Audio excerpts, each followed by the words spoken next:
Chapter 376.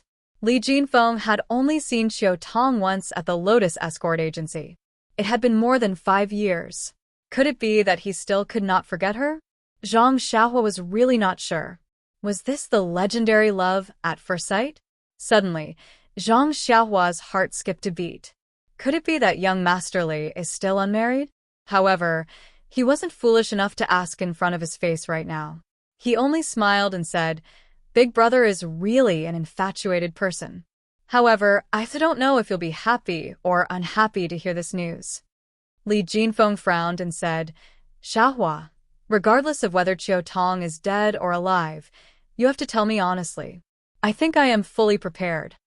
Zhang Xiaohua said, "Brother Li, why are you cursing Sister Qiu Tong so much? Look at my smile. Can I tell you the bad news?" Then you mean you saw Miss Qiu Tong at Huanxi Manor?" Li Jinfeng was a little ecstatic. Zhang Xiaohua smiled bitterly and said, "Big brother, calm down, calm down. You have to pay attention to your image. I only received news of Sister Qiu Tong at Huanxi Manor. I did not see her." "Is that so?" Li Jinfeng was obviously a little disappointed. However, his eyes lit up again. He said, "It's good that you have news. It's good that you have news. How is she now? Where is she now?" She. He seemed to have some questions that he was too embarrassed to ask. Zhang Xiaohua said, "Sister Qiu Tong is said to be fine. Her life is not in danger. However, she is not in Pingyang City. I don't know where she is, and I don't know the details." I knew it." Li Jinfeng's face lit up. He said, "She is only the manager of Huanxi Manor. She has nothing to do with the Misty School. How could she be in trouble for no reason?" Looking at Li Jinfeng's reaction, old shopkeeper Li, who was standing a little far away, secretly sighed. His eyes turned away, as if he expected better from Li Jinfeng. "That's right.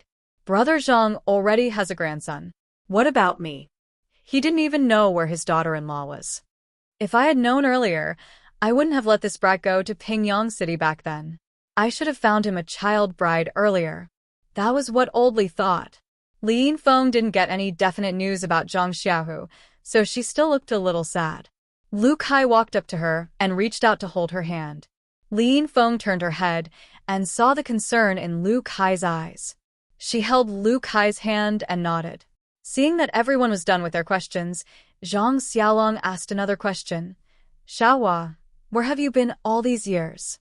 Why didn't you send a message back? Father and mother were worried to death. They thought you..." Zhang Xiaohua smiled bitterly and said, "Big brother, it's not that I didn't want to send a message. It's that no one could send a message to me."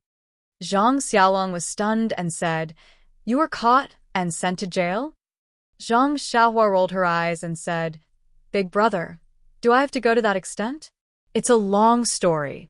Zhang Xiaohua was about to explain when Zhang Kai said, "All right, Xiaohua, let's not talk about it.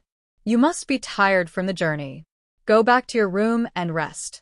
Also, Mr. Liu, Brother Li, we can't keep standing in this courtyard. Anyway, the child has been safely born.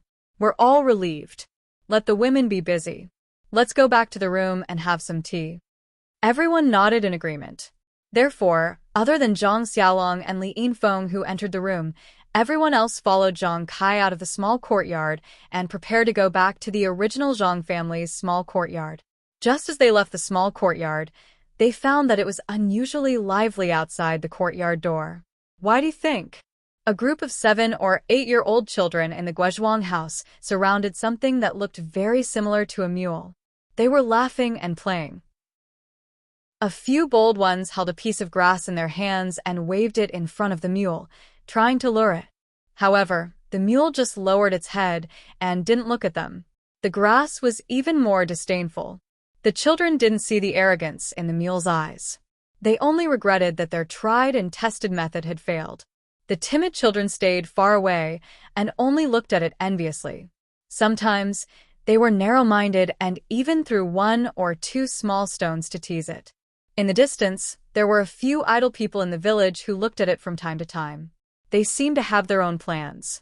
Wasn't this mule Zhang Xiaohua's odd beast mount Huan? This spirit beast really had a good nose. It smelled the entire way and found its way to the door. When he saw the strange thing in front of his door, Zhang Kai was also stunned. He looked at it in a fluster. Mr. Liu was first stunned, then confused. After that, he separated the group of urchins and looked at it from head to toe. He repeatedly exclaimed in surprise, "Could this be the David's David that was written in the book?" He smacked his lips a few times and raised his head to ask, "Whose family's mule is this?" Zhang Xiaohua smiled from behind and said, "Mr. Liu, this is my mount." Seeing this, Mr. Liu slapped his forehead and said with a smile, "I'm going to faint. When I saw this strange thing, I forgot about you. Our Guozhuang house has always had very few people coming. Today, other than you, there shouldn't be any outsiders. Naturally, I thought of you first." "That's right. Is this animal an odd beast?" Just as he finished speaking, Huan didn't agree. It hissed and bit Mr. Liu's clothes with its mouth. Mr. Liu was startled. Zhang Xiaohua patted Huan's head and said with a smile, "Mr. Liu, it's an odd beast. I call it Huan. Don't be fooled by its appearance. It's clear in its heart that if you call it Huan, it'll definitely be happy." Mr. Liu was even more surprised. Like a child, he called out in a low voice, "Huan. Huan seemed to understand and hissed again. However, its head was raised high. Mr. Liu clapped his hands in wonder. Zhang Xiaohua led Huan and followed the crowd back to the Zhang family's small courtyard. She took the long sword from Huan's back and gently placed it by the wall of the small courtyard. Then, she also led Huan to the corner of the courtyard and let it do as it pleased. Zhang Xiaohua originally wanted to accompany her father.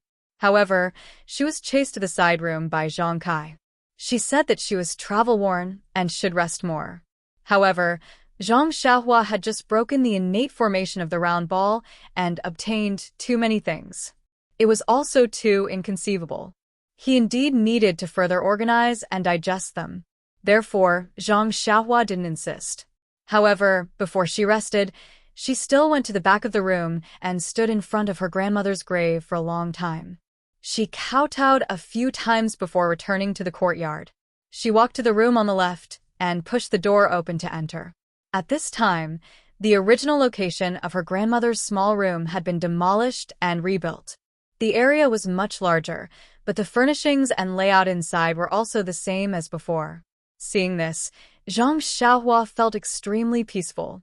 She floated onto the Kong bed and sat cross-legged, closing her eyes to meditate. In the small room, Zhang Xiaohua sat there quietly. He was as solemn as a mountain, but his heart wasn't as peaceful as it usually was when he cultivated. To be honest, the birth of his little nephew had shocked him far too much. In the past, when he was still in the Guozhuang house, he felt that knowing martial arts was incomparably powerful. When he learned martial arts and discovered that he cultivated the path of immortality, he felt that the path of immortality was even more admirable. Then, when he reached the 6th layer, he felt that the legendary foundation establishment was incomparably mysterious.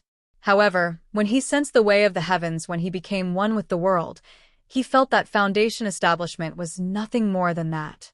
However, in such a short period of time in the eyes of everyone in the small courtyard today, the evolution of the way of the heavens in a single instant or 100 million years in his consciousness had given him a completely new understanding. 100 million years. These weren't just two words. When Zhang Xiaohua broke free from his consciousness and saw the people in the small courtyard under the sunlight, he felt as if a lifetime had passed. Yes, he was no longer the Zhang Xiaohua from a moment ago. However, as a 6th layer Qi practitioner, Zhang Xiaohua really didn't know what exactly was different. It was to the extent that the evolution of the way of the heavens had left a deep impression in his mind. His imprint of the way of the heavens that was as bright as the starry sky already had a past, present, and future, but he still couldn't directly obtain any benefits from it. It was as if he had banknotes worth 10,000 taels of gold, but he couldn't find a bank to exchange them for money. If he had to blame something, he could only blame his cultivation for being too low. As a result, although Zhang Xiaohua didn't understand the meaning of what he saw, he still carefully engraved it deeply into his memory. He didn't understand it now, but there would be a time when he would understand it. As long as he had banknotes, he wouldn't have to worry about not finding a place to spend them. Secondly, what shocked Zhang Xiaohua the most was the meridians in his little nephew's body that he saw when he absorbed the dense, purple qi. Although Zhang Xiaohua hadn't cultivated the last 12 layers of the Carefree Heart Sutra, he still remembered all the meridians and cultivation techniques. All these meridians added together were only a drop in the ocean in the body of an infant. At that time, Zhang Xiaohua had only tried his best to memorize it. Now that he thought about it, a question surfaced in his mind. Is it because the meridians in little nephew's body are different from normal people's? Or is it because all normal people have this many meridians? It's just that no one has discovered it yet? But based on the fact that every layer of the Carefree Heart Sutra could open up new meridians, everyone should have this many meridians.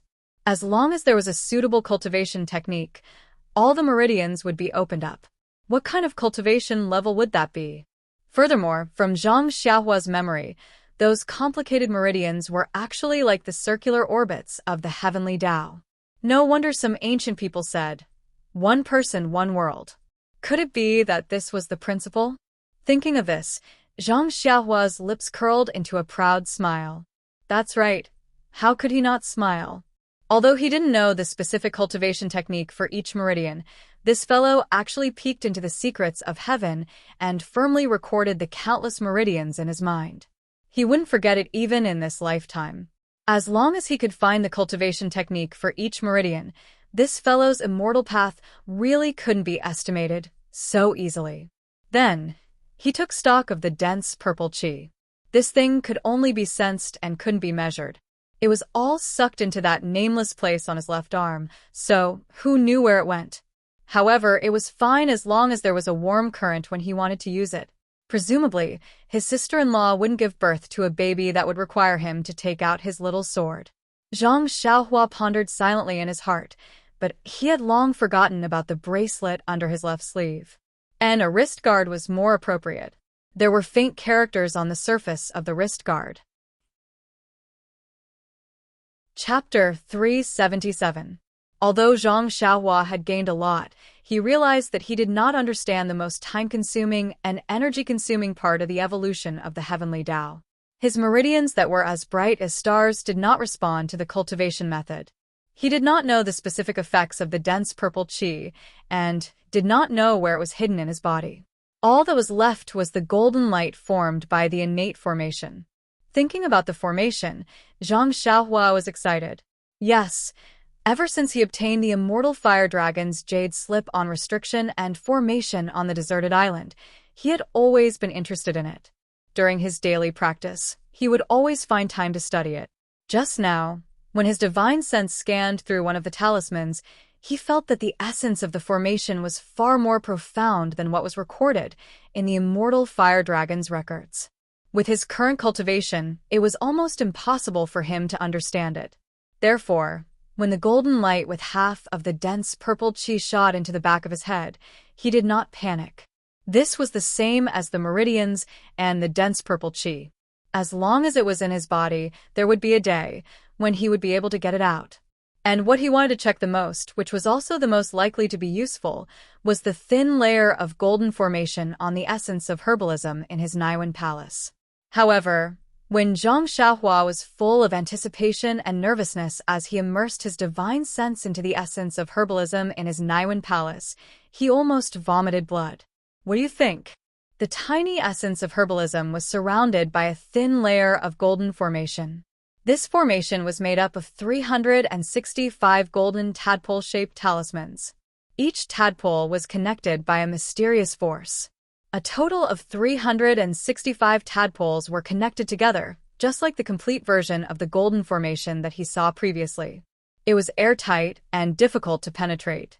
When Zhang Xiaohua immersed his divine sense into a single talisman, he did not have time to understand it. A sense of exhaustion surged into his brain, forcing him to withdraw his divine sense.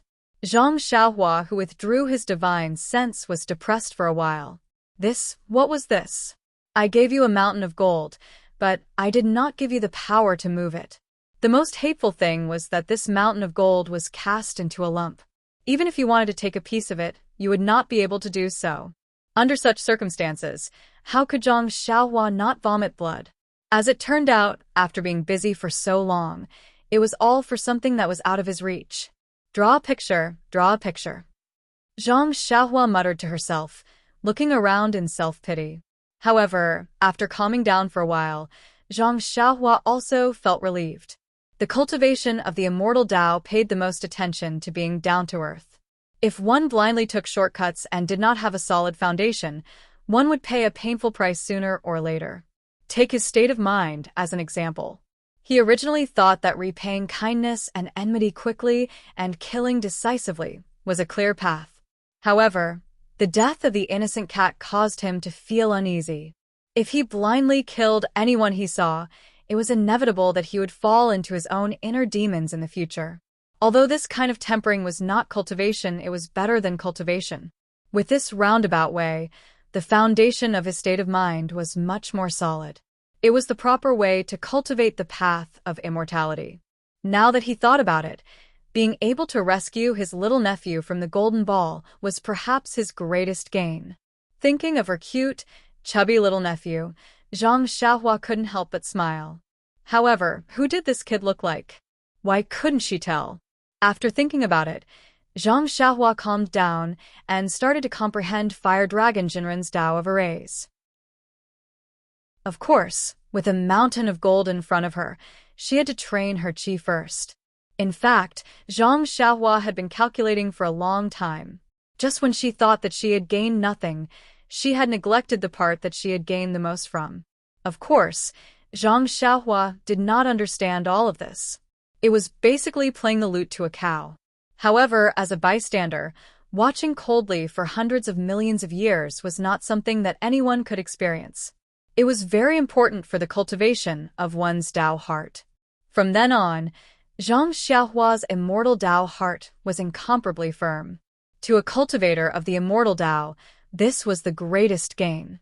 Furthermore, these hundreds of millions of years seemed to have passed in an instant. It did not leave any marks in her heart. If Zhang Xiaohua knew about this, he would be laughing in his dreams for the rest of his life. It was a pity that Zhang Xiaohua was destined to have no dreams.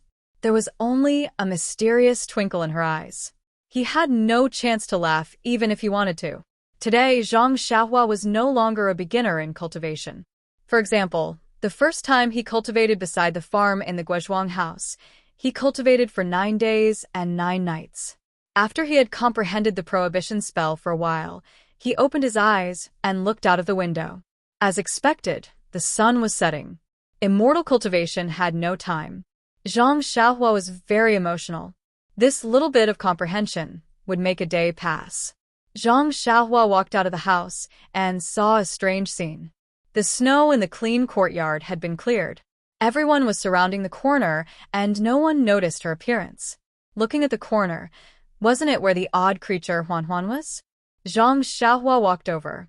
Li Yinfeng, who was standing outside, heard the footsteps and turned around. When she saw Zhang Xiaohua, she smiled and said, "Xiaohua, did you sleep well?" "No way, sister-in-law." In the morning, you were still calling Zhang Xiaohua. In the afternoon, you're acting like a sister-in-law and only call me Xiaohua? Zhang Xiaohua's face was filled with righteous indignation. Li Yinfeng blushed and said, Brother Kai said that I don't have to be polite with you. How about I call you benefactor?" At the end of her words, a trace of cunning flashed through Li Yinfeng's eyes. Zhang Xiaohua waved her hand and said, "Don't, sister-in-law. I'm just joking with you. If you call me Xiaohua, I'll be very happy to hear it. Don't go back to that. By the way, how are my sister-in-law and the child?" Li Yinfeng also smiled and said, "Haha, Xiaohua, I'm just joking too. Qianqian is very good. She seems to have recovered very well. I think she can walk tomorrow. The child is also very good." "Yes, very good." When he entered the room in the morning, he cried and drank milk. After eating, he fell asleep. He might not even wake up now. "Antigua and my mother are over there. You don't have to worry. Oh, I see. Giving birth to a child is really tiring work. She can't walk for a day. Yes, from what you said, this is still good. Could it be that her body is so weak that she can't walk for 3 or 4 days? Being a mother is really hard. Poor thing. Li Yinfeng's face turned red again. Zhang Xiaohua looked and felt very strange. This Miss Li, oh no, this sister-in-law, why is she so shy? When the people at the side saw Zhang Xiaohua coming over, they all smiled and turned around. When they heard what she said, they all laughed. Only Mr. Liu said, Xiaohua, where did you get this Davids from? According to the ancient books, some of the most famous immortals in the ancient times rode on the David's deer. Zhang Xiaohua shrugged and said, Mr. Liu, I've only heard about it. My David's deer was given to me by a kid named Xiaohua. She's also called Xiaohua? Everyone in the courtyard was interested. Seeing that they were eager to hear the story, Zhang Xiaohua said, Father, Mr. Liu, Uncle Li, let's wait for Mother and the others to come, and I'll tell them together. This story is quite long. I can't tell it twice, right? Zhang Kai laughed and said, You little brat, you're actually keeping your father in suspense. Well, after dinner, we'll light up the lamp and tell you. At this time, Zhang Xiaohua saw that everyone was looking at Huan Huan. In front of the David's deer, there was a huge bathtub full of water. Huan Huan was stretching her neck and drinking. Zhang Xiaohua frowned slightly. This David's deer had been in his hands for a long time, but he had never seen it drink like this. When he swept it with his divine sense, he immediately understood. Wasn't this the spring water that his family drank? Could it be that this David's deer actually liked things that were rich in vitality? Oh, no wonder in Soning Town this thing came to me as soon as it saw me. So it was because it smelled vitality. Hee, I thought I had a good character. A shake of my tiger body attracted spiritual beasts to me. Zhang Xiaohua laughed and said, It can only drink water there? If it doesn't eat grass, it will starve to death. After saying this, he suddenly remembered that Nie Qianyu had said that the David's deer liked to eat grass with dew. Thus, he patted Huan Huan's head and poured out the basket of grass. He took away the bathtub with one hand and poured some water on the grass, saying, Eat the grass, or I won't let you drink the water. The David's deer felt extremely wronged. It hissed on the ground and obediently ate the grass. It looked at Zhang Xiaohua anxiously as she threw the bathtub aside. Zhang Kai looked at his son and said, Did you sleep well? Yes, very well. Father, I haven't slept on the Kong at home for a long time. It really smells good. That's good. I was afraid that you would be used to it and couldn't sleep when you came back. In the future, you can sleep in that room. Zhang Xiaohua frowned. What did father mean? Could it be, then? Zhang Kai said, Let's go, Xiaohua. Let's invite Mr. Liu and your Uncle Li into the room and look at the mule. Oh, the David's deer has been drinking water for a long time. I'm also thirsty. Let's go in and have tea. You must have walked all the way and are already hungry and thirsty. Drink some water first. Your mother has been serving her grandson all day and left her son aside. Let's go and have a meal. Zhang Xiaohua laughed and said, It's okay, father. When I came back, I had already eaten and drunk in Liu Town. I don't feel hungry now. Let's go in and have tea first. We can cook after mother, and the others are done. There's no hurry. Chapter 378. Although Zhang Xiaohua said there was no hurry, how could Zhang Kai bear to let his son, who had just come back from a life-and-death situation, starve? Before she drank a few mouthfuls of tea, Guo Sufei and Li Jinfeng's mother came back from the side. When Auntie Li saw Zhang Xiaohua, she thanked her again. Zhang Xiaohua was speechless. She just did a good deed and was thanked 3 or 4 times in a row. Thinking about it, she blushed with shame. Li Yinfeng was sent to the small courtyard next door to take care of the children. The 2 elders were busy in the kitchen. At this time, the Zhang family was no longer the poor Zhang family 5 years ago. Because of the arrival of Lu Kai and his wife and Li Jinfeng's family of 4, the Zhang family had already prepared enough ingredients. Before the sky was completely dark, They had already prepared a table full of sumptuous dishes. The bright central room, the huge table, and the hustle and bustle of the house made Zhang Xiaohua feel a little strange, but she also felt very warm. Time can change a lot, but it can't change family and friendship. The only thing that made Zhang Xiaohua jealous was that her mother only hurriedly put the red braised pork in front of her and watched her eat the biggest piece. Then she wiped the tears in her eyes and went to take care of her little grandson who had just been born. Alas, it seems that the focus of this family has shifted from me to that little guy. Zhang Xiaohua thought in loneliness. Although Li Yinfeng and Auntie Li also had to go next door to take care of the children, they were guests after all. Zhang Kai insisted that they eat here first. Not long after, Zhang Xiaolong also came. Although the central room was big, it was still crowded. Lu Kai said with a smile, "Xiaohua, we originally planned to go to my father's backyard to eat, but in order to welcome you, we have to suffer. Later, you have to drink 2 more cups." Zhang Xiaohua didn't speak. Zhang Kai next to her said, "Xiaohua is still a child. Why drink wine? Lu Kai, you can drink more." Zhang Xiaolong said with a smile, "Dad, our Xiaohua is no longer a child. Don't you see that she is taller than me? Counting her age, she is already 18 years old. She is still in the prime of her youth." Zhang Kai was speechless for a while. Mr. Liu advised, "Old brother Zhang, it's your family's fortune for the child to come back safely after growing up. Don't think too much about it. Tonight, you must have a good time, a good time. Let's have a good time. Let's drink. Anyway, they will leave our protection. Even if you worry, they may not be grateful." Zhang Kai also wiped the corners of his eyes and revealed a smile. The wine was brewed by the Zhang family using spring water and their own crops. There was a slight vitality in drinking it. However, the spiciness was not something that Zhang Xiaohua could handle.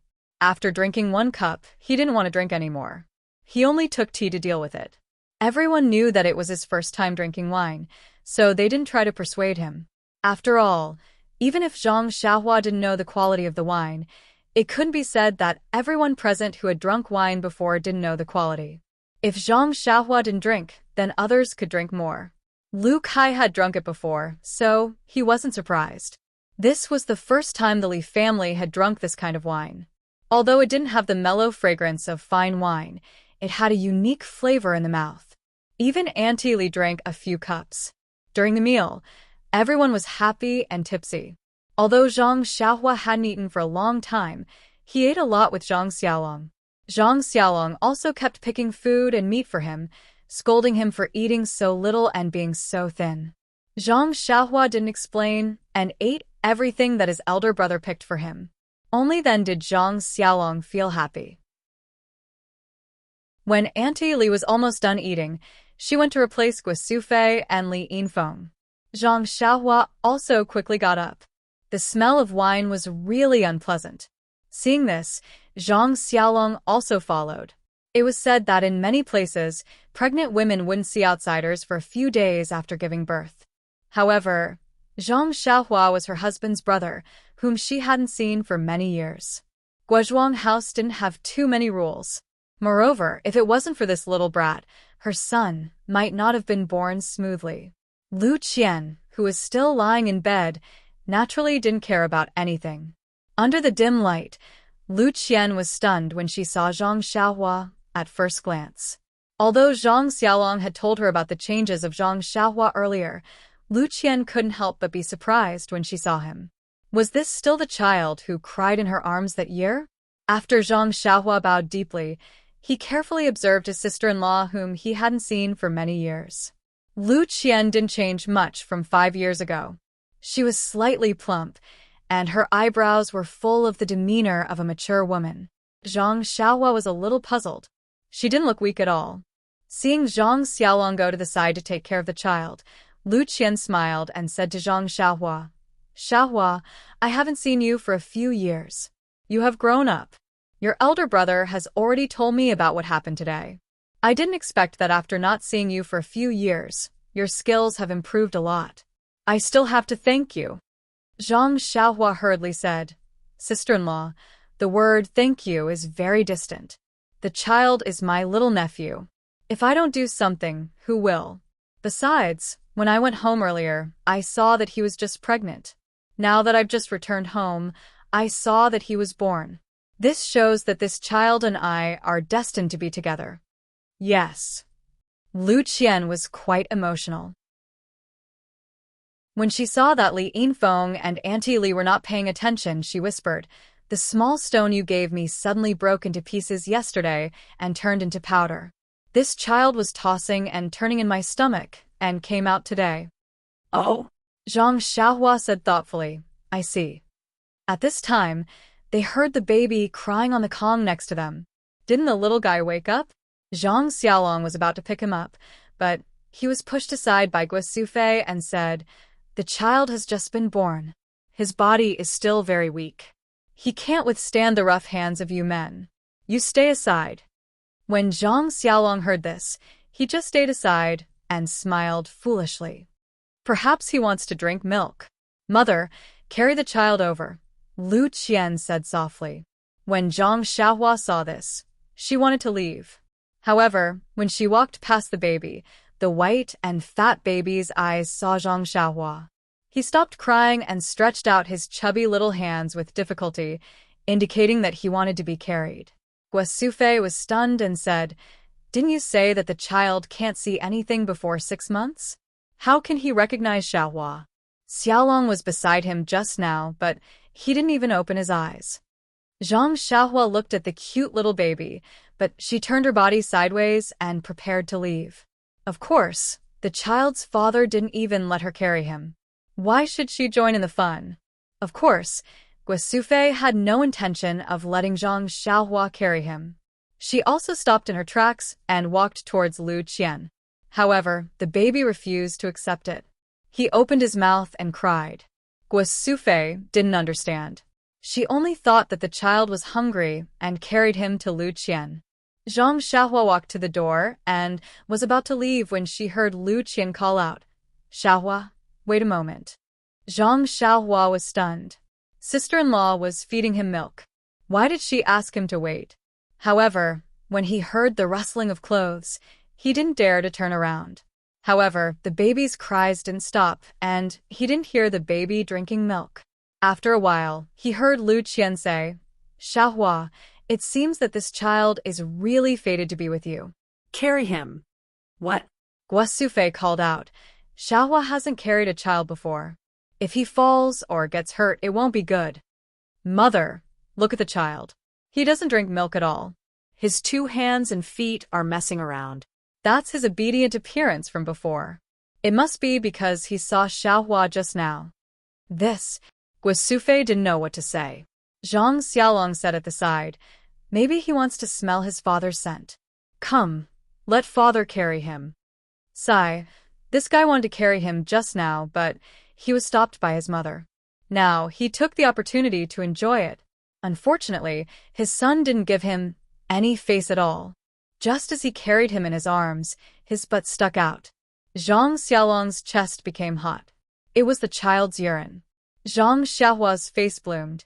Seeing that his son was still crying, Zhang Xiaolong called out, "Xiaohua, come over quickly. Quickly carry your little nephew." Zhang Xiaohua turned around helplessly and stole a glance. Her sister-in-law had already tidied up her clothes. Only then did she walk over slowly. Sure enough, as Zhang Xiaohua walked over, the baby's crying lessened. His round, sparkling eyes looked at her quietly. Zhang Xiaohua was helpless. She stretched out her hands as if she wanted to hold something. Zhang Xiaolong didn't care so much. He reached out and put the child in her hands. Then he turned around and looked for clothes to change. Zhang Xiaohua's 2 hands and her whole body were extremely stiff. She held the baby and didn't dare to move. Yes, her hands were tens of thousands of pounds of strength. If she accidentally touched some parts of the child's body, it would be terrible. The baby was very relaxed in Zhang Xiaohua's arms. His small mouth was open and he laughed, revealing his toothless gums. It was quite cute. Zhang Xiaohua complained in her heart. She usually looked at the baby with a cute smile. Why did it feel so uncomfortable to carry him? She didn't dare to move. It was 100 times worse than fighting with others. Zhang Xiaohua hurriedly shouted, "Mother, come and save me." Take him away. But Guo Sufei just smiled and tidied up the diapers on the Kong bed. Lu Qian said, "Since the child likes you so much, you should carry him more. In the future, he will learn martial arts from you. Now you should cultivate your feelings." Zhang Xiaohua wanted to cry, but had no tears. But the baby was very happy. His 2 hands made threatening gestures. One of his chubby little hands reached into Zhang Xiaohua's arms as if he had caught something. His laughter became louder. When he took his hand out of her arms, it was the small vitality stone that Zhang Xiaohua used for cultivation. The baby seemed to have gotten the best toy. One of his little hands kept moving, while the thumb of his other little hand reached into his little mouth and sucked on it with relish. At this time, Guo Sufei also finished tidying up the things. Seeing that the baby was no longer crying, she smiled and said, "It seems that he is really fated to be with his uncle. In the future, we don't need to find someone to take care of the baby. Just leave it to Xiaohua." After saying that, she took the baby and handed it to Lu Qian. She said, "Qian, take care of him for a while." Then she said to Aunt Li, "I'll have to trouble sister to take care of him for a while." Seeing that Zhang Xiaohua was about to leave again, the baby was unwilling. He took out another hand that was full of saliva from his mouth and reached out to Zhang Xiaohua. Zhang Xiaohua's heart moved. She took out another small vitality stone from her arms and stuffed it into the baby's hand. Sure enough, the baby stopped crying and quietly closed his eyes. He seemed to be asleep. Alas, Zhang Xiaohua sighed in her heart. He was so young, but he had the potential to be greedy. Chapter 379. After the meal, Guo Sufei was not in a hurry to go to Lu Qian. She had not seen her son since he came back in the morning. Of course, she wanted to take this opportunity to see more and ask more questions.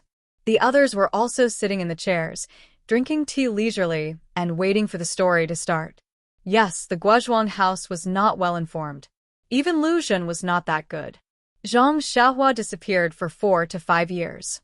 What happened must be unusual. Now that he came back safe and sound, everyone's worries were gone. Naturally, they wanted to know the details. Well, let's just treat it as a story. Guo Sufei was still sitting next to her son. Although Zhang Xiaohua was taller than her, in her eyes, there was not much difference between him and the little grandson in her arms. Seeing that everyone in the living room was serious, Zhang Xiaohua smiled bitterly. He thought for a while and told them everything that happened after he broke up with his second brother, Zhang Xiaohu. Of course, he still talked about the spring and autumn annals. He ignored the way of the immortals and only talked about the secret books of the Wulin seniors. However, when he talked about the way back, Zhang Xiaohua hesitated and deliberately skipped the matter of Nie Qianyu. He was afraid that his family would be worried if they heard that there were people from Jianghu chasing after him. In the past 5 years, Zhang Xiaohua had indeed experienced many twists and turns. He had been on the brink of death several times. When she heard that her son had been captured and wanted to be killed, that he had fallen into the sea and was almost eaten by the fishes, and that he had been living alone on a deserted island for 4 years, Guo Sufei's tears had long since fallen. She held her youngest son's hand tightly and refused to let go. She murmured, "Son, poor son.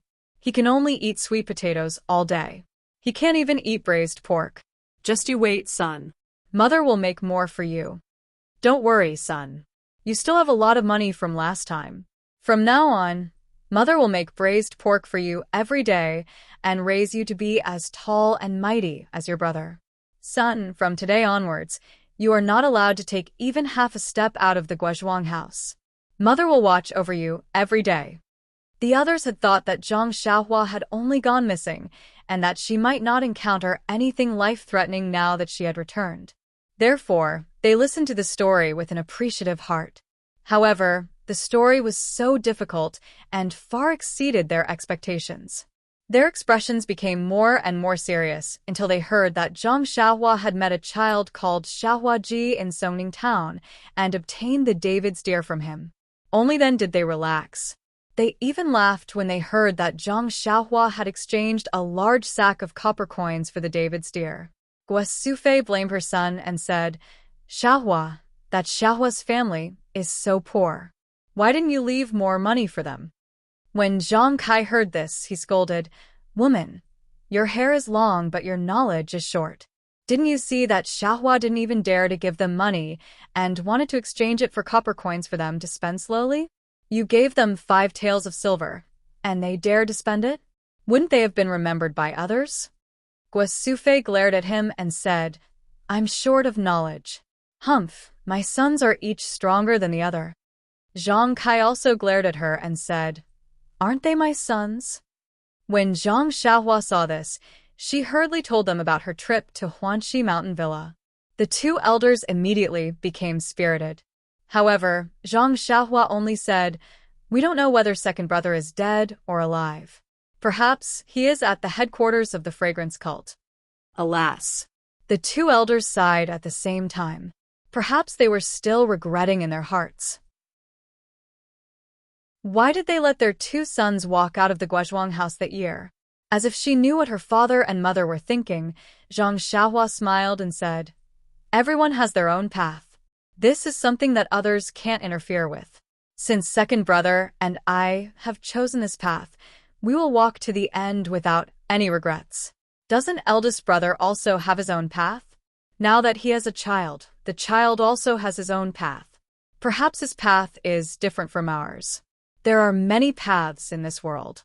It only depends on which path you want to take. Perhaps it is your own choice. Perhaps it is God's arrangement. Don't mother and father also have their own paths?" Zhang Xiaohua's words were very profound, but they were easy to understand. Mr. Liu, Lu Kai, and Li Jinfeng all showed a surprised expression. However, Zhang Kai, Guo Sufei, and Zhang Xiaolong were thoughtful. Zhang Xiaohua's experience in the past 5 years was very long, and the story was also very long. Looking at the sky, Zhang Xiaohua smiled and said, "Mother, let's stop here for tonight. It's already late, and I think I'll fall asleep soon." "Xiaohua, are you still sleeping well? Is it the same even on a deserted island?" Guo Sufei asked with concern. "Yes, mother. I always go to bed on time." "Hee, that's good. Being able to sleep and eat is a good body." Zhang Xiaohua smiled and said, "Mother, I am not that. You don't have to describe your handsome son like that." Haha.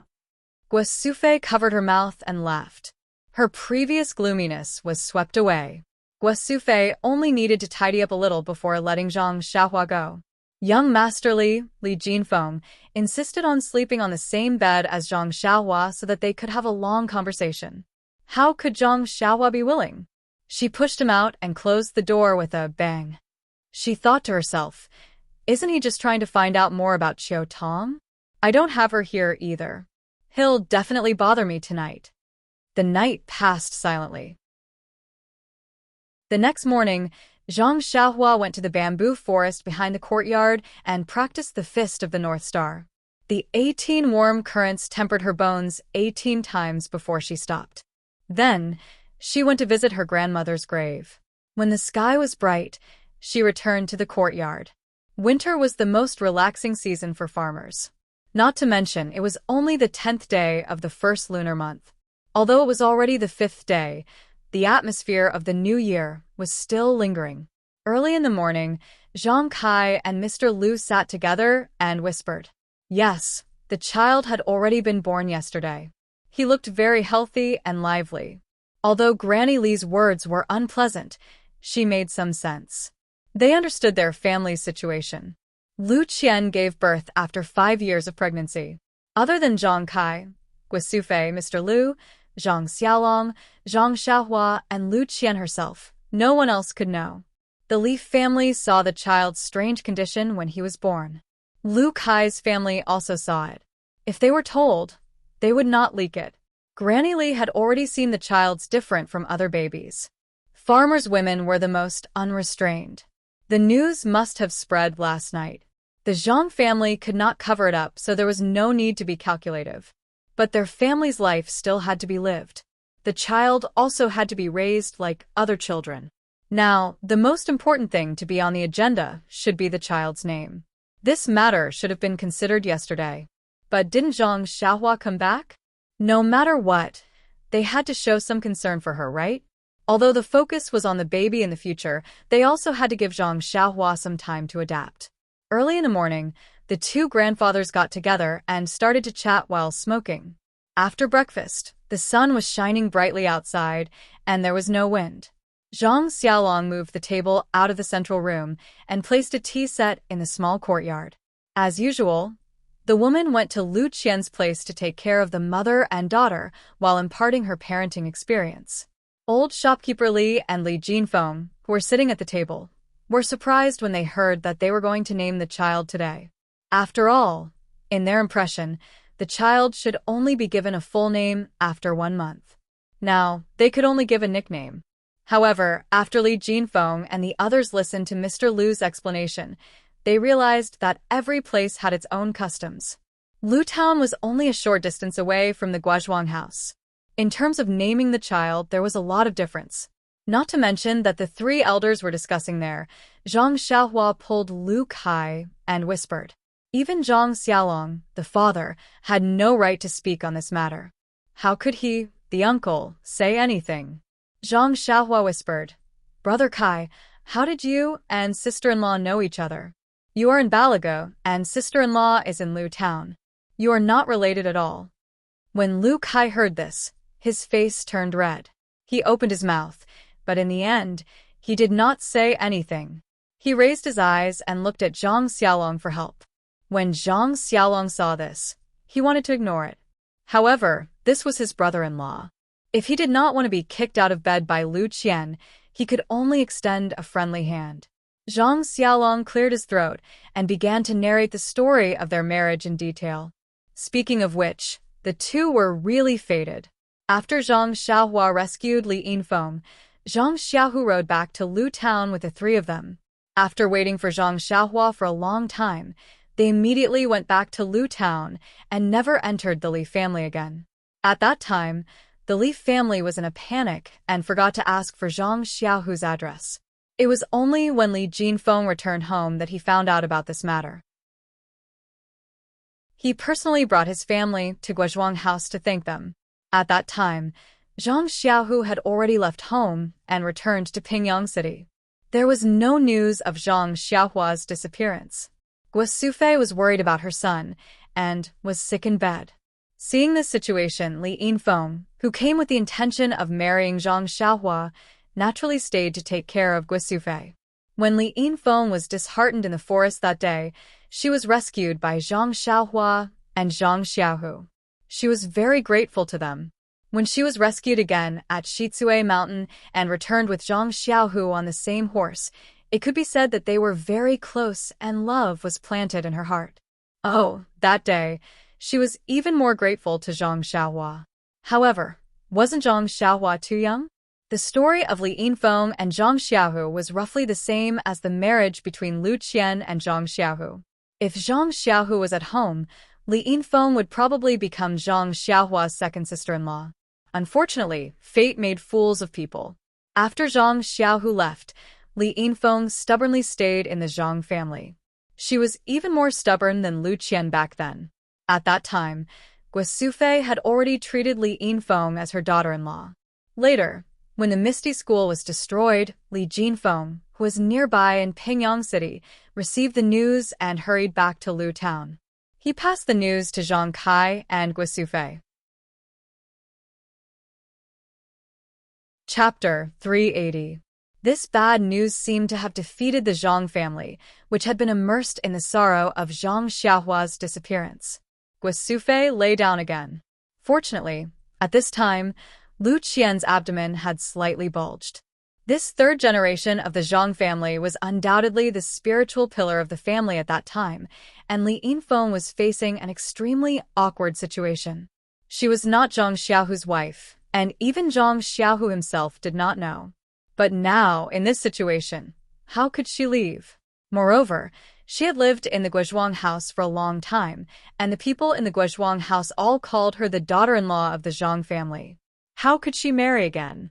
Even if she could find a suitable person, how could she explain it to him? And just at this time, her destined son, Lu Kai, appeared. Lu Kai just came to visit the Zhang family with Lu Tufu and was immediately attracted by the faint sadness between Li Yinfeng's brows. When he heard about Li Yinfeng's situation, he was very sympathetic and begged his sister to find an opportunity to express her magnanimity to the person. Lu Qian received this difficult task and was very embarrassed. Li Yinfeng was a good girl, pure as ice and jade. She was naturally willing to be her sister-in-law, but after all, she was now using the name of Zhang Xiaolong's second brother's wife. Lu Qian could not tear down her husband's family.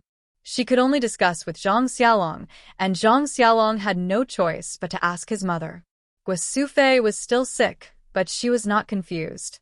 Li Yinfeng had taken care of the Zhang family for a long time, and now there was no news of Zhang Xiaohu. Even if he was alive, they did not know when he would come back. Moreover, they did not know the meaning of Zhang Xiaohu's side, and did not know whether Zhang Xiaohu was willing, so Guisufei also agreed reasonably. But when Li Yinfeng heard this, she did not have any expression. Nonsense, she had stayed in the Zhang family for such a long time. You can change a girl's mind with just a few words. Isn't it inappropriate for others to see it? Fortunately, Mr. Lu had a room in the Guizhuang house. Lu Kai lived there in the name of serving his father. Mr. Lu curled his lips. How could he not know his son's thoughts? Cursing was cursing, and supporting was supporting. Thus, Lu Kai had the advantage of being in a favorable position. Lu Kai was cultured and refined. He was a gentleman who studied and was quite similar to Li Jinfeng.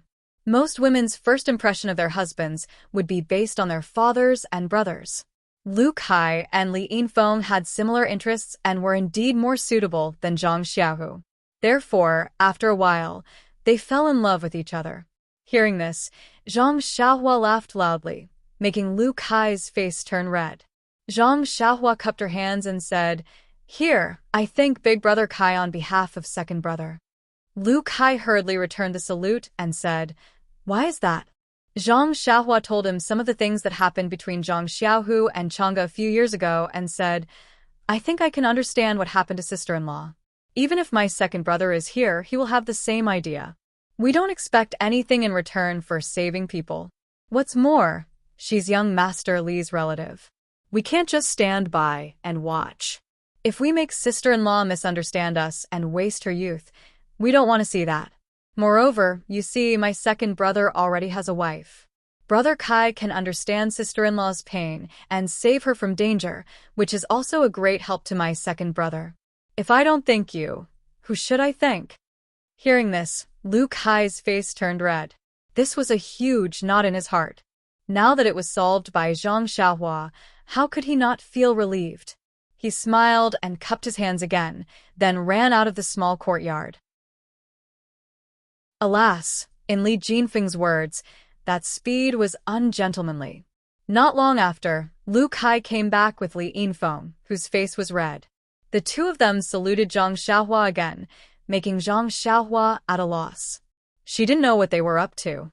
Li Yinfeng said shyly, "Xiaohua, if you can see Xiaohu, you have to tell him about my feelings. Lu Kai and I are at home praying that he and Chang'e can get married in the end." Get married in the end. Zhang Xiaohua smiled bitterly. The Misty School was destroyed. Second brother and Changjian were nowhere to be found. No one knew if they were dead or alive. It was hard to say if second brother could meet Changjian and build a relationship with her. However, Zhang Xiaohua still hurriedly returned the salute and said, "I also congratulate you on behalf of second brother. I hope you can live in harmony and have a child soon." Li Yinfeng's face was even redder. While the younger generation was discussing love, the older generation was also concerned. However, love was the most complicated thing. If they interfered a little, there might be a lot of twists and turns. Zhang Kai also didn't understand Zhang Xiaohu's thoughts, so he didn't dare to interrupt. It was only when he heard Zhang Xiaohua say that his son already had someone he liked outside that he became both sad and happy. He was worried about his missing son. Now that they were talking, the atmosphere became more lively. The three old people's thoughts were basically the same. Zhang Kai shouted, "Xiaolong, go and call your mother over. Also, the child." Mr. Lu hurriedly stopped him and said, "It's better to let the in-laws come over. The child caught a cold outside yesterday. Today, before the full moon, it's better not to go out." Zhang Kai smiled and said, "Okay then, Xiaolong, call your mother over." After a while, Guosufei came back with a smile on her face. Although there was still no news of her second son, Zhang Xiaohu, the return of her missing youngest son and the birth of her long-awaited grandson gave her great comfort. Moreover, this little grandson was smarter than the other children in the village. How could Guosufei not be happy? Today was the day that his precious grandson would be named. For farmers, names were the first step into this world. The quality of a name directly determined the child's life. Thinking back to the names his father had given his three children, they were so wonderful. Little Dragon, Little Tiger, and Little Flower. Looking at his family situation now, it was something that he had never dreamed of before. It was all thanks to his father's foresight that he had found such good names that reflected the spirit of a dragon horse. Waiting for Guosufei to sit down, Zhang Kai fiddled with his goatee, tapped his pipe, and said, "Brother Lu, why don't you say it? You are a knowledgeable person. Your sister-in-law trusts you very much." Mr. Lu waved his hand and said, "Brother Zhang, don't laugh at me. This is the right of a brother. Others can't take it away." Guosufei also said, "Father of the child, hurry up and say it. If it doesn't work, we can ask the in-laws to change it." Zhang Kai narrowed his eyes and said, "The name I gave the child is called..." Zhang Kai deliberately dragged out his voice. "Zhang Jian." Jian, it means solid. It means that the child is as strong as a rock. In the future, he will also grow strong. Mr. Lu added, "The child must also have a strong will and grow strong like a towering tree." Good. Everyone applauded. The older the ginger, the spicier it is. The word strong reflected everyone's thoughts. Guosufei was also happy. She immediately wanted to stand up and tell Lu Qian the good news. However, Mr. Lu said, "Sister-in-law, don't be anxious." Guosufei was stunned and said, "Is there anything else? Since it's a name, why don't we name it together today?" "There's a name." Guosufei was stunned.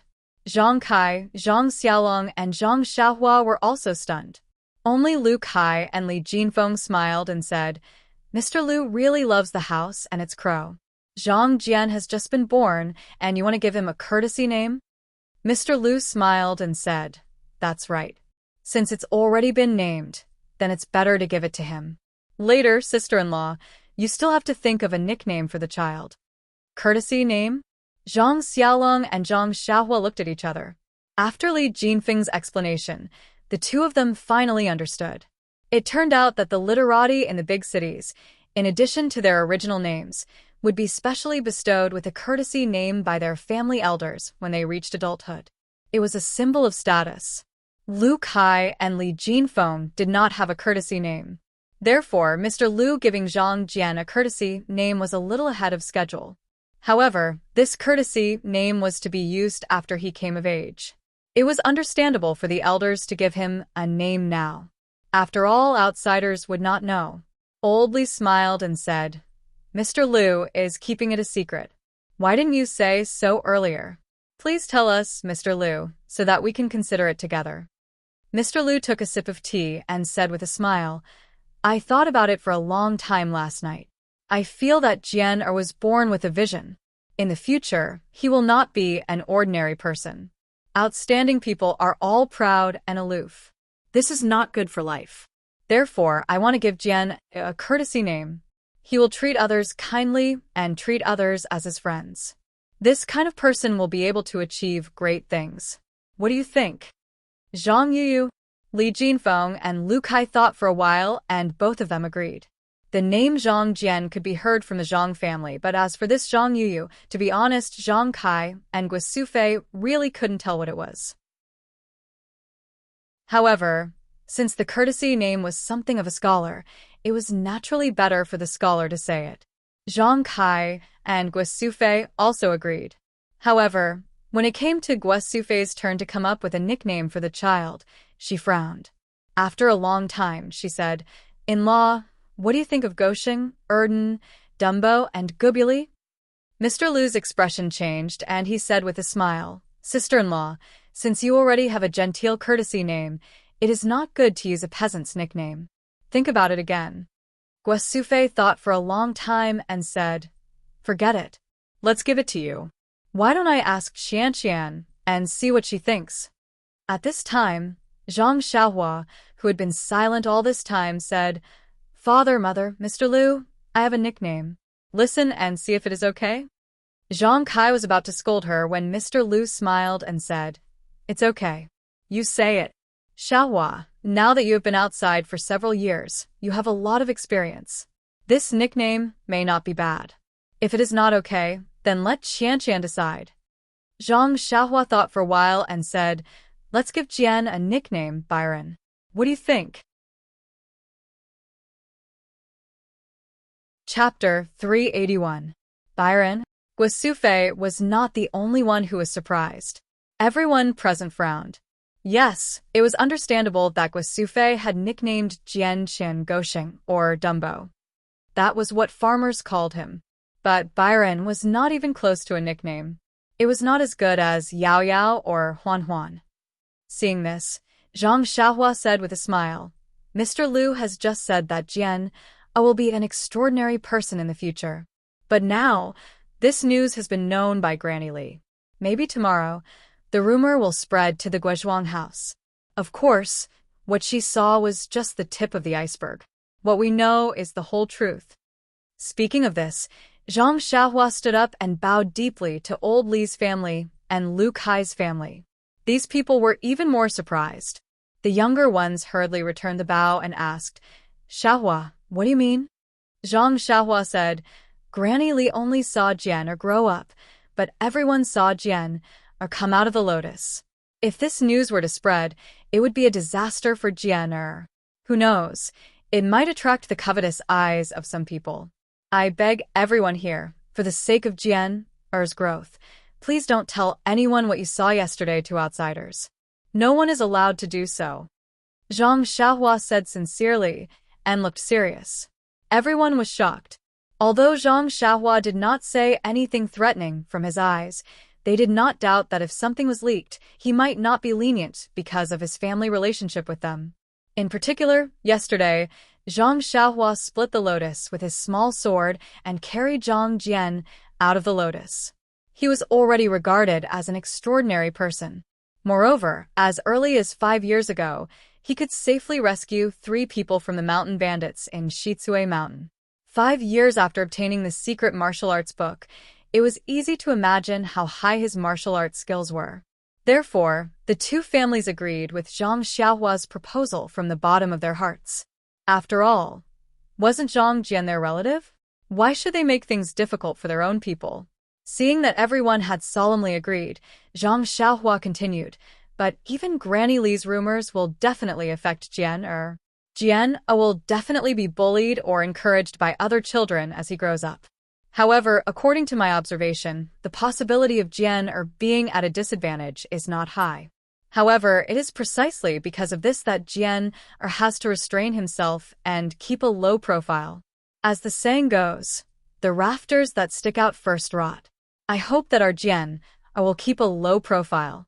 Only by enduring what ordinary people can't endure can he accomplish what ordinary people can't."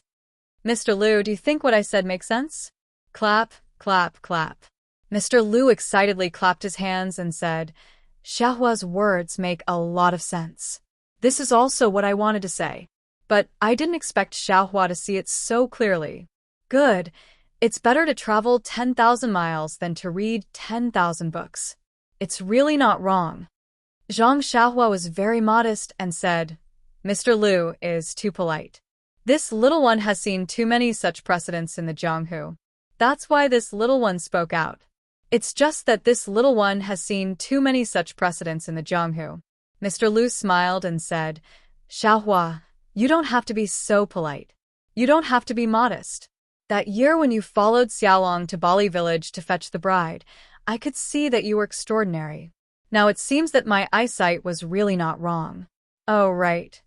Do you still remember the bow you pulled in front of my house? Zhang Xiaohua nodded and said, Of course I remember. That was the first time I pulled the bow and shot an arrow. How could I forget? Mr. Liu said, That bow is very famous. Eh? Zhang Xiaohua was stunned and said, I don't know about this. Please teach me, Mr. Liu. Mr. Liu said, That year when I knew that your big brother's arm was injured, I specially got someone to borrow a soft bow from the village's hunter. But it was just for the occasion. Those 3 arrows were easily shot away by you. At that time, no one paid attention to it. They also knew some of my arrangements. But after a few days, the hunter came back from hunting outside the mountains and apologized to me, saying that he had spoiled my happy occasion. This made me very surprised. Only then did I know that he had taken the wrong bow. Not only was it not a soft bow, but it was the hunter's ancestral 5 pickles strong bow. He had not pulled it out for many years. Xiaohua, that's right. I knew that you were not a person of the small pond. So when you wanted to go to Pingyang City to see the world, I was also very supportive of it.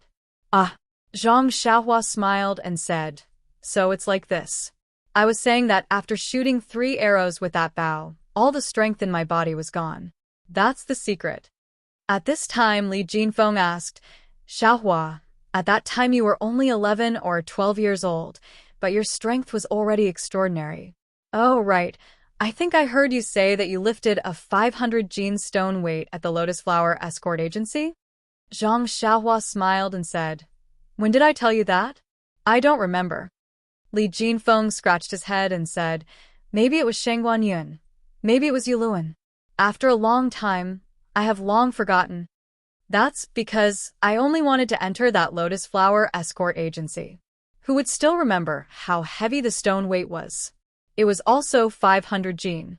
Li Jinfeng was not satisfied and said, That was 5 or 6 years ago. You have practiced martial arts for such a long time. How much strength do you have now? Is it 1,000 Jin? Zhang Xiaohua was about to shake his head and deny it, but when he saw his mother and father's proud eyes and old manager Li's surprised gaze, he immediately denied his previous thoughts. He knew that although old manager Li was grateful and would not reveal Jian Er's abnormality, he was after all an outsider. He still did not dare to believe it. Listening to his mother and father's words, they wanted him to stay in the Guozhuang house from now on and never leave. But even if he would be free, what about his second brother, Zhang Xiaohu? If he really needed to save him, then wouldn't he have lost the opportunity? Therefore, taking this opportunity to establish his prestige and let the elders see his strength was not necessarily a bad thing.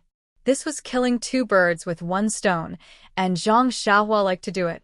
1,000 Jin? Zhang Xiaohua said loudly, It's still a bit light. What? Not only was Li Jinfeng surprised, but Zhang Xiaolong and Lu Kai also had their mouths wide open. Is it 1,500 Jin? Lu Kai gave a number.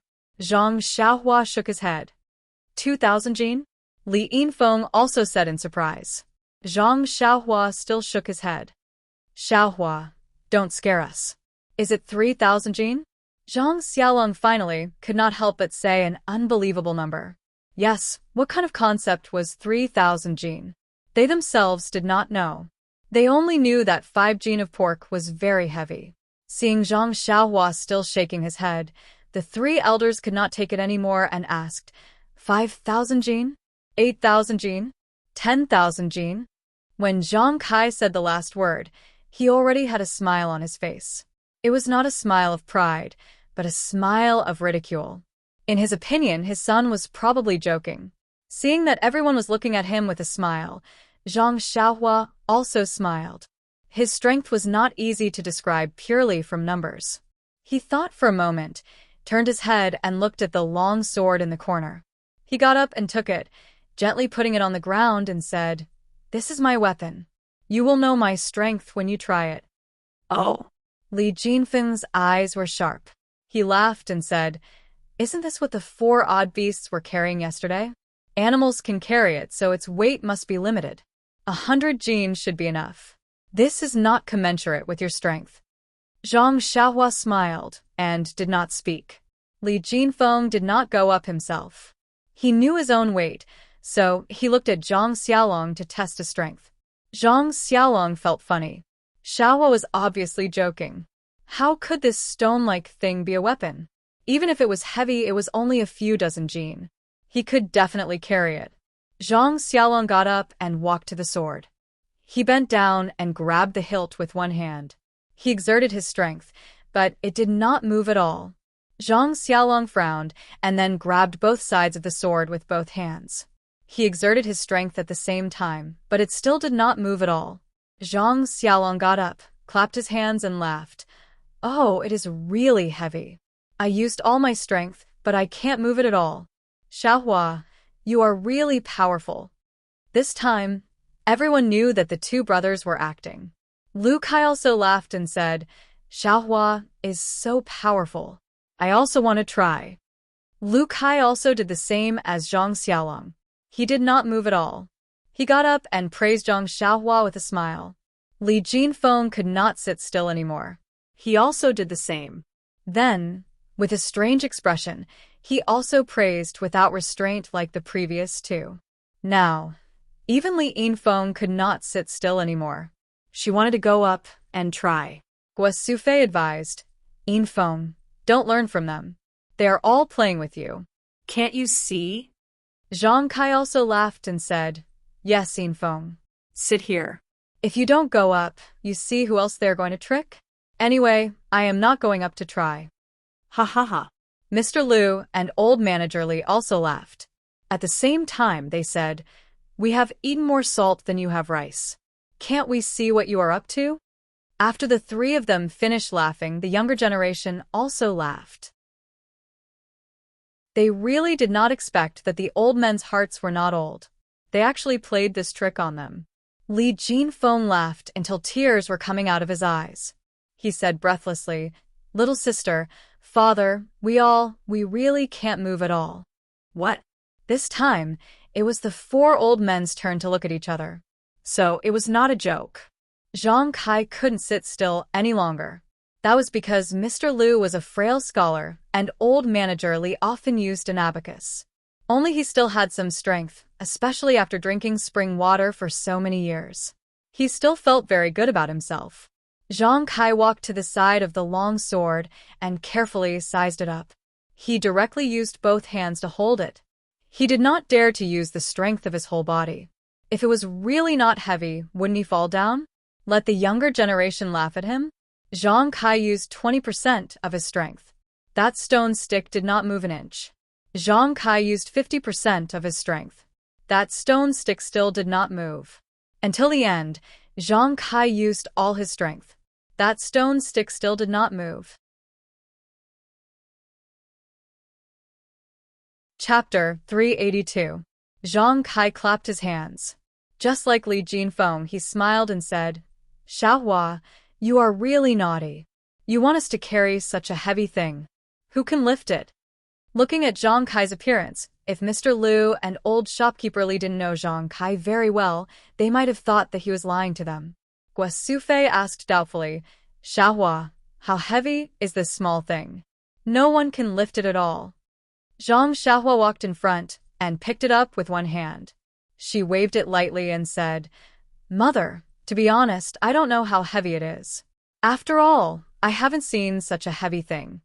Oh, everyone suddenly understood. What she said was true. Who had nothing better to do? What's the use of weighing so many things? Seeing this, Zhang Xiaolong's eyes lit up and said, Xiaohua, it's great that you're back.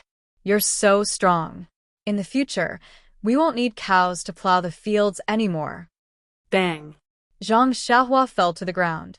After a while, she got up and said, Big brother, you can't do this.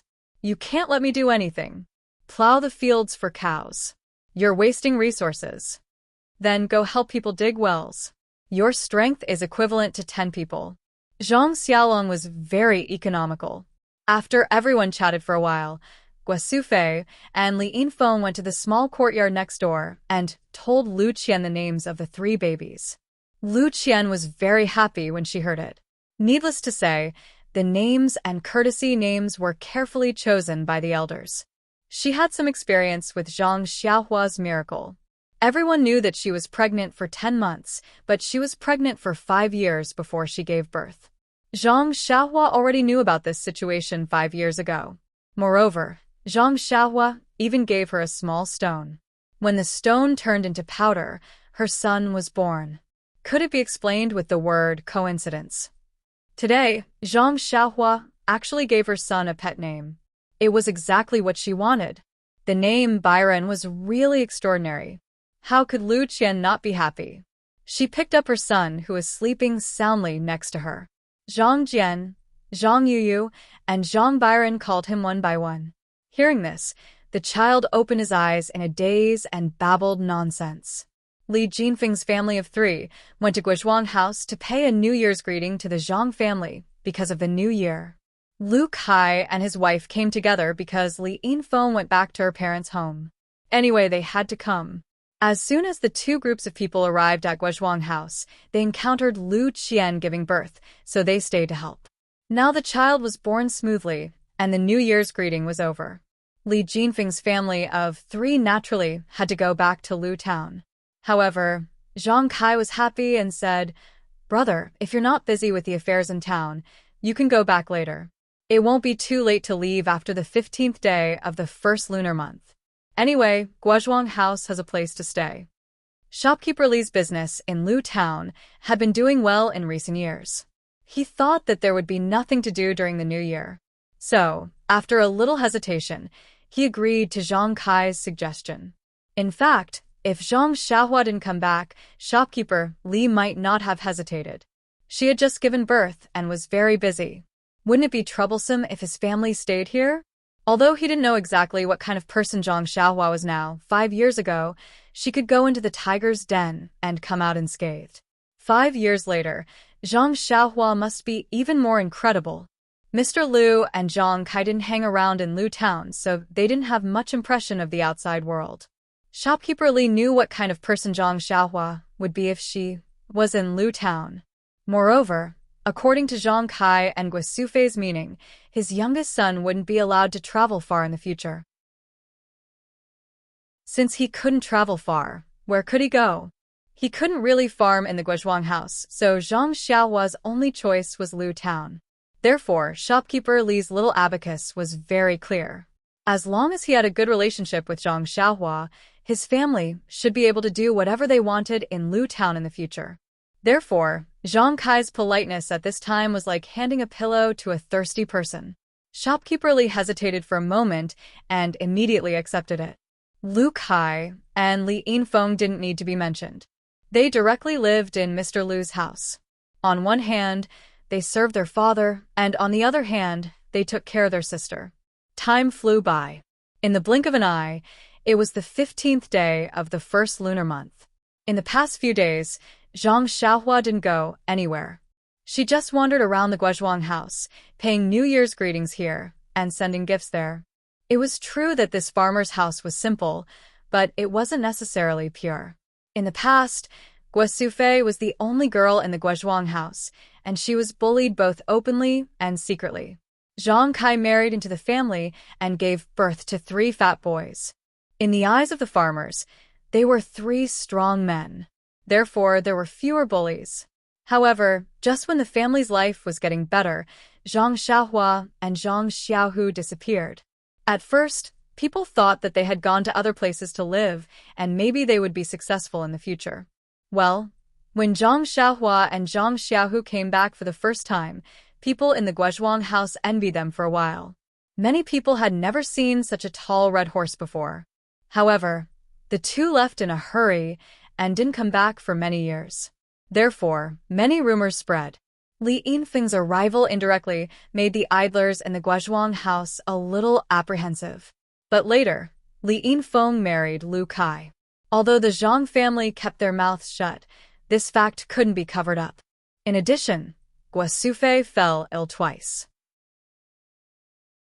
How could the people in the Guozhuang house not know that something had happened to the Zhang family?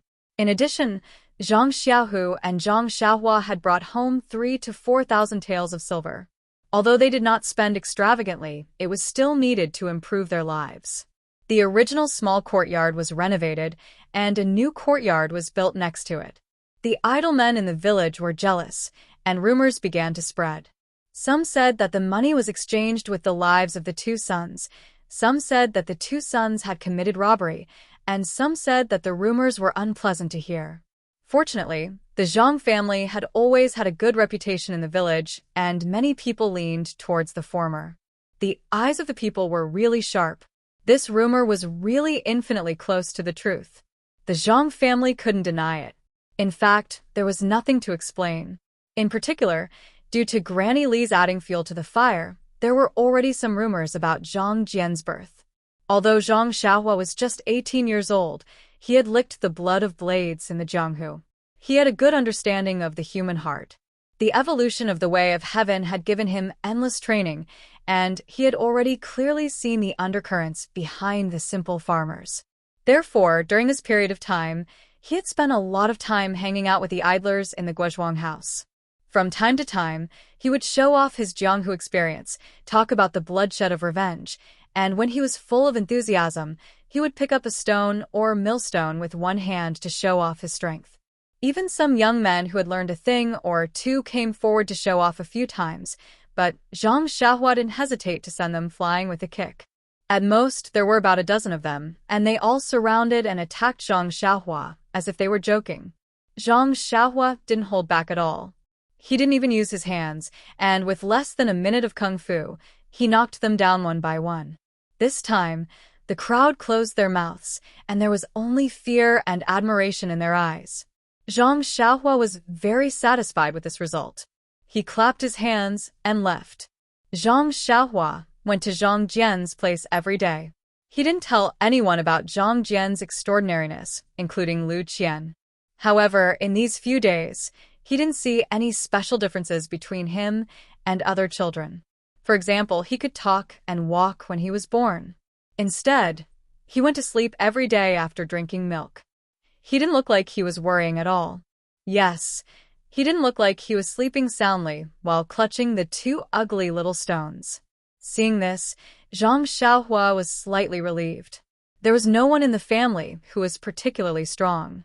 If Zhang Jian stood out too much, it was inevitable that there would be trouble. Keeping a low profile was the way to go. As for his little nephew's future, Zhang Xiaohua wasn't worried at all. What a joke. The omen was so strong. If he didn't have a bright future, it must be God who is blind. On the 15th day of the first lunar month, old shopkeeper Li and his family decided to go back to Lu Town. In these few days, old shopkeeper Li tried to persuade Li Jinfeng to hang out more with Zhang Xiaohua. However, Li Jinfeng didn't care. Zhang Xiaohua was indeed powerful, but wasn't he a student who initiated him? Old shopkeeper Li opened his heart to him and became friends with him.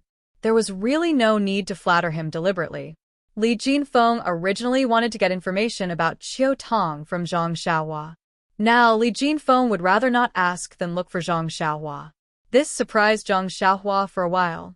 On the 15th day of the first lunar month, Lu Town had festive lanterns. Guozhuang House also had this custom. However, it wasn't as lively as Lu Town.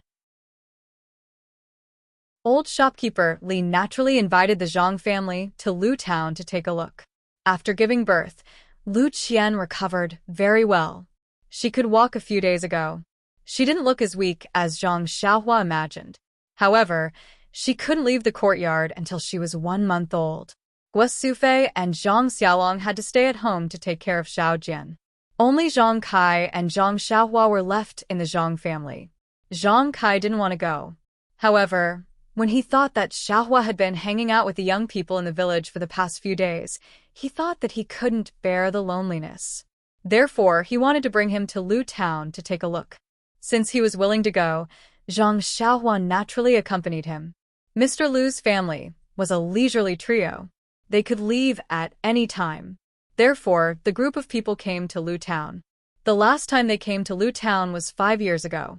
The Leaf family was in ruins, but it had been rebuilt. It was not inferior to before. Old shopkeeper Li held a banquet at home to entertain the Zhang and Lu families. When shopkeeper Yu of the Jade Shop heard the news, he prepared gifts early and brought his daughter and son-in-law to thank them. Fortunately, the Leaf family was now well off. The central room was very spacious, so it could accommodate so many people. The banquet was very enjoyable until night fell. Before the sky turned dark, the sound of gongs and drums could be heard outside.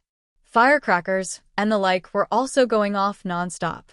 Although Four Trees was not the most prosperous place in Lu Town, it was still a hubbub of voices and unusually lively.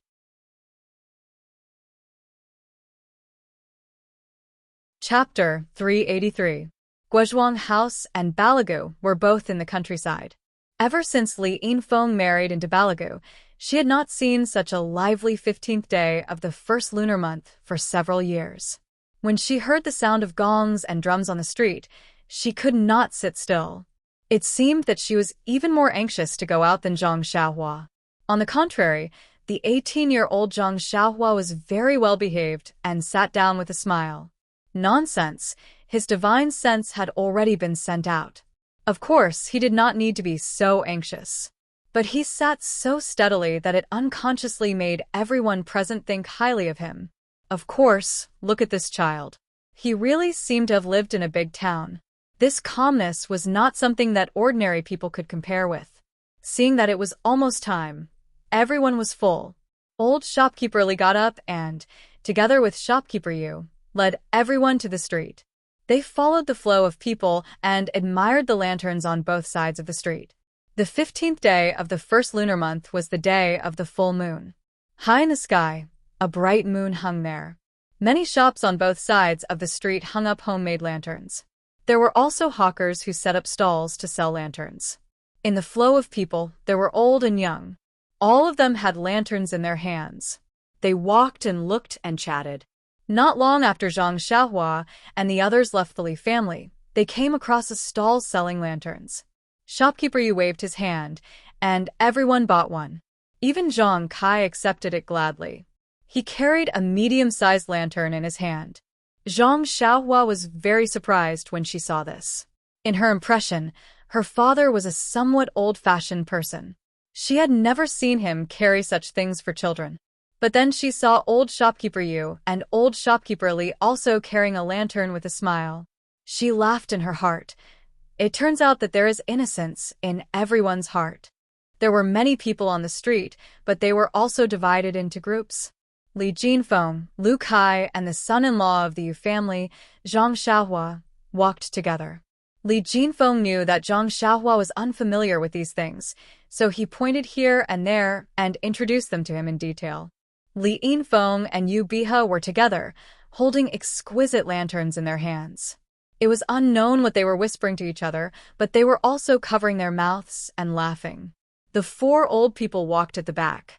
They were a little slow, but they were also chatting happily and nodding their heads frequently.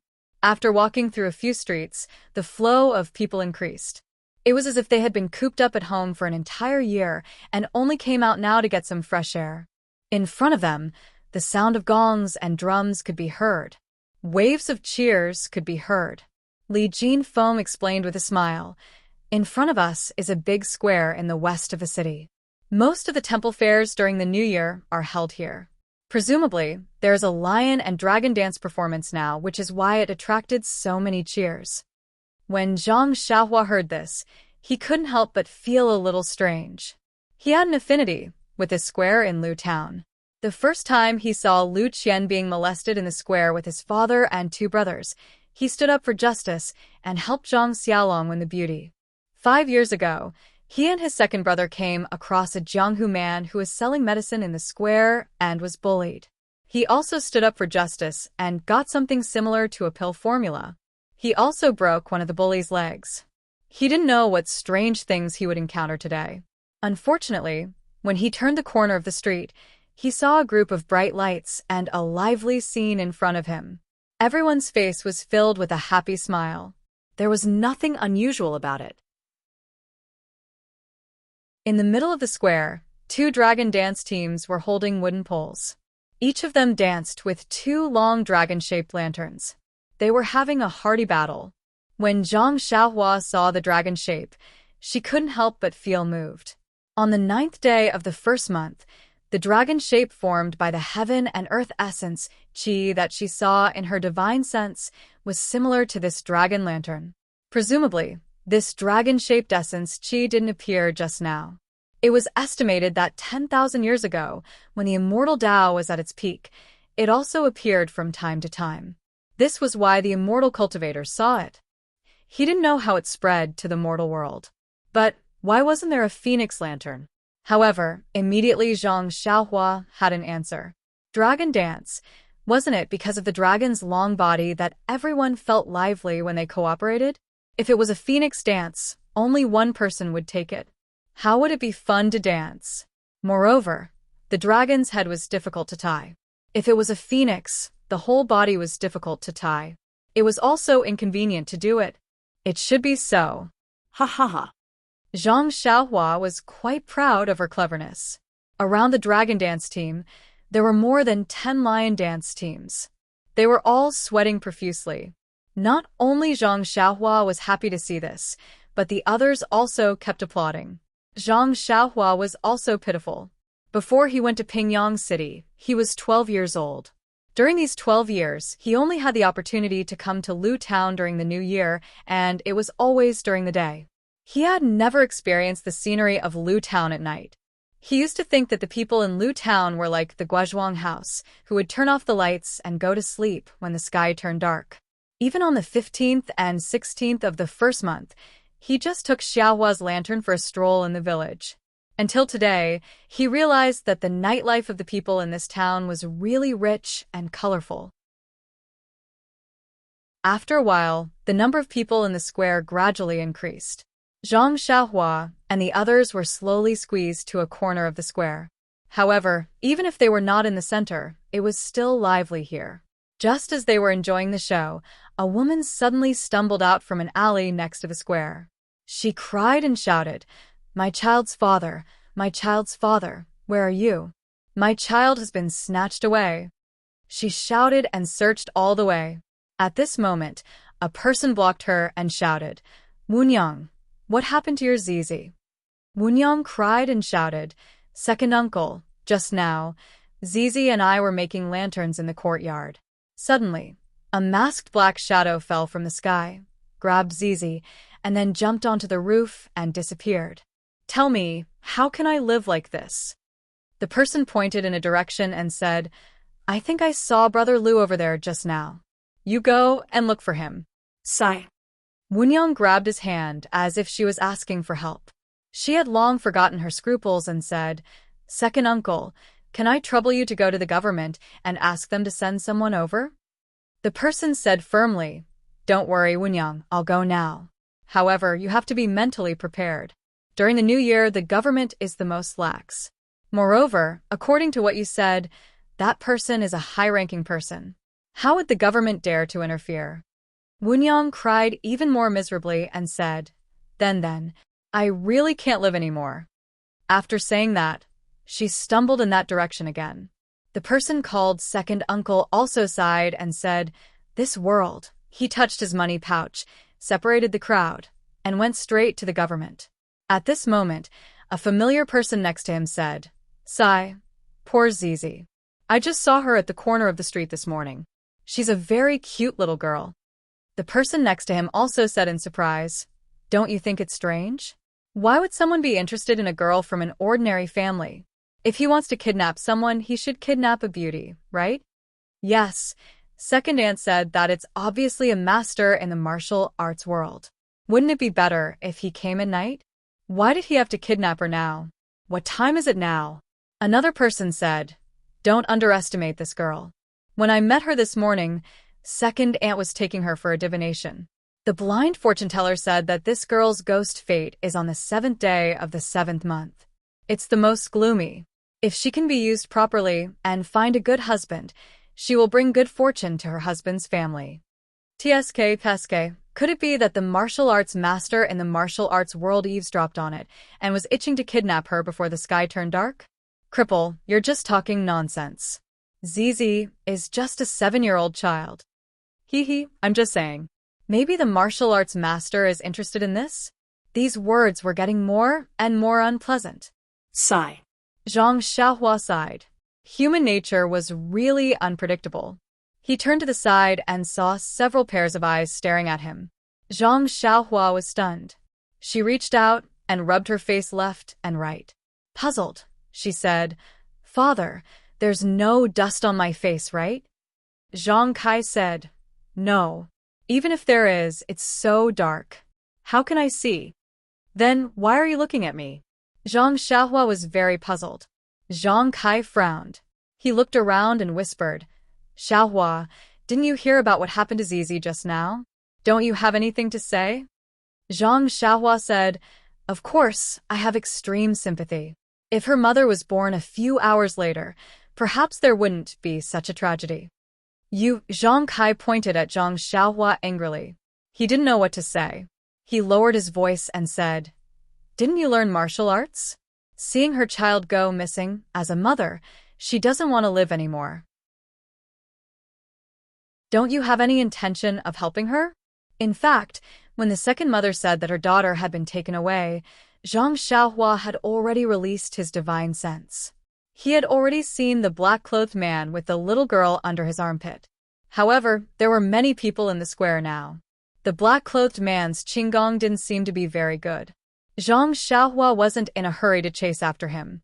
He only wanted to find an opportunity to relieve himself or play some sort of squeezing before going to rescue the girl. But now that his father had pointed it out in front of him, he was in a bit of a dilemma. Actually, it wasn't really a dilemma. Zhang Xiaohua just wanted to stand out in a low-key manner. But these people in front of him, who didn't know that he was an expert. If not for this, Zhang Kai wouldn't have pointed at him and scolded him. Thus, Zhang Xiaohua smiled and said, "Father, don't be angry. Your good son will go now. What do you think?" Go where? The cucumbers are already cold. What's the use of you going now?" Zhang Kai looked at this unfilial son and was still fuming. Zhang Xiaohua touched his nose and was a bit speechless. What was wrong with his father? It was said that the greater the power, the greater the responsibility. But this power didn't belong to his father. When did his sense of responsibility become so inflated? Seeing that there weren't many people around, Zhang Xiaohua whispered to Lu Kai, "Brother Kai, pay attention to protect my father. Don't let anything happen to him. I'll be back soon." Lu Kai's face was nervous and said, "Xiaohua, where are you going? Giving such a difficult task to me, I feel burdened in my heart." Zhang Xiaohua rolled his eyes and said, "I'm going to the side alley to relieve myself." Sigh, everyone collapsed.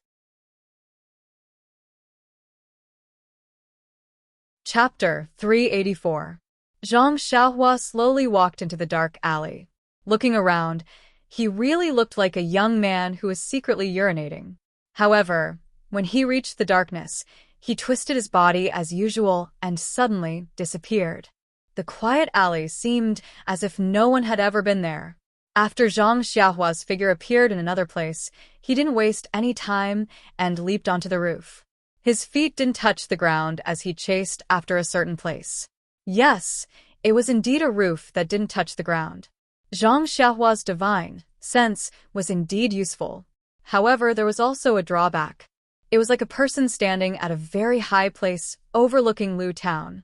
Everything was in his eyes, but everything was clear and there was no distinction of importance. Just like just now, when Zhang Xiaohua heard Wu Niang's narration, he released his divine sense to search. However, Lu Town was so big. Although Zhang Xiaohua's divine sense could barely cover it, if the black figure didn't leave hurriedly on the roof, he might not be able to track him down. At this time, after a delay, the black figure had gone far away. It seemed that he had escaped the range of Zhang Xiaohua's divine sense. Zhang Xiaohua didn't dare to be negligent. A 7-year-old girl was at the age of flower buds. If something happened to her, her life would be over. Zhang Xiaohua chased after the black figure with all his might. At the same time, He carefully recalled the records of the divine sense in the Carefree Heart Sutra. He wanted to find the technique of using the divine sense in order to overcome the shortcoming of using the divine sense crudely. Half a cup of tea's time passed. Zhang Xiaohua didn't find the answer he was looking for from the Carefree Heart Sutra. This Carefree Heart Sutra was just a basic cultivation method. It only talked about the methods of drawing qi into the body and refining qi. For other magical powers, it only explained the things to pay attention to, but there wasn't the slightest bit of technique to use. Presumably, there wasn't a unified standard for the use of the divine sense. Perhaps each family had their own secret method, so this sutra didn't have any records. While Zhang Xiaohua was pondering, a black shadow jumped out from another place in her divine sense. It was also holding a black object under its armpit and running in another direction. Zhang Xiaohua was startled, but she immediately understood. No wonder she couldn't find him after chasing him all the way. She thought she had made a mistake and didn't see that the black-clothed man's qigong was extremely brilliant. It turned out that this guy actually had some foresight. He first hid for a moment, then changed directions to avoid being tracked. Fortunately, this bastard's patience was not enough. If he had waited for her to chase him out of the city before he came out, she would have suffered unspeakable hardships and lost face in front of her father for nothing. Thinking of this, Zhang Xiaohua was a little angry. She didn't do anything in the air, but she immediately changed direction and floated towards that guy like a ghost. Maybe it was because Zhang Xiaohua was extremely afraid of death, or maybe it was because Zhang Xiaohua was extremely talented in qigong. In short, his levitation technique and escape technique would rapidly improve after a period of time. Under his deliberate use, in the night his figure actually showed signs of blurring. It wouldn't be an exaggeration to say that he was as fast as the wind. Although the black-clothed man was very careful and tried his best to escape, Zhang Xiaohua also didn't have the intention of letting a long line to catch a big fish. So, in the next moment, she had already caught up to that guy's back. Thinking that Zhang Xiaohua was using levitation technique, the tip of her feet basically didn't stop on the roof to borrow strength. Therefore, although that black-clothed man pricked up his ears, he didn't hear any strange movements. It wasn't until the last moment when Zhang Xiaohua approached that the black-clothed man seemed to have a warning in his heart and suddenly wanted to turn around. How could Zhang Xiaohua let him see her face? She stretched out her left hand and grabbed the back of that guy's neck as if she was pinching a chicken. According to Zhang Xiaohua's previous thinking, as long as her left hand exerted a little force, this guy's neck would be broken.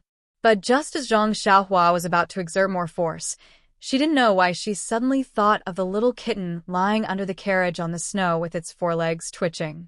Zhang Xiaohua sighed in her heart. I don't know where this black-clothed man came from. I also don't know if his hands are stained with blood. AI, forget it. Let's just let the authorities scratch their heads. There's no need for me to think about this nonsense.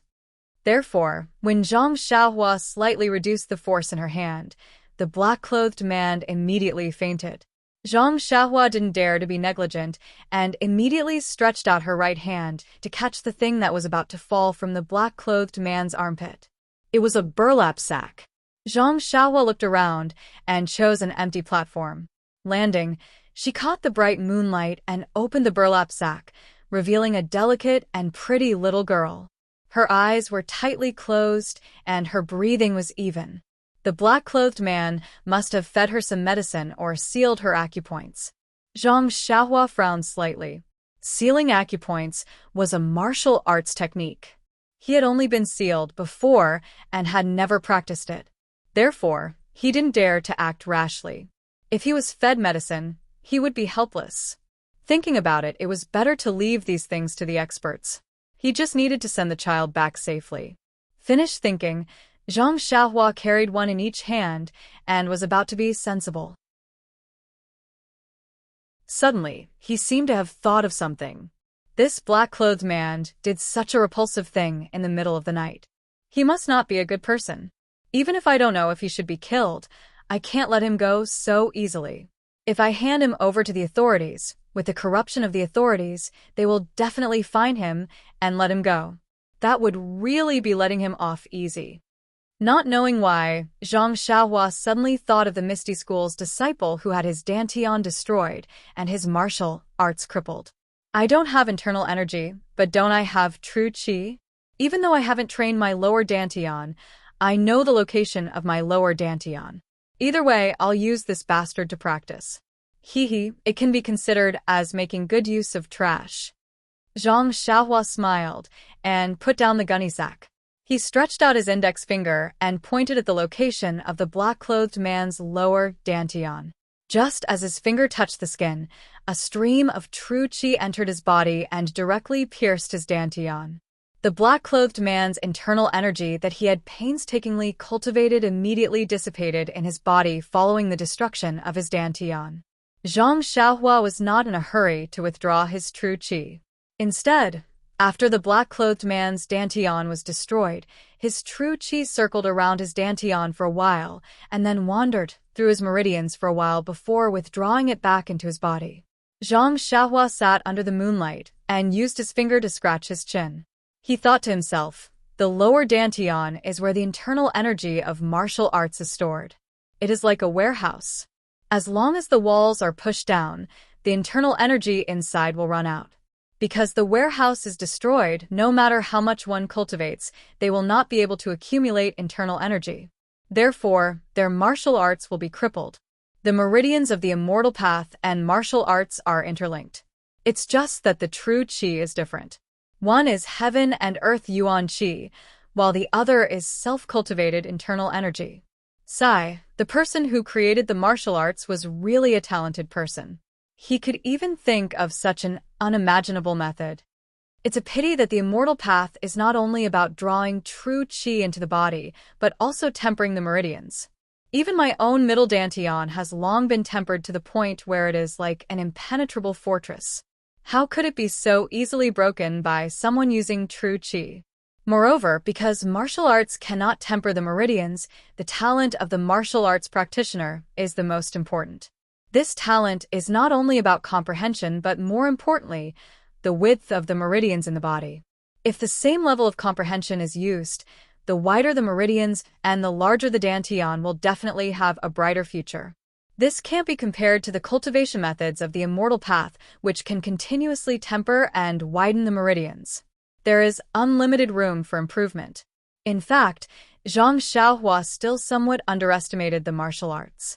No matter what, the martial arts were also based on the immortal path. How could the creator of the martial arts not understand the principles within? It's just that the cultivation methods of the martial arts were also divided according to the creator.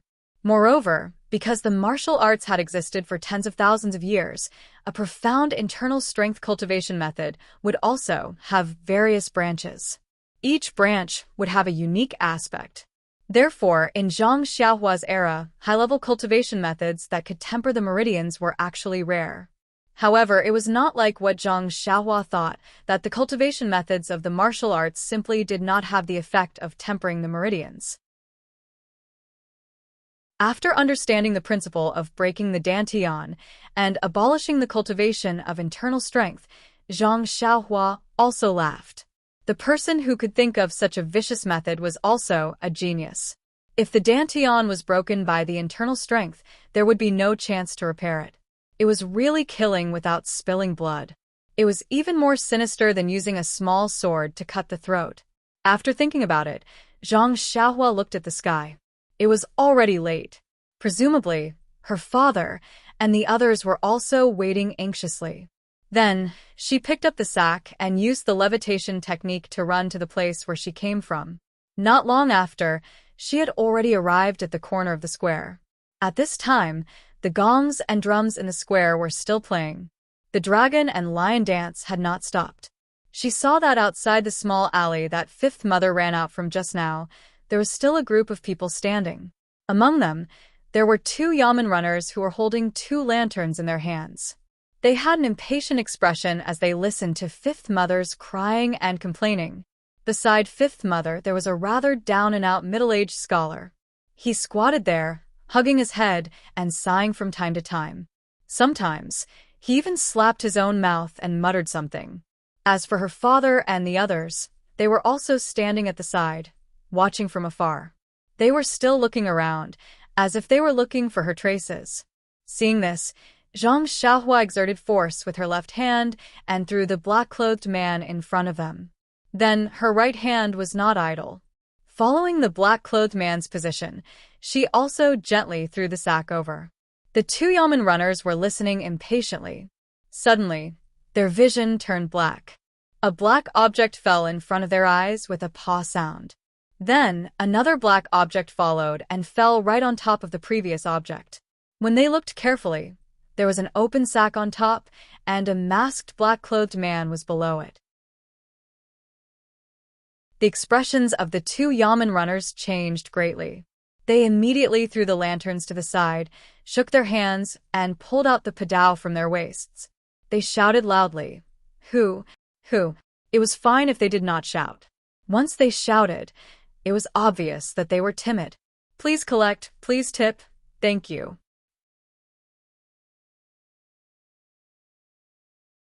Chapter 385. The two Yamen runners took out their swords and pretended to scold around. Where was the shadow of a person to be seen? However, Fifth Mother did not care about their show. She just stared at the black-clothed man on the ground. Then, she turned her gaze to the open gunny sack. Her eyes were filled with surprise. She ran over quickly and opened the gunny sack with a few hands, revealing the little girl who was unconscious with her eyes closed. The woman shouted loudly, "Father of the child, come quickly. It's our Zizi. She has been rescued." The middle-aged scholar who was squatting on the ground and regretting slapping his face immediately stood up and wanted to go over there. Perhaps because he had squatted for a long time, his legs were numb. After taking a few steps, his legs went soft, and he fell to the ground. However, the scholar hurriedly got up, as if he did not care about the mud on his body and face. He quickly walked over. When he saw his daughter, he smiled like a child and said, "Zizi, Zizi, it's really Zizi. God knows." After saying that, he stretched out his hand and wanted to touch the child's face. Only then did he realize that his hand was full of mud. He quickly wiped his hand on his clothes and then carefully stretched out his hand again. He was afraid that his hand would dirty the child's face, but he also wanted to personally verify the existence of the child with his hand. He could only gently touch the child's little face and brush the hair on her face before he retracted his hand with relief. Wunyang carried Zizi back from the gunny sack. The scholar saw the black-clothed man on the ground. Instantly, a fierce light appeared in his eyes. He raised his foot and stomped on the black-clothed man's body. He kept cursing as he stomped on the black-clothed man. When Zhang Kai and the others were watching, Zhang Xiaohua quietly walked over from behind. When they saw him coming over, everyone's faces showed a smile. Even Yu Biha's husband looked at him with stars in his eyes. It seemed that he had not recovered from the fact that there was really such a powerful person around him. Lu Kai smiled and said, "Xiaohua, you took quite a long time to urinate." Zhang Xiaohua shrugged and said, "Oh, I can't help it. Uncle Li is really enthusiastic. He let me drink so much wine. Young people digest well. As long as I go more often, please don't blame me." Zhang Kai laughed and scolded, "When did you learn to be so glib?" Zhang Xiaohua said, "Father, you've wronged the boy. The boy is very honest." Then he looked in that direction and said, "Uncle Li, since the people from the government are already here and the person who kidnapped the girl has also run back, let's go back quickly. It's already late. It's better to rest early." Zhang Kai also knew Zhang Xiaohua's problem, so he said, "Sai, young people act sleep. Brother Li, let's go. I've already seen the Lantern Festival. It's really eye-opening. If I have time next year, I'll have to ask you again." Old shopkeeper Li smiled even more brilliantly and said, of course. You're welcome to harass me. You're welcome to harass me." With that, everyone prepared to return home. However, at this moment, a new situation suddenly occurred. The scholar stepped on the man in black with all his strength, and the two Yamen runners howled for a long time, but still couldn't see a shadow. They were about to put away their padao and come over to watch. In fact, the two of them were half happy and half worried. They were happy because they caught the thief effortlessly. Of course, it was a great merit. They were worried because this person was obviously from Jianghu and was definitely not someone they could afford to offend. It was like a hot potato that was forced into their hands. The black-clothed man had only fainted from Zhang Xiaohua's grip. After the fall and the scholar's ferocious assault, he slowly regained consciousness. When he opened his eyes and looked around, he did not quite understand what had just happened. However, what had just happened was not important. What was important was how to escape from here. In front of him, there were only two people who wanted to go forward but didn't dare to. The one who was trying to step on him was a weak scholar. The little girl was still unconscious, and there were only a group of men and women in plain clothes surrounding him. These people were just like ants in his eyes. Why would he care about them? The man in black understood his situation. He grabbed the scholar's foot and was about to throw him away with his strength. At this time, he found that he couldn't mobilize his genuine qi. Then he checked his genuine qi, and his face immediately turned pale. His inner strength was abolished. What should he do? Thinking of this, the man in black used all his strength to pull the scholar down. Then, he turned around and forcibly took the little girl from Wunyang's hands. He held her with his left hand, and then took out a dagger from his arms with his right hand and put it on the child's neck. He screamed, get out of the way, or I'll kill this child." When the two Yamen runners saw that the man in black had woken up, they were scared witless and immediately ran away. The surrounding people were also stunned and didn't know what to do. Wunyang rushed over from the side and begged while crying, "Hero, please kidnap me. Please put down the child, okay?" The man in black kicked Wunyang aside and scolded, "What's the use of keeping you? You're already an old noob." Zhang Xiaohua, who was about to leave in the distance, saw this and immediately put her hand into her arms. At this time, the scholar, who had just been pulled down by the man in black, took advantage of the moment when the man in black turned his attention to Wunyang and pounced on him desperately. One of his hands first grabbed the sharp blade of the dagger on the child's neck, and the other hand grabbed the man in black's wrist. Then, he stretched out his head and bit the man's hand that was holding the dagger. The man in black screamed in pain and raised his leg to kick the scholar's waist. However, even if the scholar was in pain, he still didn't let go. Blood immediately flowed from his hand that was holding the dagger and dripped on the child's fair neck. The man in black kept kicking, but the scholar seemed to be determined. He gritted his teeth and didn't let go. Immediately, blood also flowed from the man in black's hand. The man in black was even more nervous. He held the girl with one hand and used his other hand to snatch the dagger back. His other leg also kept kicking the scholar. Seeing that the scholar was bleeding from the corner of his mouth, the people who were watching by the side couldn't stand it anymore. Someone shouted, "Old and young men, this is our Lu Town's villagers. We must not let this bad guy hurt our child. Charge, trample him to death, let's see how arrogant he can be."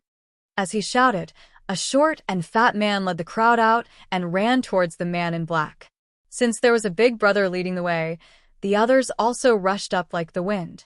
When the man in black saw this, his eyes revealed a look of horror.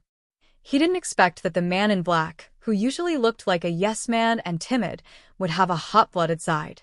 He quickly let go of his right hand and threw the girl aside. At this time, the scholar was also exhausted and could no longer hold on to the man's wrist. His hand loosened, and the man in black broke free. The man in black no longer cared about anything else and hurriedly tried to find a way to escape. Unfortunately, he was already surrounded in the span of a few breaths.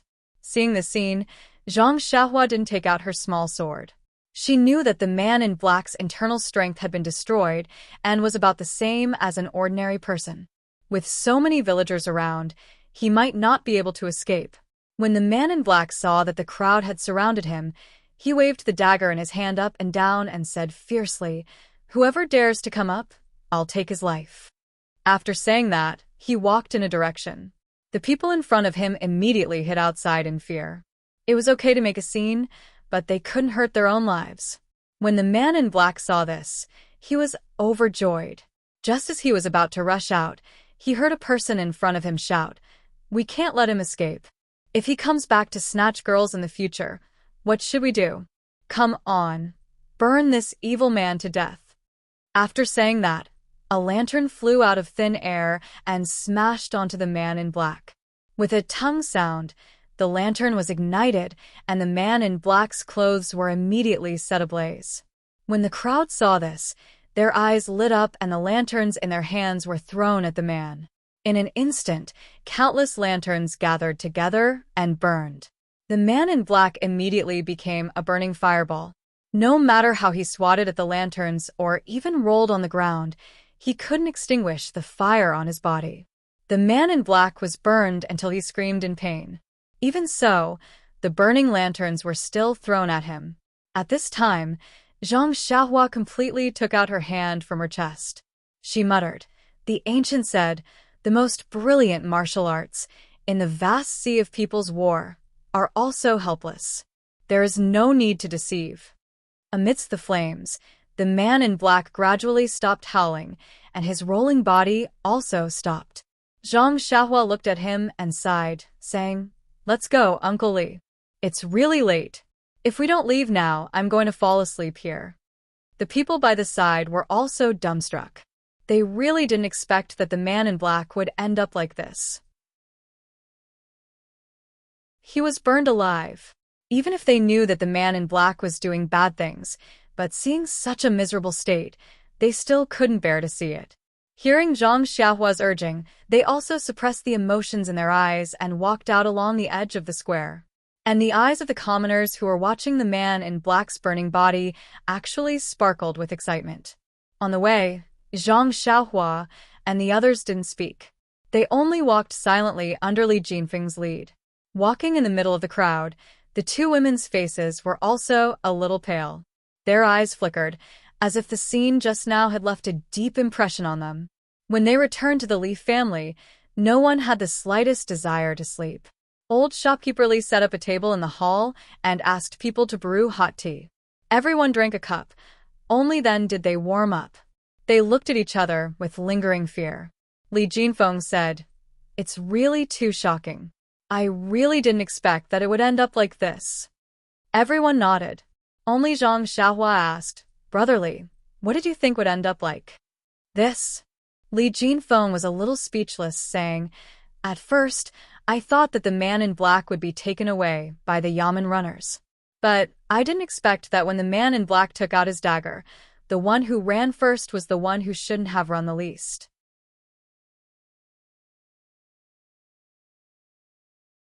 Chapter 386. Yes, Li Jinfeng was speechless. The government that he had high hopes for had given him the most disappointing answer. What else could he say? But Li Jinfeng's lips were still trembling slightly. "But to burn that person to death, it's really cruel," Lu Kai added. Seeing that the younger generation in the hall were all discussing, the four old men sitting at the head of the table were silent. Zhang Kai was a little better. Although he was older, he only lived in Guozhuang House. The hatred of the villagers was all in the open. Most of them were rumors and gossip. It was rare for someone to actually do something like this. He had also never seen so many people vent their anger on one person and burn him to death. For a moment, he was not used to it. Old shopkeeper Li and old shopkeeper Yu were not the same. They lived in Lu Town and had seen many petty thieves. In their business dealings, it was not uncommon to see despicable methods. Especially last time, when old shopkeeper Li's family was almost wiped out by the mountain bandits, his mentality had already changed slightly. Toward such evildoers, they were afraid that they would not be able to get rid of them completely. Old shopkeeper Yu was the same. Of course, even if the two of them wanted the black-clothed man to receive the punishment he deserved, they had never thought that it would end like this today. However, they had forgotten what this deserved punishment actually was. The two of them looked at Zhang Kai's expression and were about to speak when they heard Zhang Xiaohua cough and clear his throat, as if he wanted to speak. Thus, the two of them immediately looked at each other, and then at Zhang Xiaohua. In fact, the young man in front of them was the main character of tonight. They knew very well that if Zhang Xiaohua did not use the excuse of going to the toilet to escape and capture the black-clothed man from afar, how could there be a family reunion and a follow-up story? However, since Zhang Xiaohua did not explicitly say that he was the one who captured the black-clothed man, even if they asked now, Zhang Xiaohua might not admit it. Everyone in the hall had the same thought, so when they heard Zhang Xiaohua cough, they immediately quieted down. They all looked at him with longing eyes, wanting to know what this expert wanted to say. Zhang Xiaohua cleared her throat and said, "Daddy, I'll sleep with you later. You don't have to worry about me after you put me on the Kong." Clang, clang, clang. Some of them fell to the ground, and some of them dropped their teacups. No one had thought that Zhang Xiaohua would say something like that. Zhang Xiaohua looked innocently at the people who were shocked by her and said with a smile, "Actually, I know that everyone is shocked by the fate of the man in black tonight. But if you think about it carefully, you might be able to find a reasonable explanation." "Xiaohua, don't talk nonsense. Everyone here is older than you. Who doesn't have as much experience as you? Who is it your turn to speak?" If it was martial arts, Zhang Kai would not object. But when he saw that Zhang Xiaohua wanted to speak frankly, he felt that his son was exaggerating. Who in front of him wasn't a learned person. Only he and his son came from the countryside. If they didn't speak well, wouldn't they be laughed at? At this time, Mr. Liu, who had been silent for a long time, waved his hand and said, "Brother Zhang, age has always been the appearance. If we talk about experience, everyone may not have the experience that Xiaohua has. At such a young age, she entered the Jianghu that we have never entered. Now it has been 6 years. I think she must have a lot of feelings. Share it with us so that we won't be suspicious of her." Li Jinfeng also said with a smile, "Xiaohua, just say it. Uncle is just protecting you. I'm afraid you'll mess it up." Zhang Xiaohua looked at Zhang Kai and saw that he didn't have any expression. Then she said, "I'm just expressing my feelings. If it's not good, please add on. Actually, in the end, it's still human nature. Didn't you see when the black-clothed man just woke up? Everyone was so scared that they hid far away. Although the black-clothed man kidnapped Zai Zai, no one went forward. Until Zai Zai's father went forward as if he didn't care about his life, but the black-clothed man wasn't as powerful as they thought.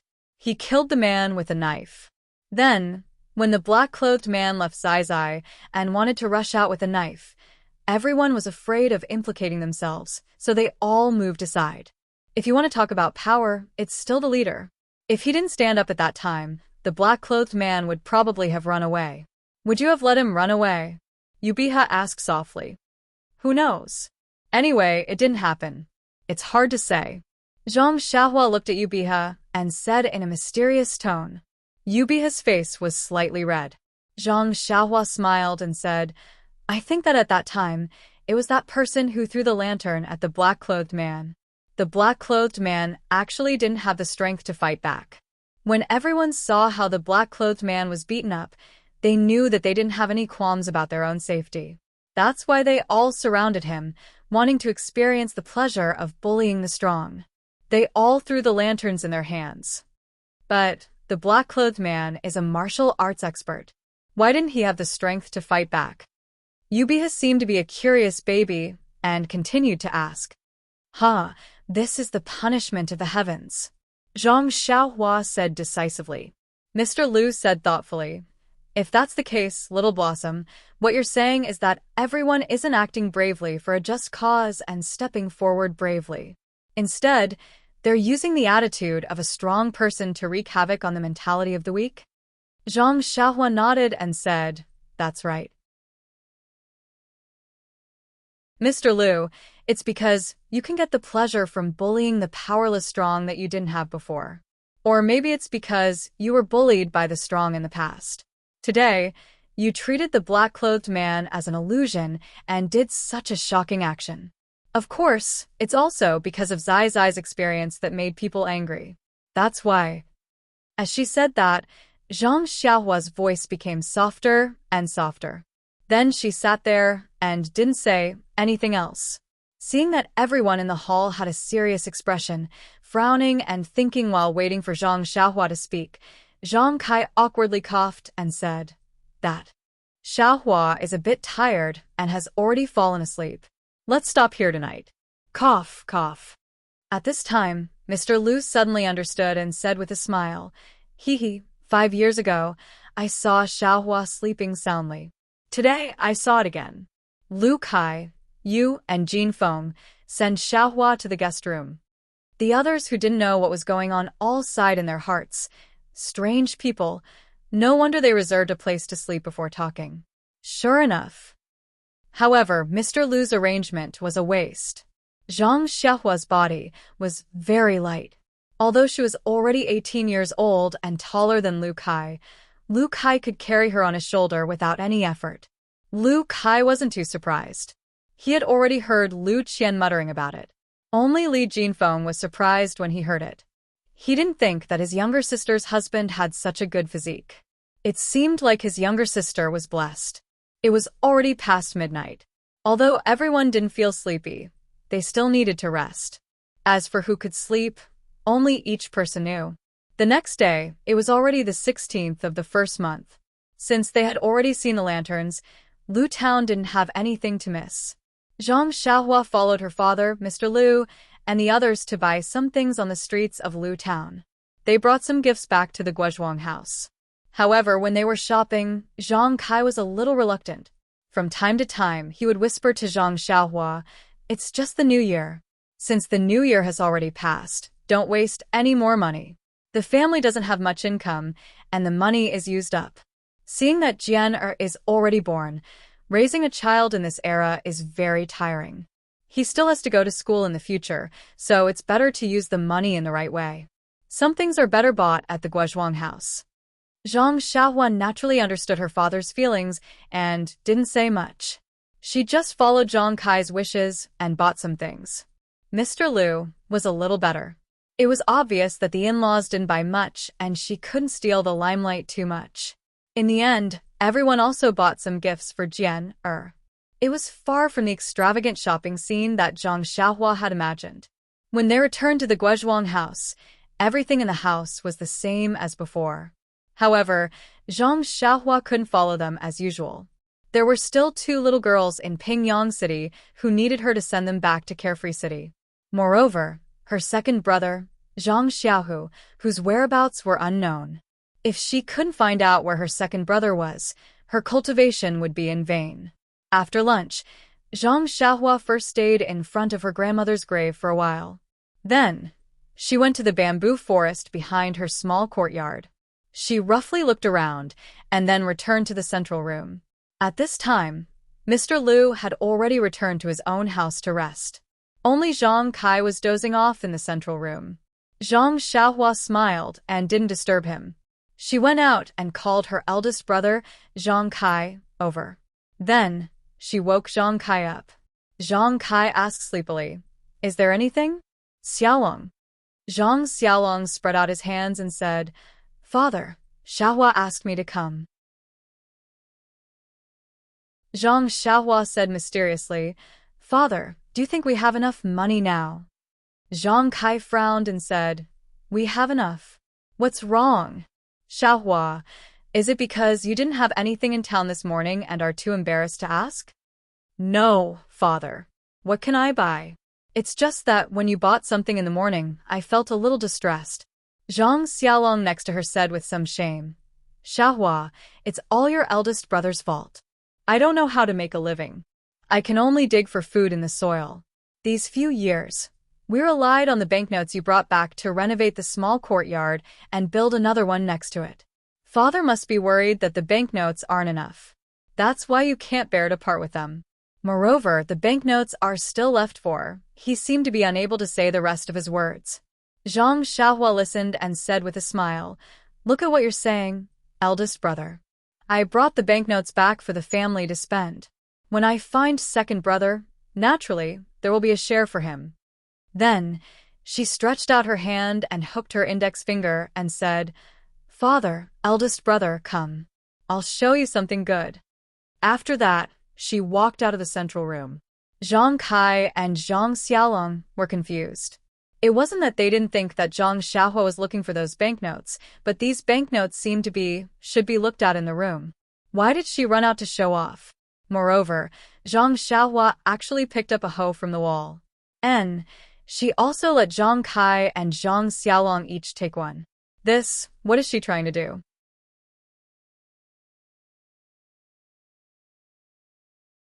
Chapter 387.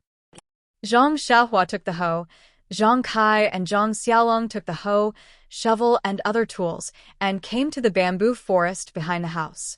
Finding the empty space that they had chosen earlier, Zhang Xiaohua pointed at the place and said, "Big brother, come. Let's dig a big hole here." Zhang Xiaolong looked at the empty space, and then looked at Zhang Xiaohua's serious expression. He spat 2 mouthfuls of saliva into his hand, picked up the hoe, and was about to dig the ground. But at this moment, Zhang Xiaohua, who had been releasing her divine sense, saw a villager pass by their house. She quickly pulled her big brother's hand and said, "Wait a moment, big brother, someone passed by." Zhang Kai frowned and said softly, "Xiaohua, what are you doing?" Zhang Xiaohua also frowned. She suddenly patted her forehead with her hand and said with a bitter smile, Father, big brother, I thought wrong. Let's go back to the house." Finished speaking, she walked back to the courtyard without looking back. Zhang Kai and Zhang Xiaolong looked at her, and then looked at each other. They didn't say anything, and took the tools and followed her back to the small courtyard. When they entered the courtyard, Zhang Xiaohua was standing in the courtyard in a daze. She seemed to be thinking about something. Zhang Xiaolong took the shovel from Zhang Kai's hand and was about to put it in the corner. Zhang Xiaohua said, "Big brother, wait a moment, I still need to use it." Finished speaking, she turned her head and said, "Father, big brother, come to this house." "Oh, right, I'll go and lock the courtyard door." Zhang Xiaohua locked the courtyard door and brought the 2 people to her small house. As soon as they entered the house, Zhang Kai asked, "Xiaohua, what are you doing? If you want to give us banknotes, then take them out. It's not like your father hasn't seen banknotes before. What are you afraid of?" Even Zhang Xiaolong was puzzled. "Yes, isn't it just banknotes? What was the hoe for?" Zhang Xiaohua looked at their confusion and scratched her chin with her fingers.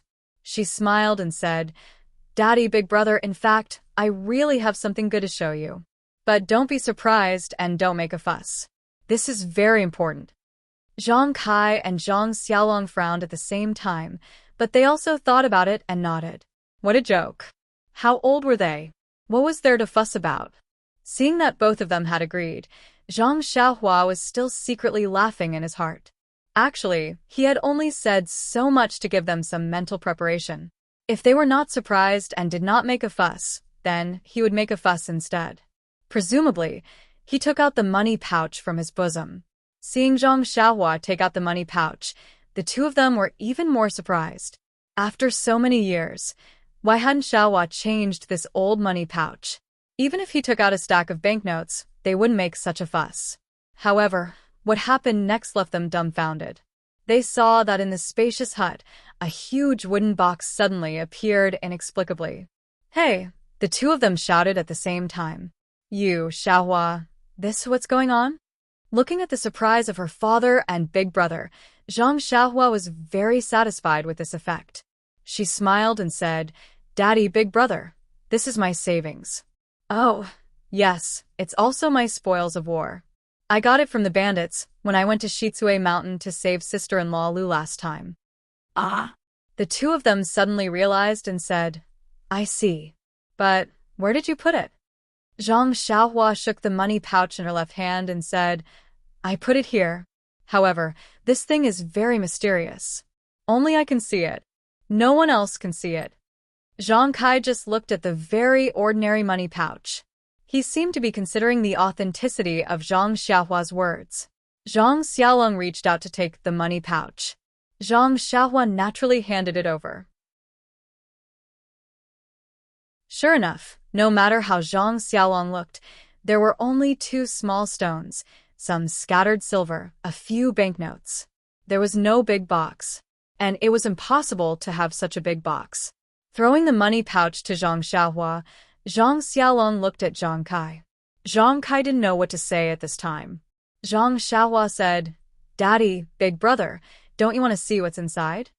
Zhang Xiaolong smiled and said, "Of course, we want to. Open it quickly." Walking to the front of the box, Zhang Xiaohua was about to open it. Zhang Kai shouted, "Xiaolong, close the door first." Zhang Xiaohua had been releasing her divine sense. Of course, she knew that no one would see it. Zhang Xiaolong walked to the door and looked at the quiet courtyard.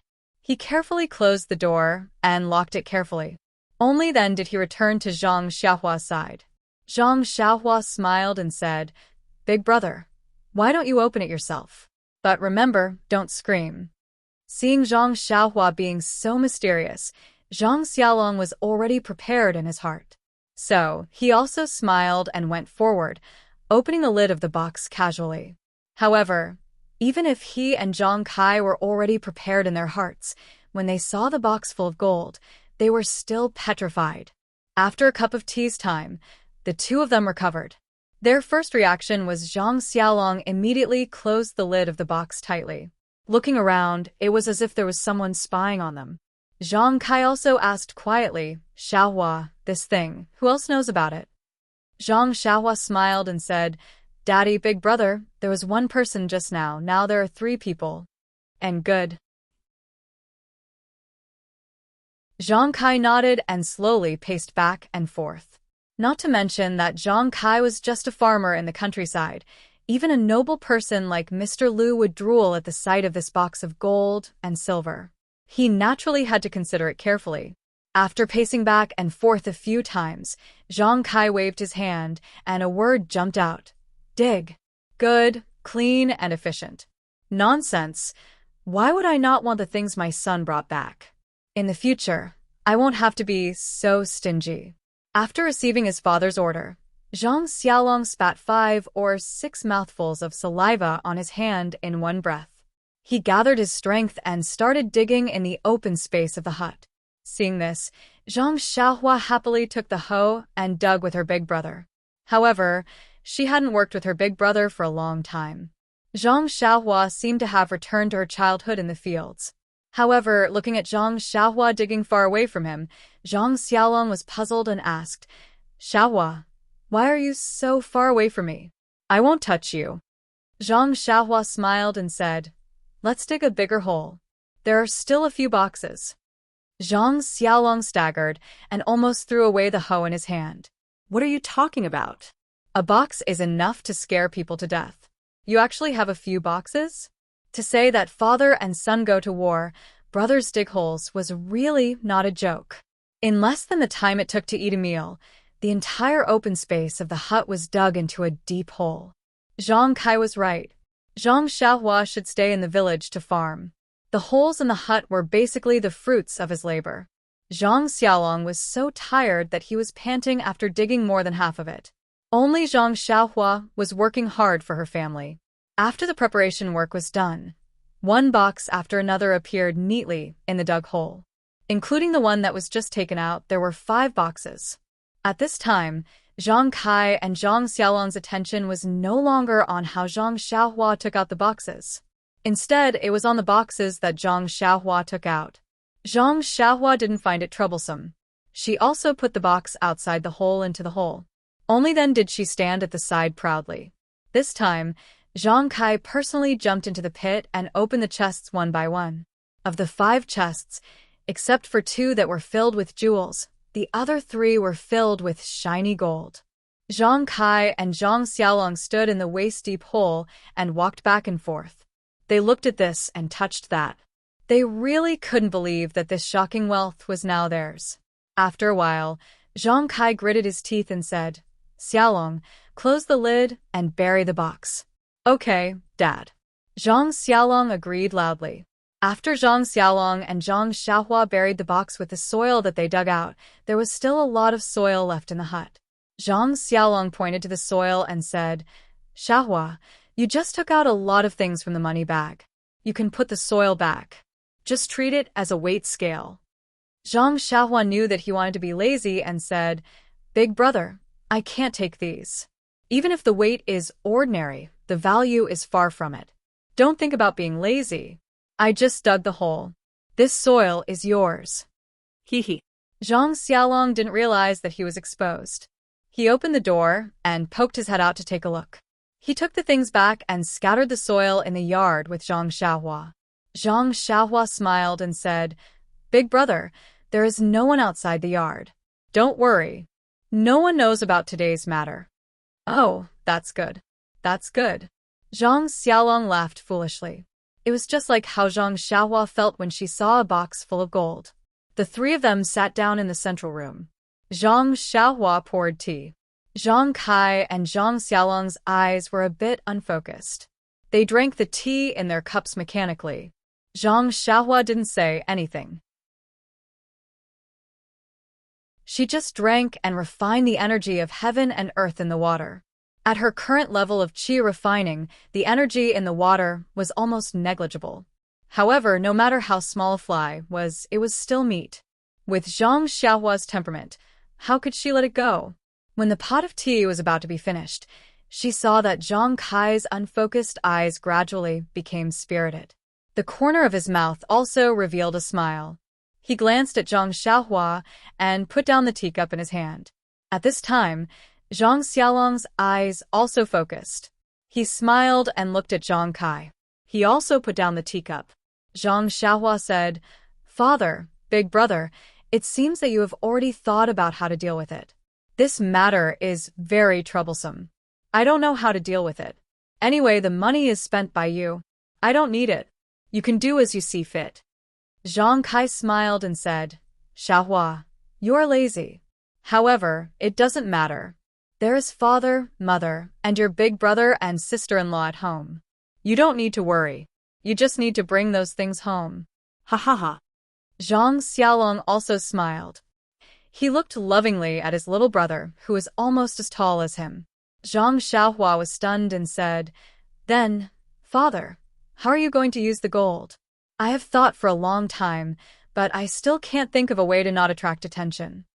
This is really too easy to deal with."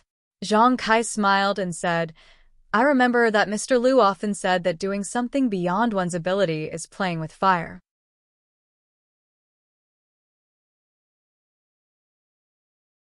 Chapter 388. He remembered that Xu Cihong said that Zhang Xiaohua was ungrateful. This knot in her heart should be untied here. Zhang Xiaohua was stunned and asked, "Father, why don't I understand what you're saying?" Zhang Kai smiled and said, "What I mean is that if we don't use this huge amount of wealth, we won't attract attention, right?" Ah. Zhang Xiaohua felt dizzy and said, "Since father doesn't want to spend this money, why should I take it out?" Zhang Kai said meaningfully, "You taking it out and not taking it out, of course, is completely different. In fact, Xiaohua, the banknotes you brought back 5 years ago haven't been used up.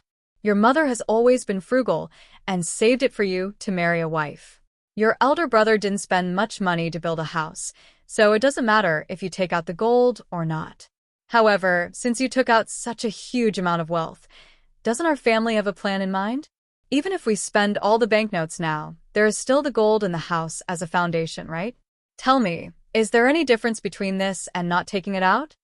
Moreover, our family's current situation has already made some people jealous. If we go further, it will be easier to get into trouble.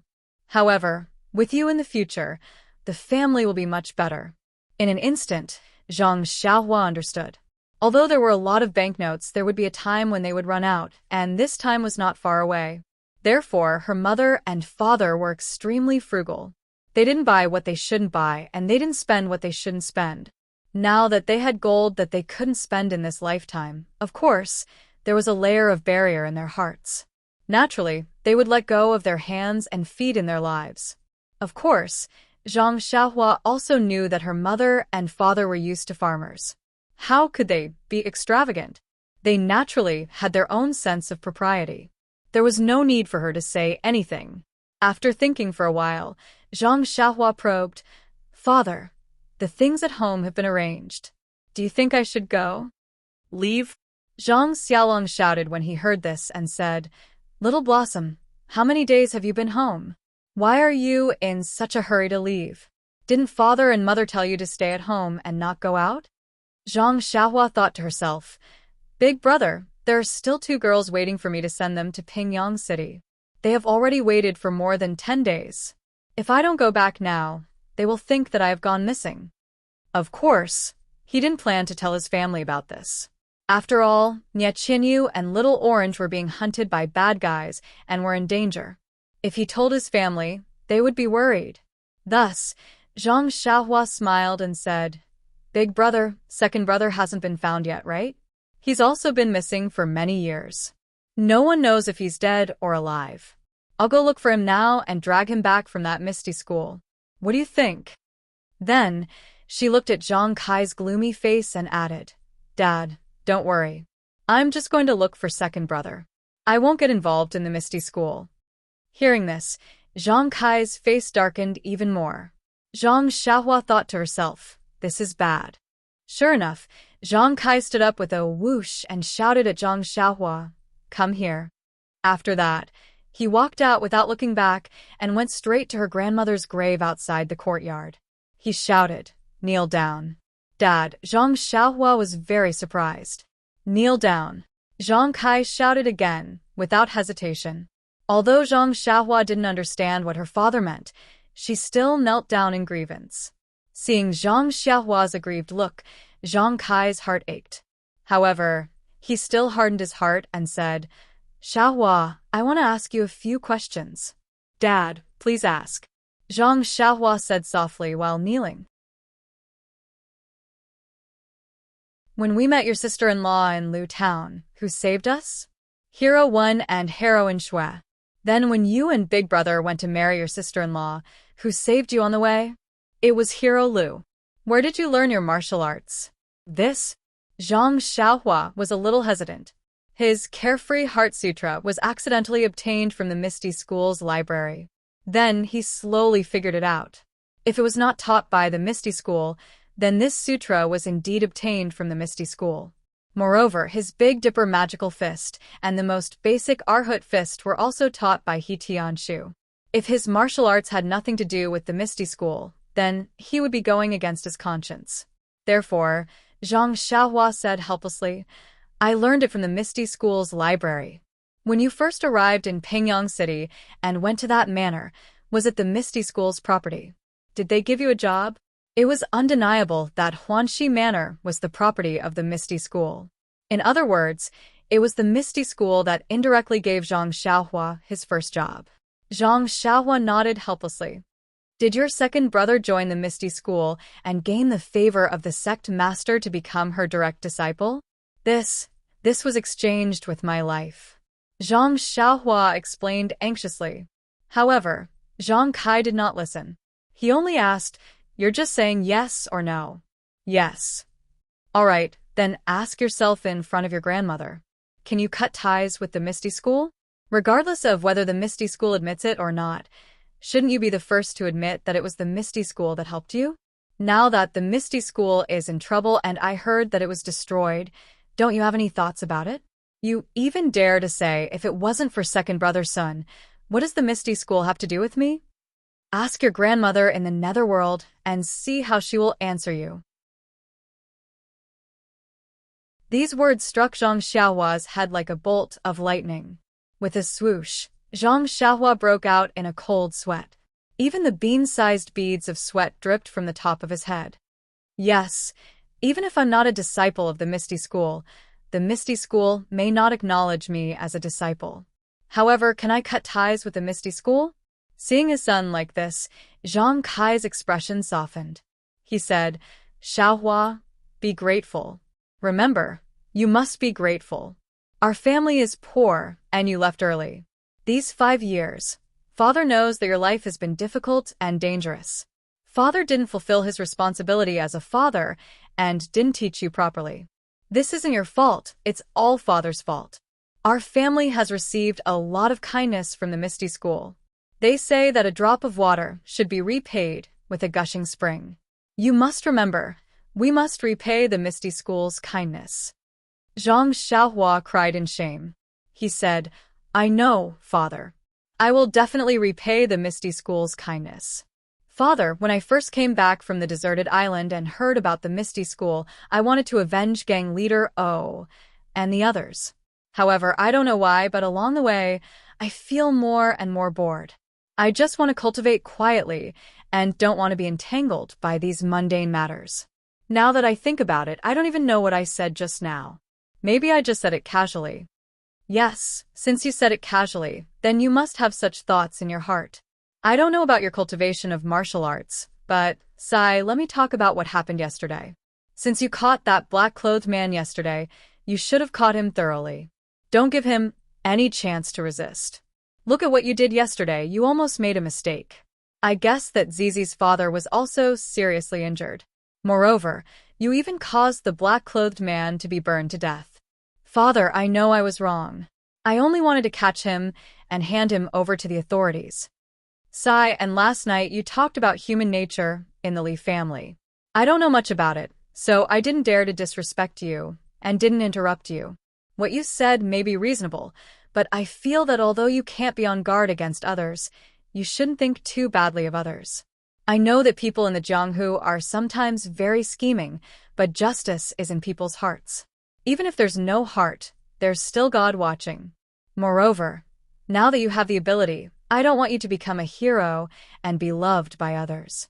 I only hope that you can become an upright person and use a grateful heart, a compassionate heart, and a chivalrous heart to face everyone. Zhang Xiaohua had never been lectured by her father in such a serious manner since she was young. She could only listen with tears in her eyes and nodded repeatedly. Seeing this, he said, "That's all I have to say. I won't say anything more. Kneel here and think carefully. If you understand, then go back to your room." After he finished speaking, he turned and left. When he was halfway there, he saw Guosufei running over in a hurry. Wasn't the person behind her Zhang Xiaolong who ran out just now? Seeing Zhang Kai angry and Zhang Xiaohua crying, Guosufei also shed tears. She glared fiercely at Zhang Kai, then ran over to Zhang Xiaohua and said, "Xiaohua, don't mind your father. He's going senile." Zhang Xiaohua wiped away her tears and said, "No, mother, father is right. I was wrong. Please let me accompany grandmother and think about it carefully." Guosufei said, "Xiaohua, be good. It's so cold outside. If you want to think about it, you should go inside and think about it." Uffed, Zhang Xiaohua laughed and said, "Mother, I'm already 18. You should call Jian or good." 18? Guosufei said, "You're already 18, and you're still crying?" Zhang Xiaohua wiped her tears again in embarrassment and said, "Don't cry, mother. Father hasn't scolded me for a long time. I'm just touched. Really, it's not cold outside. Please go back to your room. If you're here, I won't be able to think. Won't it be even more of a waste of time?" Seeing that Zhang Xiaohua refused to leave, Guosufei could only remind her, "Think about it carefully. Hurry up and think. I'll go and cook for you. When it's ready, I'll call you." After saying that, she was still worried. She turned around and hurried away. When her mother was far away, Zhang Xiaohua finally calmed down and carefully sorted out her thoughts. In fact, Zhang Xiaohua had always had a very good impression of the Misty School, sect leader O, Wenwenhai, Lu Mingyue, Xueqing, He Tianshu, and the others. She was even more grateful to O Peng.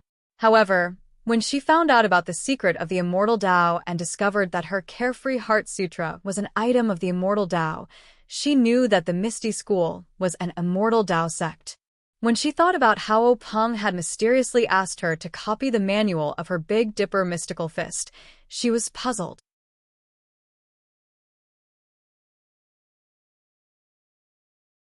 Chapter 389. Of course, sect leader O wanted to exchange it for 3,000 taels of gold, so he didn't treat him badly. This little bit of doubt was nothing, but later on, he saw the sinister intentions of the Righteous Alliance on the ship, and saw many robberies and killings on the road.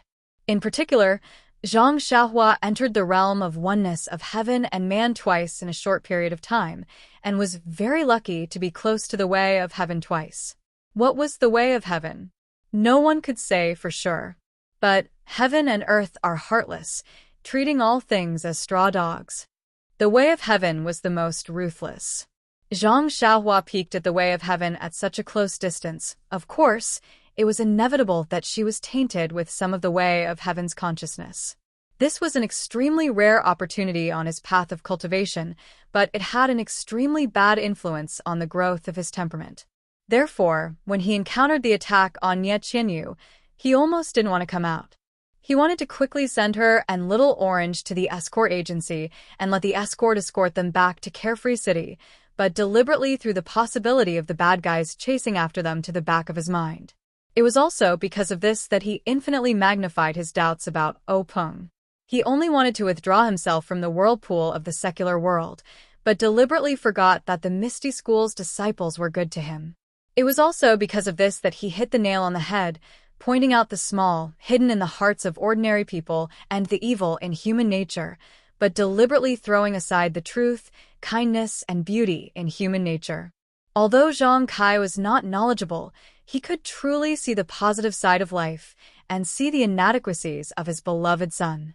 It was also because of this that Zhang Xiaohua was completely enlightened and understood that she had gone astray. That's right. Swordsman 1 and Swordswoman Xue saw our family being bullied by bullies in Lu Town. With a compassionate heart, they helped us regardless of the consequences.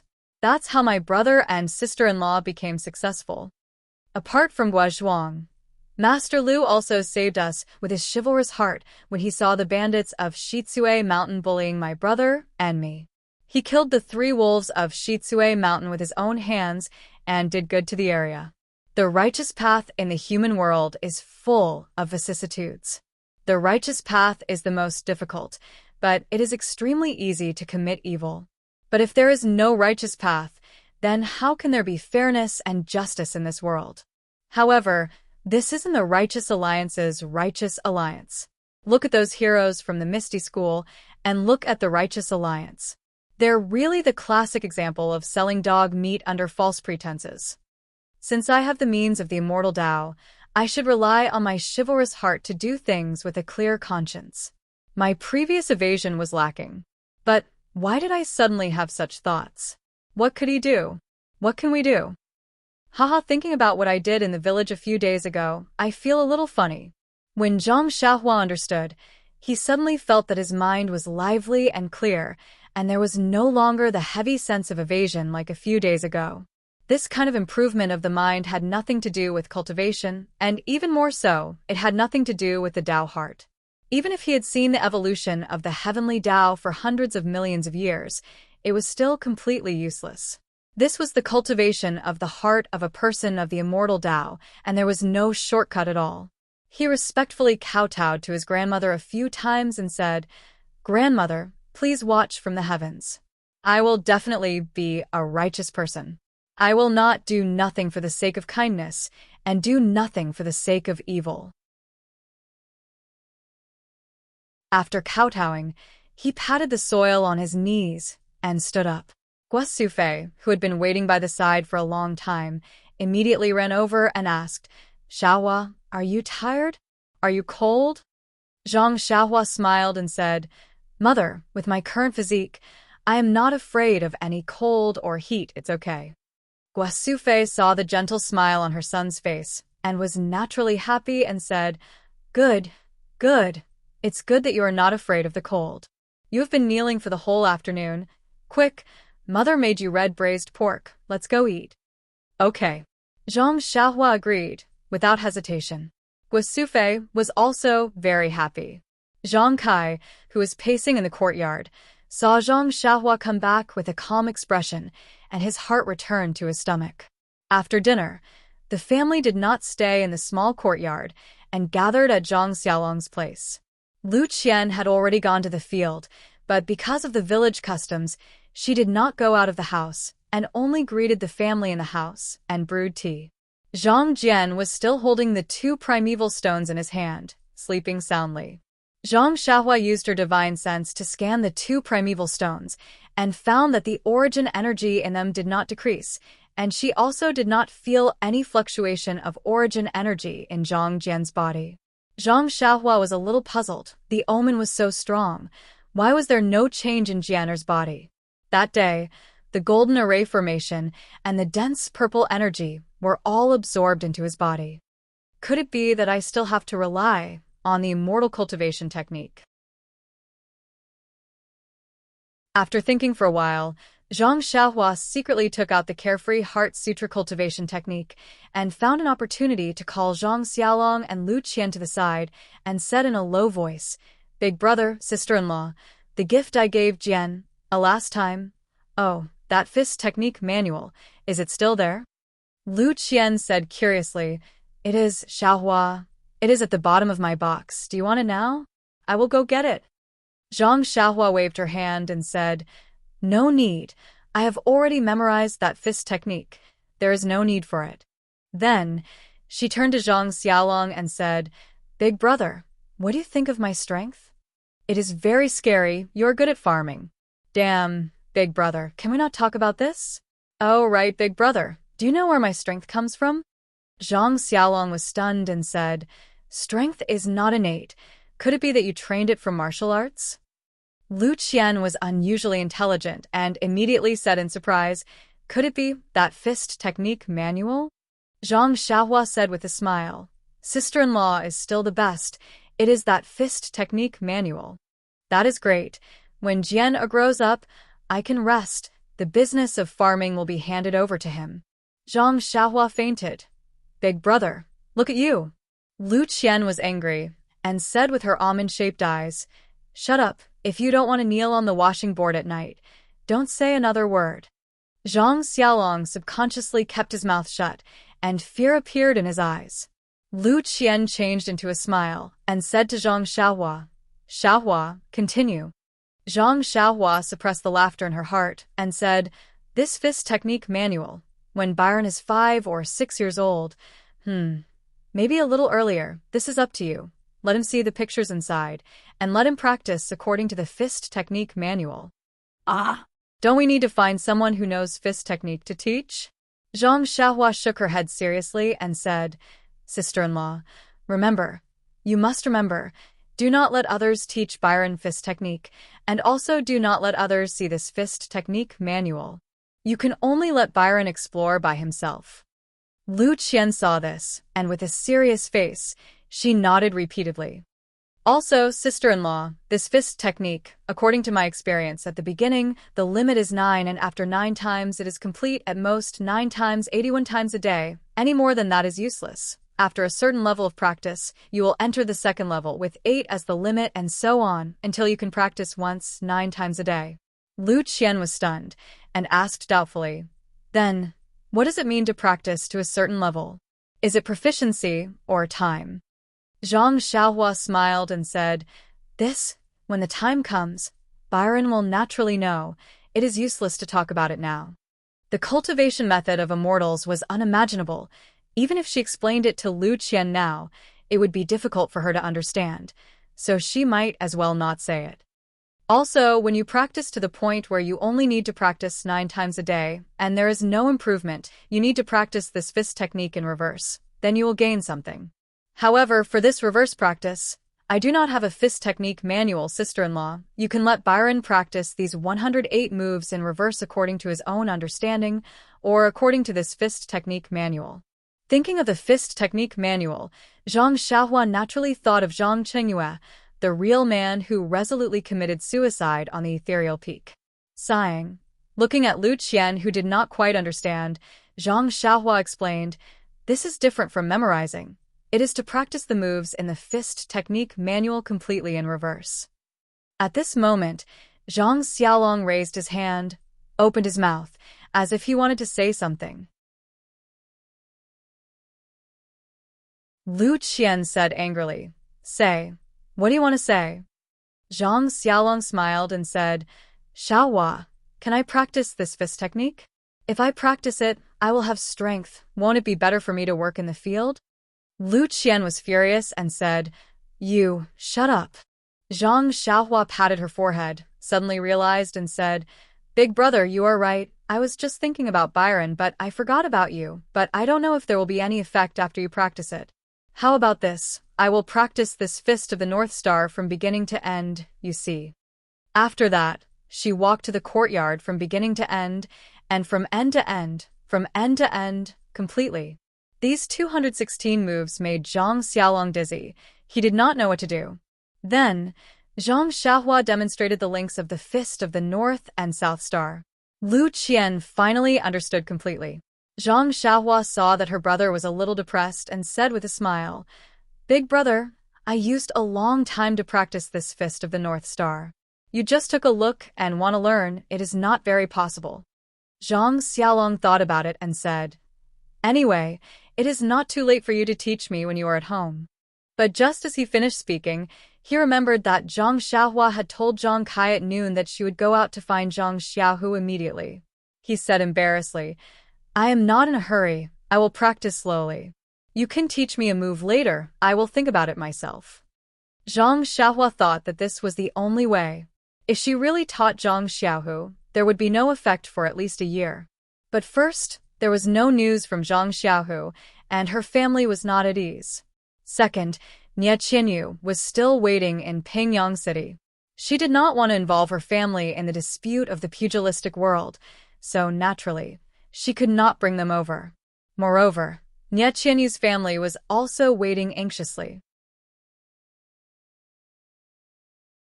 Putting herself in their shoes, she also wanted to send them back quickly. After that, the three of them entered the house. Zhang Xiaohua took out the Carefree Heart Sutra and said, "Sister-in-law, this is another internal energy cultivation method, but it is different from the fist manual. This book is still to be returned to the Misty School, so you can't lose it." Lu Qian reached out and took it, smiled and said, "Then I will hide it under the box."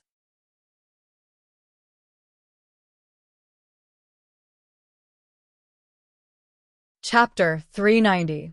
Lu Qian took the Heart Sutra and asked, "What is the Heart Sutra for Byron to practice?"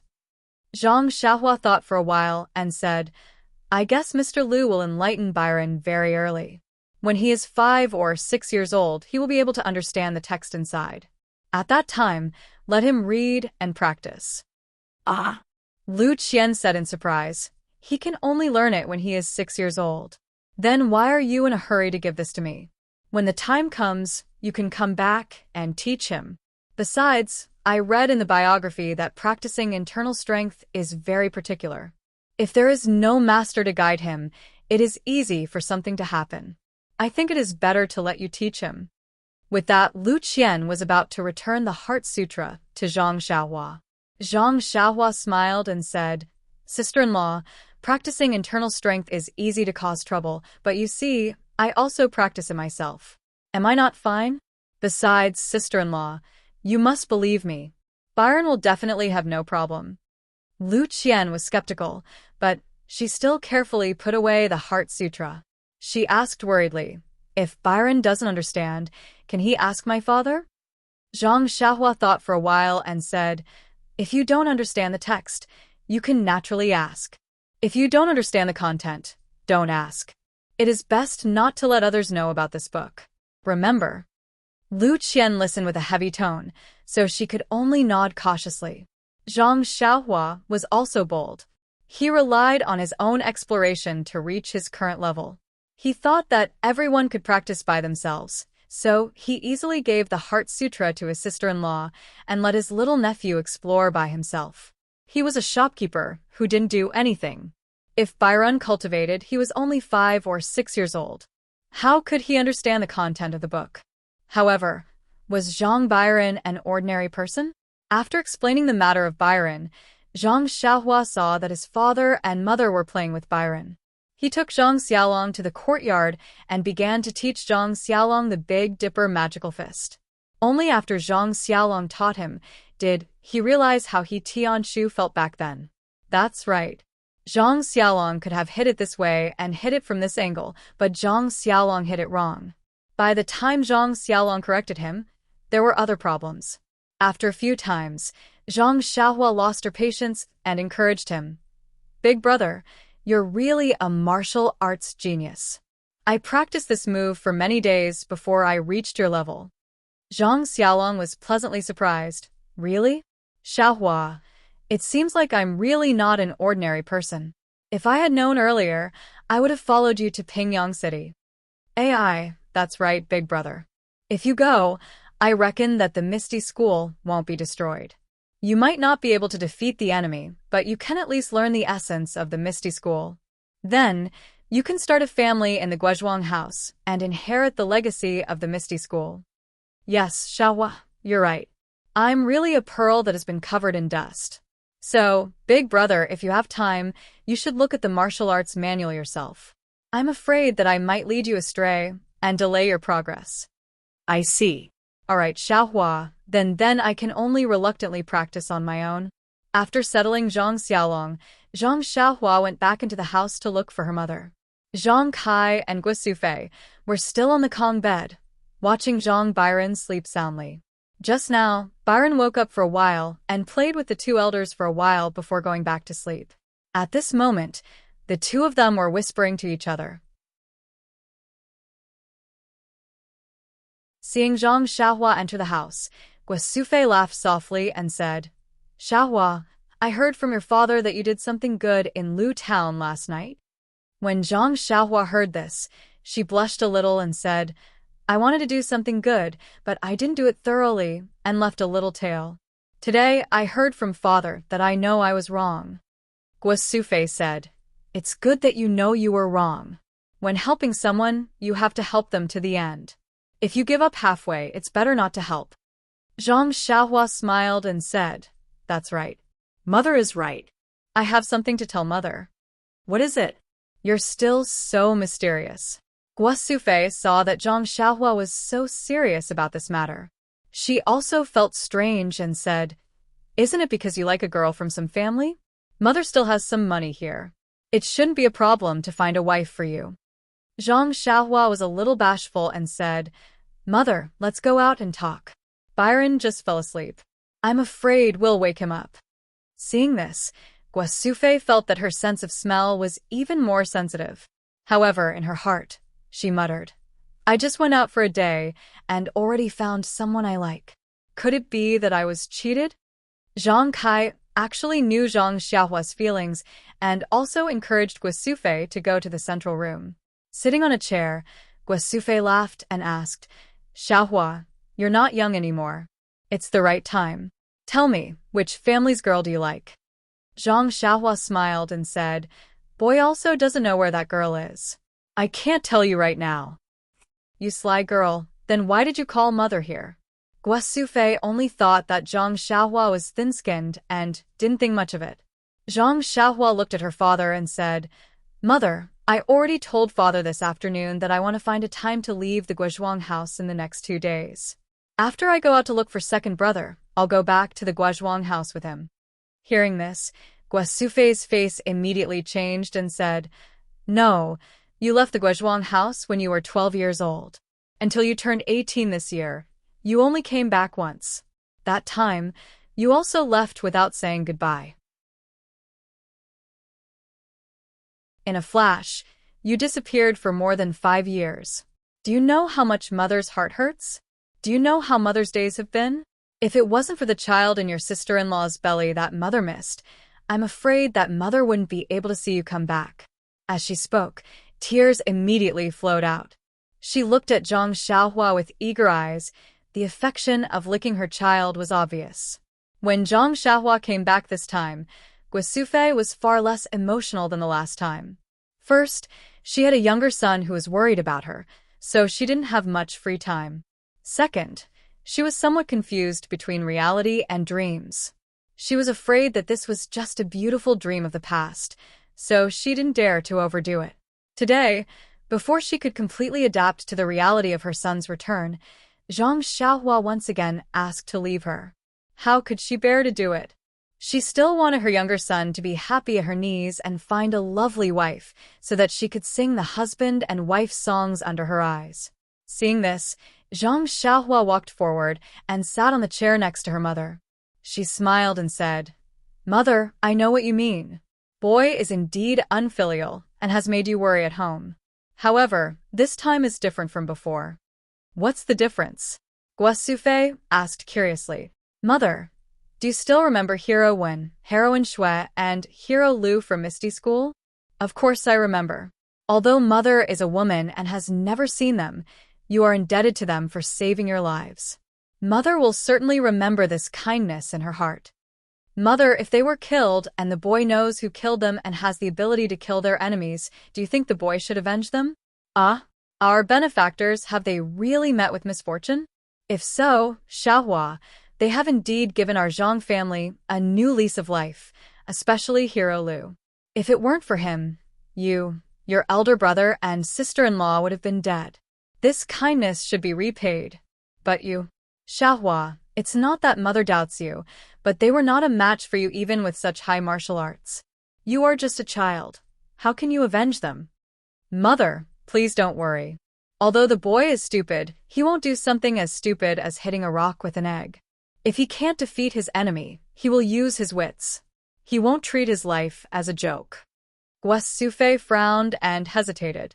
Zhang Xiaohua continued, moreover, we don't know whether second brother is dead or alive. Rather than staying at home, it's better for me to go out and look for him. I've already met with my old friends at the villa. Although they haven't seen second brother, they still pointed out the place to look for him. I'll go and take a look. If there's any news, you'll be the first to know. Hearing this, Guo Sufei bitterly smiled and said, Xiaohua, don't try to comfort Mother. So many of the Misty School's disciples died unnatural deaths. We've already heard from young Masterly. How could your second brother be the only one who escaped with his life? These past few years, Mother has already calmed down a bit. I can't bear to put you in danger because of Xiaohu. If he's alive, I want to see him. If he's dead, I want to see his corpse. If there's no news of second brother, it means that second brother still has hope of surviving. Mother, don't worry.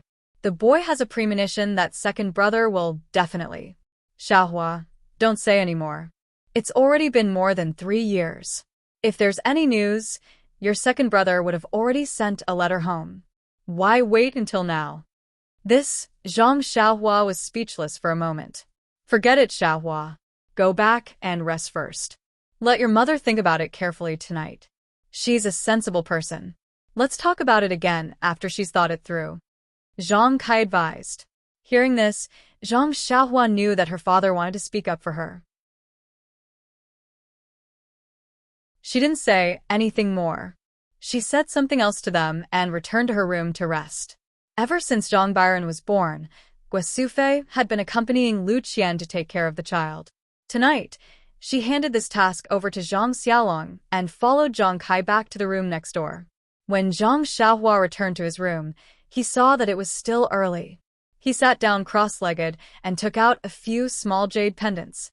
He knew that although his mother loved him dearly and didn't want him to get involved in the Jianghu, the Misty School was a great favor to the Zhang family. For the sake of righteousness, his mother wouldn't stop him. As for Zhang Xiaohu's life and death, Guo Sufei couldn't let it go. For the sake of family, his mother would definitely let him go. Therefore, before he left, he had to settle the matters at home.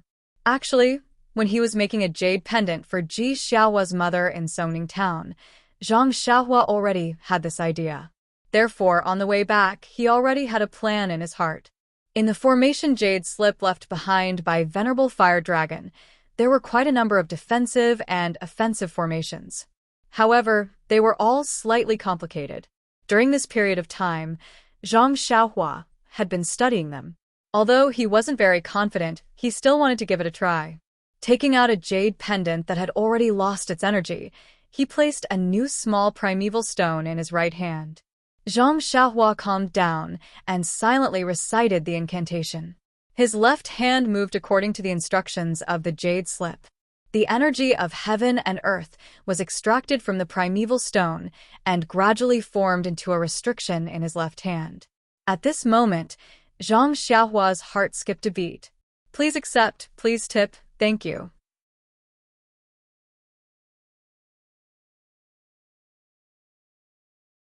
Chapter 391. Zhang Xiaohua had already learned a little about embedding a miniature formation into a jade pendant on the deserted island. He had also thoroughly comprehended it on the ship back on land. When he returned to Songning Town, he even gave it a try. He successfully embedded a tranquil formation into a jade pendant and gave it to Ji Xiaohua's mother as a form of compensation. However, when Zhang Xiaohua embedded the array into the jade pendant in Songning town, although it was the most primary array, the qi of heaven and earth was scarce at the moment. Zhang Xiaohua could barely make ends meet by mobilizing her qi with incantations, so she pondered over using the vital stones and the vital qi in her body to barely complete the jade pendant. At that time, her vital qi was exhausted, and she was so tired that her face turned pale. Now, Zhang Xiaohua wanted to embed a more advanced defensive array into the jade pendant. Zhang Xiaohua had pondered over this array many times on her way back to Pingyang City. However, there was always a sense of obscurity when she made the incantation.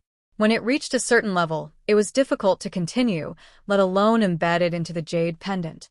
However, when Zhang Xiaohua made the incantation today, she felt that it was as smooth as moving clouds and flowing water, as if the previous sluggishness had disappeared.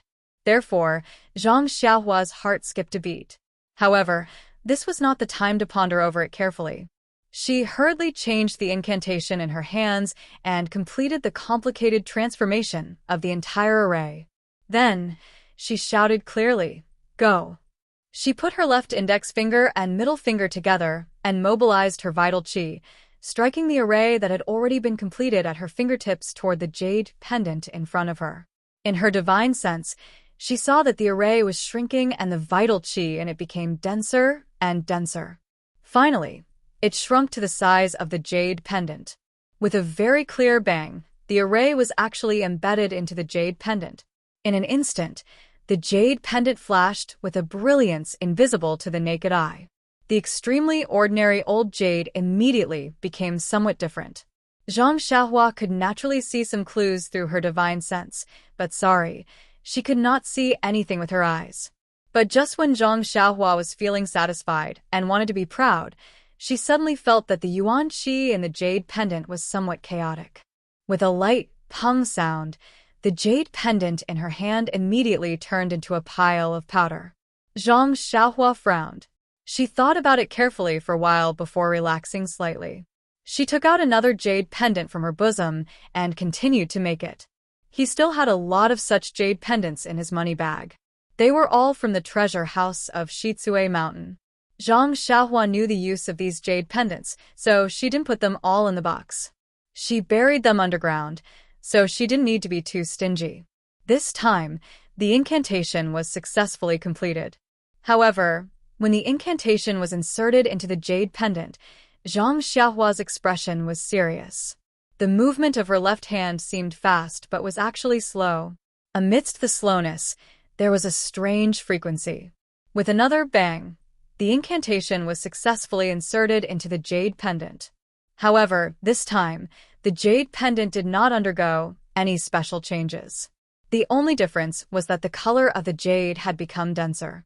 Zhang Xiaohua didn't need to look carefully with her divine awareness. She had already felt that she had succeeded this time. Putting the successfully made jade talisman on the Kong, Zhang Xiaohua closed her eyes and pondered. Why did the incantation go so smoothly this time? Why did the incantation suddenly disappear? After thinking for a long time, she realized that the luckiest thing during this period was that she had come into contact with the innate tactical matrix of Byron when she was born. Although she didn't deliberately comprehend it, just a simple peek had a profound impact on her cultivation of tactical matrix. Presumably, this was the only reason. Thinking of this, Zhang Xiaohua couldn't help but look at the 360 tadpole-like talismans in her Naiwan palace. They were shining with a faint golden light and surrounded her essence of devotion, shining like tassels. Zhang Xiaohua's mouth showed a trace of a smile. In the future, she would be able to comprehend it. After finding out the reason, Zhang Xiaohua opened her eyes and made several jade slices into jade talismans one by one. It was very correct to say that practice makes perfect. The last few talismans were all made in one try. There was no failure. Zhang Xiaohua was also very happy to see this. She made as many as 10 talismans smoothly. Looking at the sky, Zhang Xiaohua was about to put away the jade talismans. His heart was moved again. These 10 jade talismans were only used for defense. It was more than enough. However, if she encountered a powerful person and didn't have a thunderous counterattack, she would be at a disadvantage. It was not appropriate. As the saying goes, offense is the most powerful defense. Thinking of it, she did it. After all, it was all about cultivation. Zhang Xiaohua immediately took out 10 jade slices and put an offensive tactical matrix that she had already memorized in her heart into them. Not long after, 10 jade talismans were made. Looking at the red jade talismans, Zhang Xiaohua was puzzled. Was this color related to the tactical matrix? However, she had just finished learning this tactical matrix. She was not proficient in the other tactical matrices, so she couldn't test it. Putting away the 20 jade talismans, Zhang Xiaohua sat cross-legged and prepared to cultivate the Carefree Heart Sutra. However, when she began to cultivate, she found that her Heart Sutra cultivation method had actually made some slight progress. Zhang Xiaohua was overjoyed. Could it be that she could cultivate this talisman? This was a good way to kill 2 birds with 1 stone. Waking up the next day, Zhang Xiaohua finished practicing the Big Dipper magical fist in the bamboo forest. When he returned to the courtyard, Guosufei had already woken up to prepare dinner. Looking at her mother's slightly swollen and bloodshot eyes, Zhang Xiaohua's heart ached. Mother obviously did not sleep well last night. This boy is unfilial. However, if I can't find second brother, then I will be even more unfilial. I hope mother can understand me. When I am done, I will definitely accompany mother and father. Sigh, I forgot that I still have to help mother and father find some longevity prescriptions. According to Venerable Huolong's records, there are some pills that can extend one's life. However, although he is knowledgeable, he is not proficient in this aspect. Cultivating the immortal Tao can extend one's life. However, mother and father are obviously not suitable for it. I don't even know if big brother and sister-in-law can do it. I am just a beginner and do not know how to guide others. Let's talk about this later. Guosufei saw Zhang Xiaohua enter the courtyard and forced a smile. Xiaohua, you went out to practice martial arts. Zhang Xiaohua respectfully said, Yes, mother. Music does not leave the mouth and fist does not leave the hands. This martial arts needs to be practiced frequently. Seeing her mother wiping her eyes and going back to work, Zhang Xiaohua picked up the bucket and said, Mother, I am going to get some water. It has been a long time since I worked for you. Guosufei said, No need. Xiaohua, you have a good rest. Let your big brother do this work. Zhang Xiaohua was not willing to comply. She took the rope and the bucket and went out. Because it was winter, the fields were filled with snow. Zhang Xiaohua returned for a few days and did not go to the fields that were still under her name. This time, she used the excuse of fetching water to take a good look. The fields were now under Zhang Xiaohua's care. Looking at the neat ridges exposed from the snow and the fine soil in the fields, Zhang Xiaohua knew that her big brother was very meticulous in farming. Sighing, Zhang Xiaohua turned and went down the hill. Although this field was very good, it was destined that it would not belong to her. The snow at the bottom of the hill was very deep. The black well was exposed. Standing next to the well, Zhang Xiaohua was somewhat hesitant. How should she deal with the well water? Based on Zhang Xiaohua's attitude 2 days ago, he had already placed a restriction on the spring water. As long as the Zhang family came to take it, no one else would be given a single drop. But now, Zhang Xiaohua's attitude had changed. The spring water was sweet and rich in the qi of heaven and earth. It was the best gift from the heavens. Since it was a gift from the heavens, it must not be used by a particular family. If he placed a restriction on it, it would only be used by himself. What was the difference between him and the bullies in Lu Town who took other people's things for their own use? What's more, the essence of heaven was the most dependent on fate. If she monopolized it, presumably it would shorten her life and break her fortune. Because of this spring water, her family had already produced Zhongbyron. It was already a blessing for the generation. Why should she be greedy? Thinking of this, Zhang Xiaohua was relieved. She fetched the well water, carried it with her hand, and walked back to the village. How could she still think about who drank the well water and who didn't? Now that Zhang Xiaohua is benevolent and kind, he thinks of the greater good. In fact, it is precisely because of this that it makes sense. Dear officials, think about it. If Zhang Xiaohua had placed a restriction on the well, others would only see the Zhang family drawing water from the well, and they would be able to get the sweet well water, but others would not be able to. Or perhaps, the Zhang family would be able to see the well, but others would not be able to. Wouldn't it be a cover-up that would attract more attention? On the contrary, it was the most appropriate to follow fate and not reveal the mountain and not reveal the water. As for whether this spring water was the key to creating a person like Zhang Byron, this was a question that no one could say for sure. After pouring the well water into the water jar, breakfast was ready. As usual, Zhang Xiaolong brought the food next door to eat with Lu Qian, while Zhang Xiaohua ate with her mother and father in the house. Although breakfast was very short, Guo Sufei's mouth did not stop for even a moment. She gave instructions here and there, gave instructions on this side, and worried about that side. Hearing this, Zhang Kai frowned a little. However, Zhang Xiaohua smiled faintly and responded to each and every one of them. She did not slack off in the slightest, as if this was the most delicious side dish. But in the end, Guo Sufei was still worried. She repeatedly doubted Zhang Xiaohua's martial arts. She was afraid that she would lose this son of hers again. Zhang Xiaohua helplessly said, "Mother, you really don't have to worry. That day, didn't you already see the weight of my weapon? Think about it. With such a heavy weapon, who wouldn't be afraid if it hit them? They would have already run away. Who would dare to fight with me?" "Forget it, Xiaohua. Do you think I haven't heard of storytelling? If you hit people, they wouldn't dodge? Besides, what you call a weapon, it's just a stone stick." Zhang Xiaohua scratched her head and said, "How about this, mother? I'll give you a demonstration. What do you think of my ability?" "Don't. I don't think you have the level of a martial arts master. How can I let you demonstrate?" At this time, Zhang Xiaolong walked in. Zhang Xiaohua smiled and said, "I don't need to know martial arts. How about this? Let big brother tie me up." Zhang Xiaolong was shocked and said, "Mother, Xiaohua is still young. If she has done anything wrong, just say it. Why do you have to hang her up and beat her?"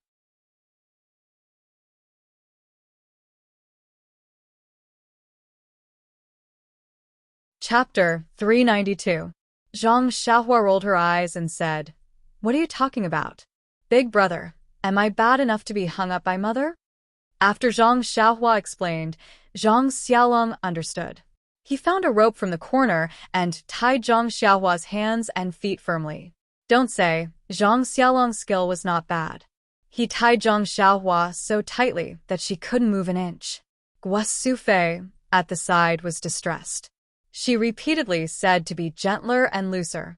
After Zhang Xiaolong finished, Zhang Xiaohua smiled and said, "Mother, do you think this is tight?" Guo Sufei quickly nodded and said, "It's tight, it's tight."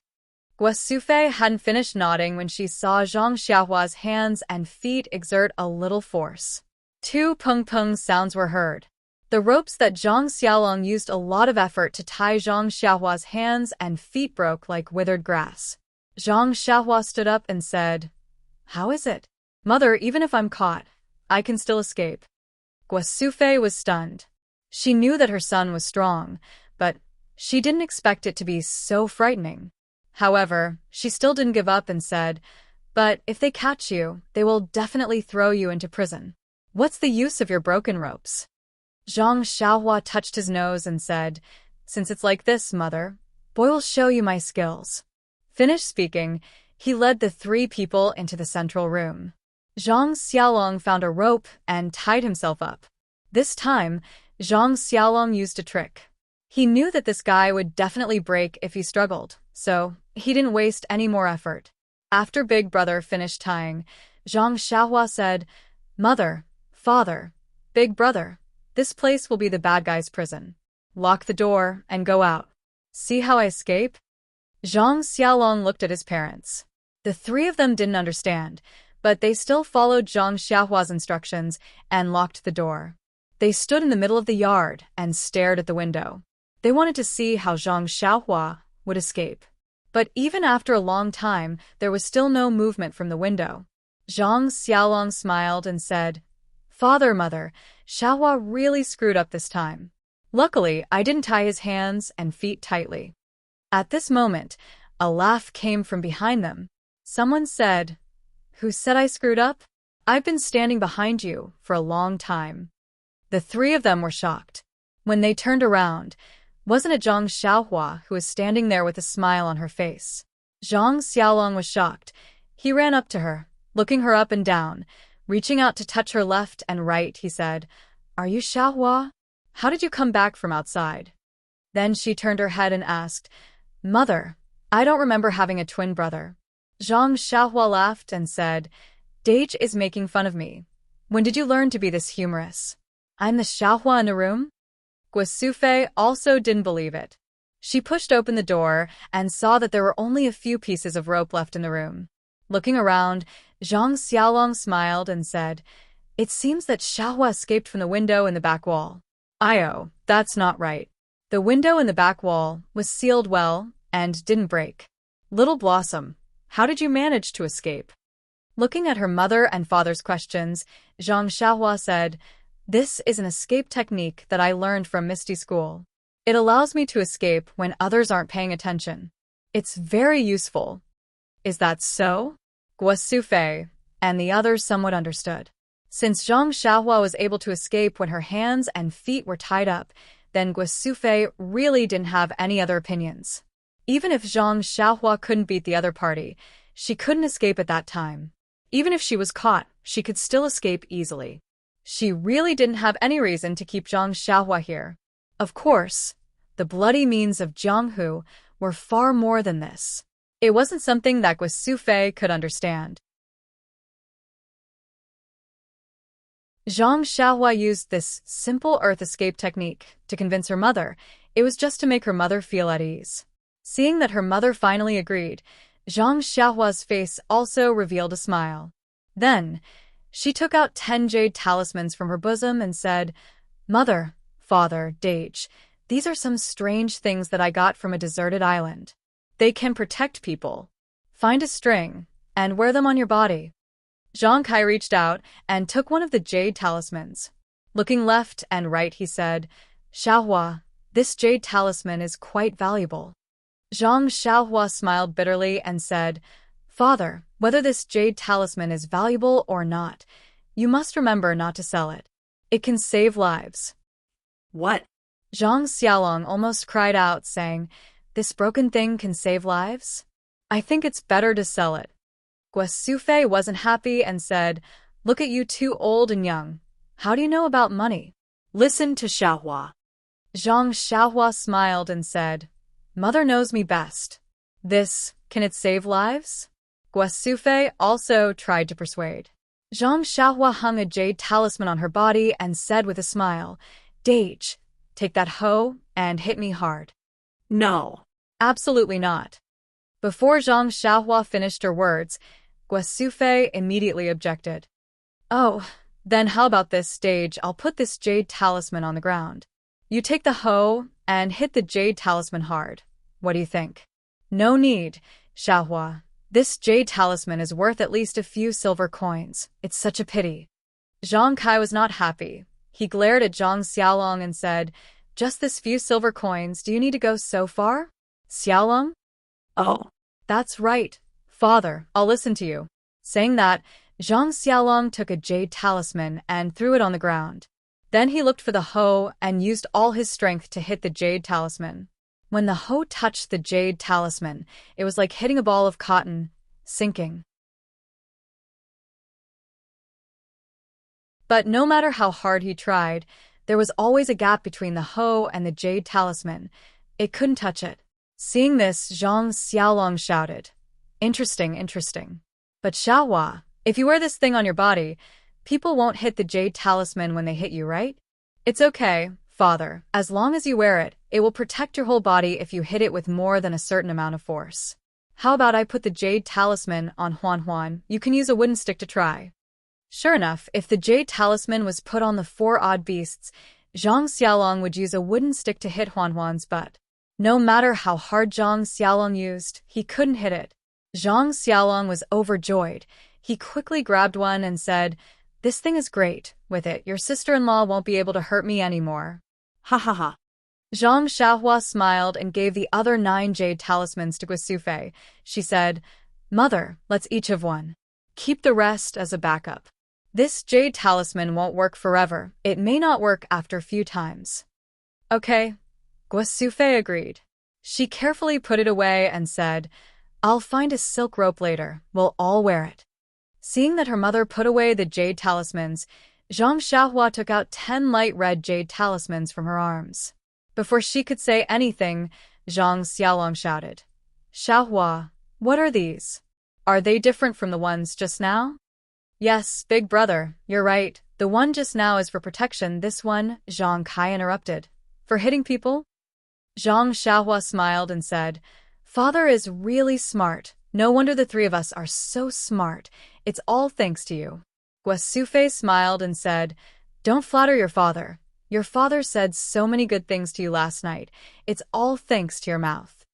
Zhang Xiaohua smiled and said, "Father is good. Mother is good. Hee, please wait a moment."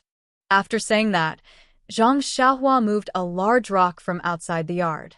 It was about the size of the Zhang family's dining table. Only Zhang Xiaohua had the strength to move it. If it were Zhang Xiaolong, it would take at least 5 people. Seeing Zhang Xiaohua move such a large stone, the 3 of them didn't understand. What does this have to do with hitting people? After the stone was placed in the middle of the courtyard, Zhang Xiaohua said, "Father, mother, big brother, you all stand behind me and watch how I use this jade talisman." The 3 of them didn't dare to be careless and stood behind Zhang Xiaohua. They saw Zhang Xiaohua pick up a jade talisman and throw it at the stone with all her strength. With a kacha sound, the jade talisman broke into pieces and a red light flashed from the jade talisman. It was a red flame, but the flame was different from the usual flames seen in the Zhang family. When the flame touched the stone, it actually burned.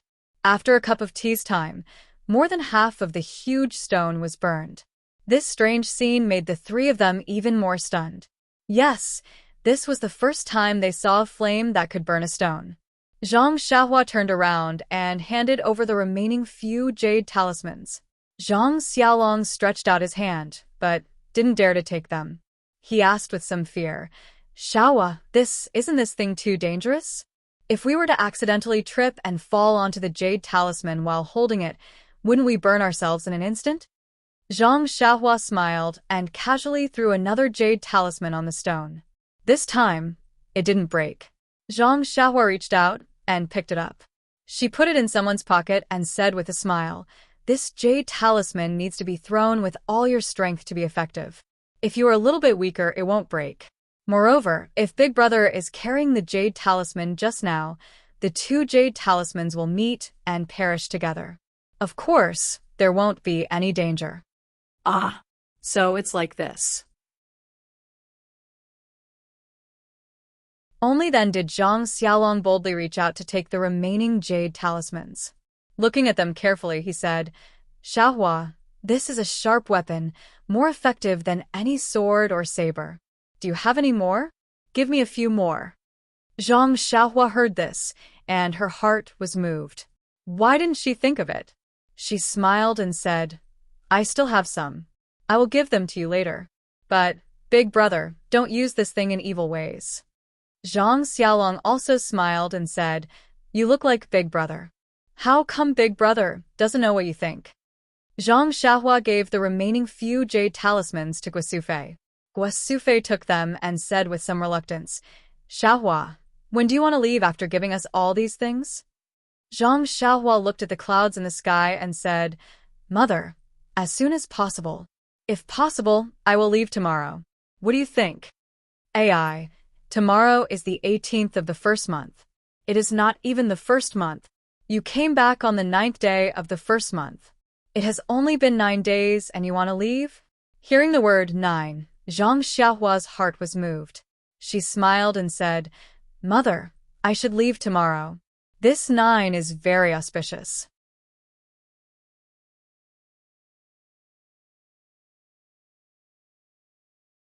Chapter 393. AI, what new book, hehe. AI, Guasufe sighed deeply. No matter how auspicious it is, as long as you leave, Mother will not be happy. Zhang Xiaohua smiled. Mother, don't worry, as long as there is news about second brother, I will immediately send someone to bring the news back. You just have to wait to make braised pork to reward me. Guasufe forced a smile and wiped her tears. Yes, Little Blossom was her son, and Little Tiger was her son too. They were both her flesh and blood. There was no reason to stop her from looking for her second son just because she felt sorry for her youngest son. Seeing this, Zhang Kai changed the topic. Today, Xiaohua, stay at home. Don't go anywhere. Accompany your mother. Oh, right. Child's mother. Bring the good things Xiaohua brought for Qianqian to see. Okay, we will go now. Guasufe agreed, and the 3 of them went next door. Zhang Xiaohua thought for a moment and said, "You guys go first, I will go back to my room. I will be there soon."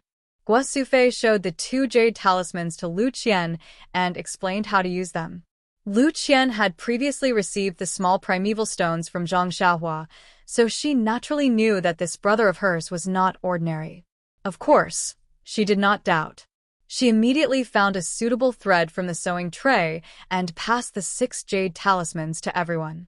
Byron also received one and wore it around her neck. As for the other light red jade talismans, she also took 2 and hid them close to her body. Seeing that their daughter-in-law trusted them so much, Zhang Kai and Guasufe also did as instructed. Not long after, Zhang Xiaohua also rushed over, took out a dozen light red jade talismans and said, "Big brother, big sister-in-law, this is all, please keep it." Lu Qian glared at Xiaohua and said, "Xiaohua, don't you still need these? You keep them for yourself." Zhang Xiaohua smiled and said, "Don't mention it. Big sister-in-law, I don't need these, you guys can use them, as long as you don't use them casually and only use them to protect yourself." At this time, Guasufe also took out her own jade talisman and said, "Xiaohua, Mother will let you wear this." "Mother, I really—" Zhang Xiaohua said half of the sentence. She could not continue. With tears in her eyes, she stretched her head and let her mother wear the talisman around her neck. Seeing this, Lu Qian hurriedly put on another one and handed it to Guasufe. Zhang Xiaohua said, "Mother, you should wear it too. Why don't you let father help you?" "Forget it, I'll do it myself." Guasufe smiled and put the jade pendant on her body. Then, Zhang Xiaohua handed over a dozen jade talismans to Lu Qian. Lu Qian only took half of them. The rest were given to Guasufe. Guasufe only took half of them and returned the other half to Lu Qian. At this time, Byron on the Kong had already woken up, "Ya-ya" sound, turning over on the Kong. When he saw Zhang Xiaohua by the Kong bed, his eyes seemed to light up. He reached out his small hands to ask for a hug. Zhang Xiaohua smiled and held Byron in his arms. Only then did the little guy stop scratching in his arms. He just looked at him and chuckled. Zhang Xiaohua once again swept with her spiritual awareness, but Byron was still the same as other children. There was no fluctuation of primordial qi. If it was not for the fact that this 8-day-old child looked like a 5-month-old child, Zhang Xiaohua really couldn't believe that this was the baby she took out from the innate array. Lu Qian next to her asked, "Xiaohua, I heard from Mother that you will leave tomorrow. Byron is not 1 month old yet. Why don't you wait to eat Byron's full moon banquet?" Zhang Xiaohua said with a smile, "Sister-in-law, I will leave in the end. Why do you care about sooner or later? Speaking of Byron's full moon banquet, I have prepared a gift in advance." After that, he took out a large piece of primordial stone from his arms and handed it to Lu Qian. "This is the same stone I gave you last time. I think Byron will like it. I have nothing to give him, just treat this as a toy for him." This piece of primordial stone was the size of an adult's fist. The primordial qi contained in it was really surging. Zhang Xiaohua had been refining qi for a long time, but the amount of primordial qi in her body was not so much. Although Lu Qian did not understand the preciousness of this primordial stone, she knew that her son's birth was related to this stone, and it was just a much smaller stone. This one must be even more precious. However, Zhang Xiaohua was her younger brother, so she did not need to be too polite. Before she could say thank you, Bai Ren's eyes lit up, and he stretched out his small hand to hug this thing that was about the size of his head. Seeing this, Zhang Xiaohua put the primordial stone on the Kong, and also put Bai Ren beside it. As a result, Bai Ren reached out and hugged the primordial stone and rolled around. He had long forgotten about Zhang Xiaohua. One day passed quickly, and Zhang Xiaohua's family stayed in Lu Qian's house, accompanying Bai Ren for the entire day. Lu Qian was still in confinement, so she could not leave the house. On the 17th day of the first month, the family had dinner in their central room. Mr. Liu, Lu Kai, and Li Yinfeng also came over, and it was a happy reunion dinner. The next morning, the first ray of sunlight shone into the house.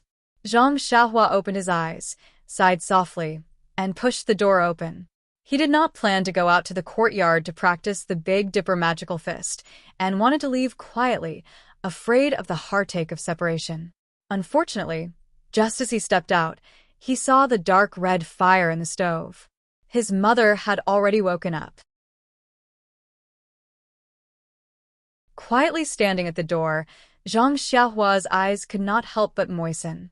Guosufei woke up very early. When Zhang Xiaohua came out, she had already baked a large stack of pancakes.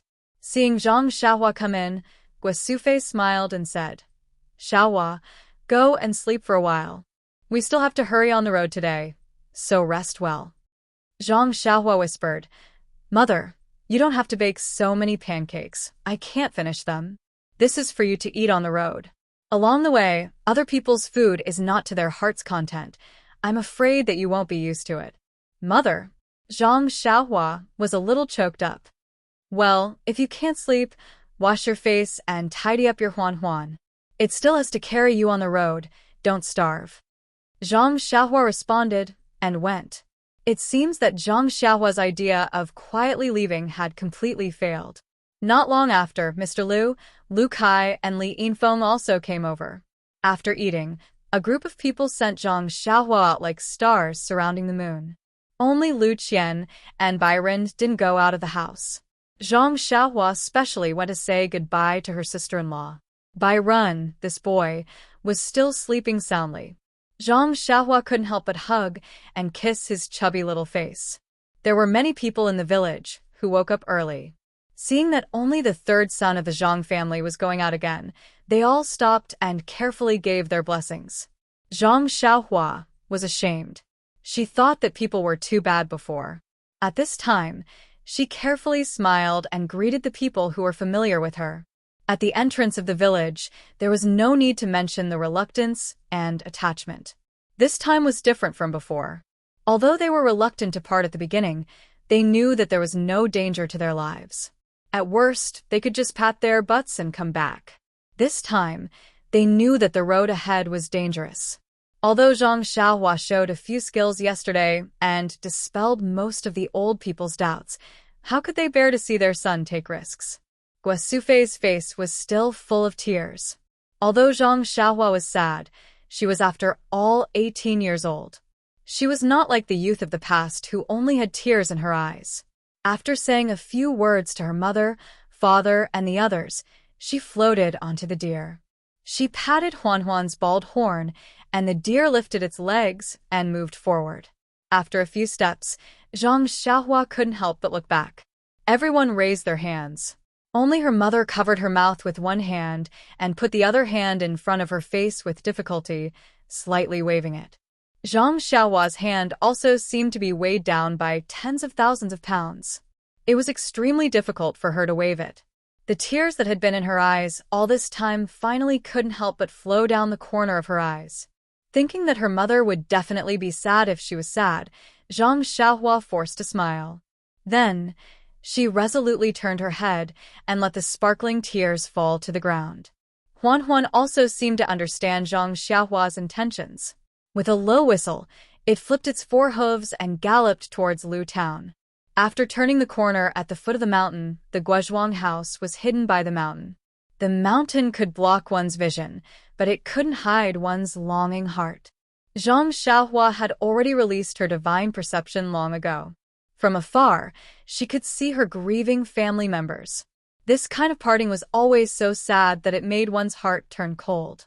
When Zhang Xiaohua neared Pingyang City, his emotions gradually calmed down. The Guozhuang house was a peaceful harbor that he would always look forward to. However, it was not the stage of his life.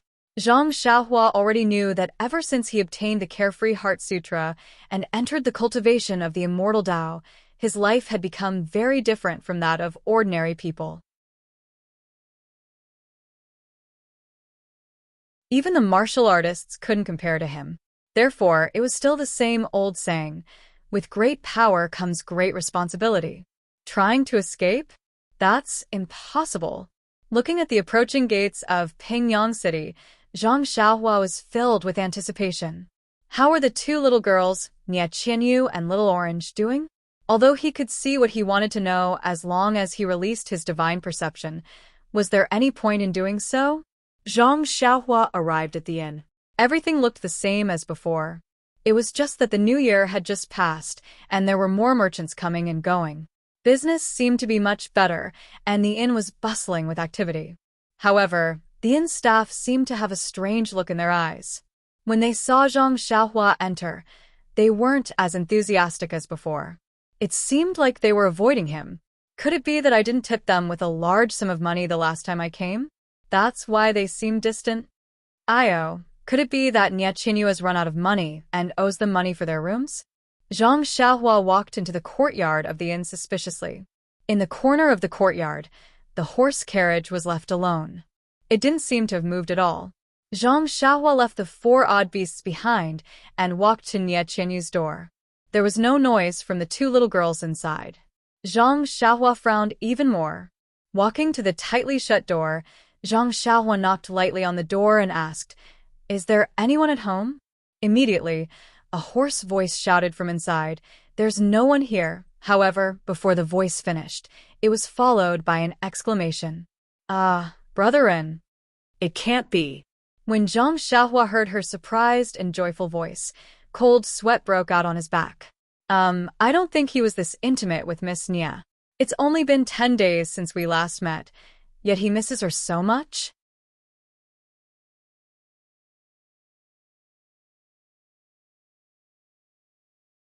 Chapter 394. Although Nie Qianyu was only 12 years old, she was still a young girl. Cough, cough. She had already grown up and her body was filled with the unique fragrance of a girl. Her movements were like a swallow returning to the forest, but this really put Zhang Xiaohua in a difficult position. Should I step aside and let her pass? Wouldn't that be letting Miss Nie eat dirt? However, if I don't step aside, won't I be taking advantage of her?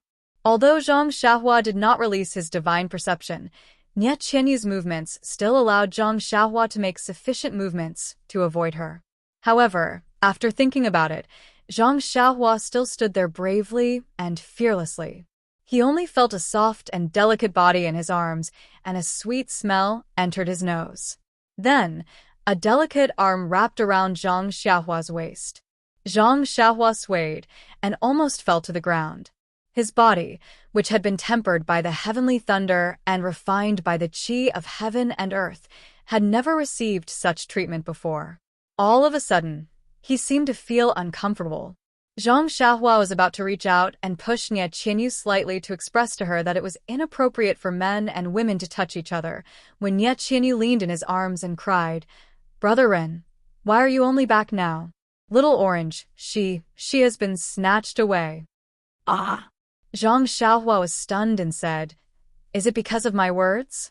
If I had known that I was so powerful, I wouldn't have joked with you guys. Quickly tell me what happened. Don't tell me that the bullies of Pingyang City want to force Little Orange to be his second concubine? Or did the bandits outside the city want to kidnap her to be their mistress?" No matter what Zhang Xiaohua said, Nie Qianyu seemed to be frightened and refused to let go. She lay in Zhang Xiaohua's arms and cried nonstop. Although Zhang Xiaohua couldn't see Nie Qianyu buried in her arms, She could imagine the scene of Nie Qianyu sobbing in the rain. Zhang Xiaohua couldn't help but pout. This child doesn't have parents to love her. She's so pitiful. After about 15 minutes, Nie Qianyu seemed to be tired from crying and realized her impoliteness. She quickly escaped from Zhang Xiaohua's arms and lowered her head, blushing as if she wanted to hide her little face in front of her chest. Zhang Xiaohua found it a little funny. She coughed twice and asked, "Little you, quickly tell me what's going on with Little Orange. How did it get snatched away?" Hearing this, Nie Qianyu quickly looked up and was about to say something, but she saw that Zhang Xiaohua's chest was wet. Wasn't that her tears just now? She immediately lowered her head in fear. Zhang Xiaohua walked forward and patted her head. "Little you, sit down first and tell me slowly. I'm back, so leave this to me." Zhang Xiaohua's action of patting her head was a little reckless. He was used to being patted by his parents, eldest brother and second brother at home, so he naturally thought it was a gesture of comfort. However, Nie Qianyu was a girl, so it was inappropriate to pat her head. Even if it was some other part of her body, it was a big taboo to pat her head without permission. Fortunately, before Nie Qianyu could dodge, her head was patted by Zhang Xiaohua's sneaky hand. Nie Qianyu looked up a little unhappily. When she saw Zhang Xiaohua's calm smile, she felt a lot more at ease. She felt that the hand patting her head was 1,000 times warmer and made her feel safe. Nie Qianyu obediently sat on the edge of the bed and recounted everything that had happened after Zhang Xiaohua left. It turned out that ever since Zhang Xiaohua left in the snow on the 6th day of the first lunar month, although Nie Qianyu and Little Orange were angry at Zhang Xiaohua's joke, the two girls felt isolated in this unfamiliar Pingyang city. Therefore, they almost never went out. They only strolled in the courtyard when the sky cleared up. If they had nothing to do, they would stay in the house and joke around. It was no different from when they were in the boudoir in the mountain villa. The only difference was that many of their conversations involved the heartless thief who left them in this inn and left alone.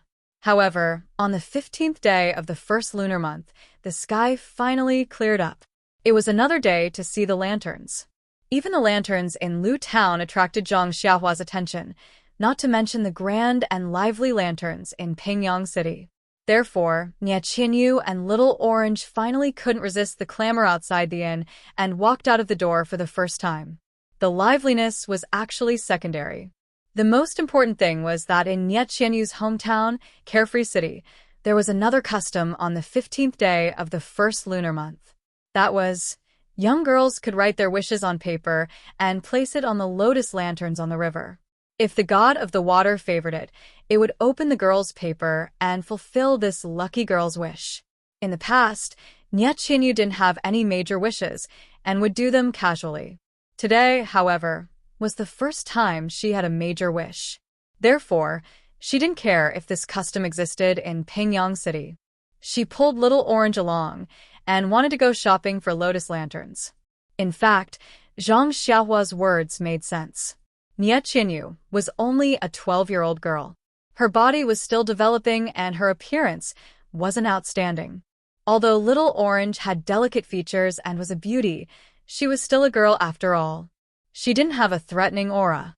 The two of them wouldn't cause any trouble on the streets. However, man proposes, God disposes. Since Pingyang City didn't have the custom of placing lotus lanterns, they only found something they were satisfied with after walking around for a long time. Coincidentally, just as they walked out of the lantern shop, they saw a blind man setting up a stall by the street. There were a few words on the stall: seeking future and marriage. Nie Qianyu's mind was preoccupied with the idea of placing the lanterns at night and didn't notice at all. However, Little Orange saw it and couldn't move her feet. She insisted on dragging Miss to take a look at the stall and said, "Helping Miss find marriage." How could Nie Qianyu not understand Little Orange's intention?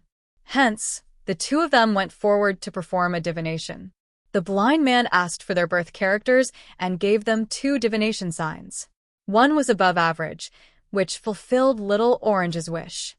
The other was below average, which ruined Nie Qianyu's good mood. Nie Qinyu pouted and tipped them a few coins. As she walked, she said, "Not allowed, not allowed. It's too unlucky." However, when it was time to place the lanterns at night, her face was still gloomy. Little Orange carefully placed the lanterns for Mississippi. She even specially said that the water god was definitely more powerful than the blind man. Only then did Nie Qinyu feel slightly relieved. However, just as they turned the corner and returned to the inn, a man in black suddenly flew down from the wall beside them. He stretched out his hand and sealed their acupoints. Before Nie Qinyu fainted, she clearly saw the man's figure. Wasn't he the blind man who performed a divination on the street earlier? When Nie Qinyu woke up, it was already the afternoon of the next day. In the room of the inn, she heard from the innkeeper that he went out to look for friends last night and happened to see the man in black committing a crime. The man in black seemed to have seen someone appear and hurriedly ran away. Only then did he leave Nie Qinyu behind and not kidnap her. At that time, Nie Qinyu was so scared that her face turned ashen. She didn't dare to take half a step out of the inn. She didn't even have the thought of reporting it to the authorities. The innkeeper always said that it was better to avoid unnecessary trouble. If the victim didn't report it, then what did it have to do with him? Therefore, he kept it a secret. After hearing this, Zhang Xiaohua finally understood the way the innkeeper looked at her. Of course, she was missing but didn't dare to report it to the authorities. The innkeeper thought that she was a human trafficker. Zhang Xiaohua touched her chin and thought for a moment.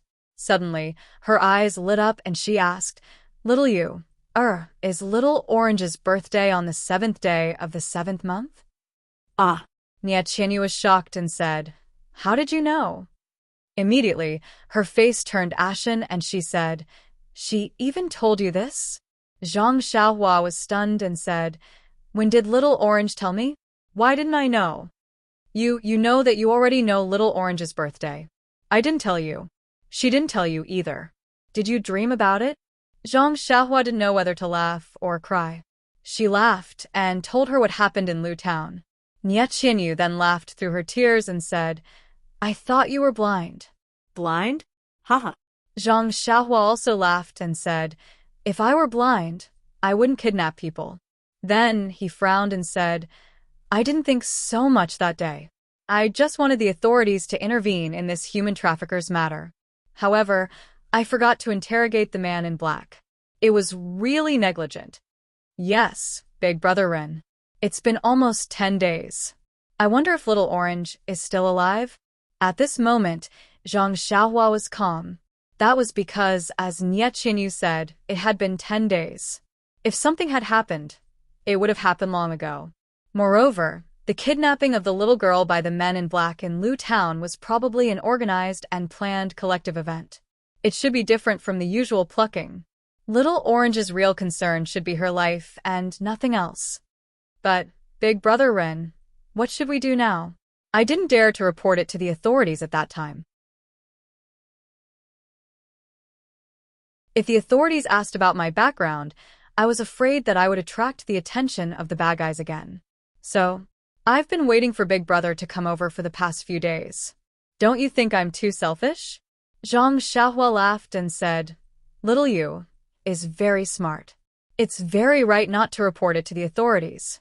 Didn't you hear me say that that day at the place I went, the authorities couldn't wait to run away? Why would they care? The authorities in Pingyang City might be better. However, once they ask about your background, it's not wise for you to fall into their trap first, not to mention Little Orange." "Then, Big Brother Rin, do you think I did the right thing?" Zhang Xiaohua gave her a thumbs up and said, "It's more than right. You're extremely smart." Nie Qinyu's face flushed red. The grievances that she had been suppressing in her heart for the past 10 days had long disappeared. After interacting with her for a few months, Zhang Xiaohua knew that this girl had always been competitive. However, she was still young and immature. When faced with such a situation, it was difficult for her to have the best of both worlds. He laughed and said, "All right, I'm back. Leave Little Orange's matter to me. Look at your haggard face. You'd better rest more." Then he looked around and said, "Little you, or I'll go next door. You sleep. Big Brother Ren, please add it to your collection." Please tip it. Thank you.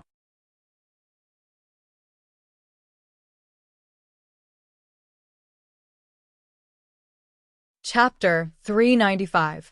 Brother Ren. Nye Qianyu wanted to say something but stopped. Zhang Xiaohua thought for a while and said, "Okay, you go ahead and sleep. I'll stand at the door." With that, he got up and walked to the door. His slender figure blocked the sunlight, and his elongated shadow was cast on the brick bed. Nye Qianyu's face was a little red, and her heart was racing. She curled up on the brick bed and pulled the blanket over her body. She also covered herself with the warm shadow and felt very at ease. Not long after, she started snoring softly. When Zhang Xiaohua heard it, he tiptoed and closed the door. Then he got up and went to the room next door. The target of the men in black was Little Orange, the girl who was born on the 7th day of the 7th month. Nye Qianyu was not in any danger at all. She was just frightened. Sigh, poor child. Zhang Xiaohua sighed in his heart. First, she was chased after. Now, her own girl was kidnapped.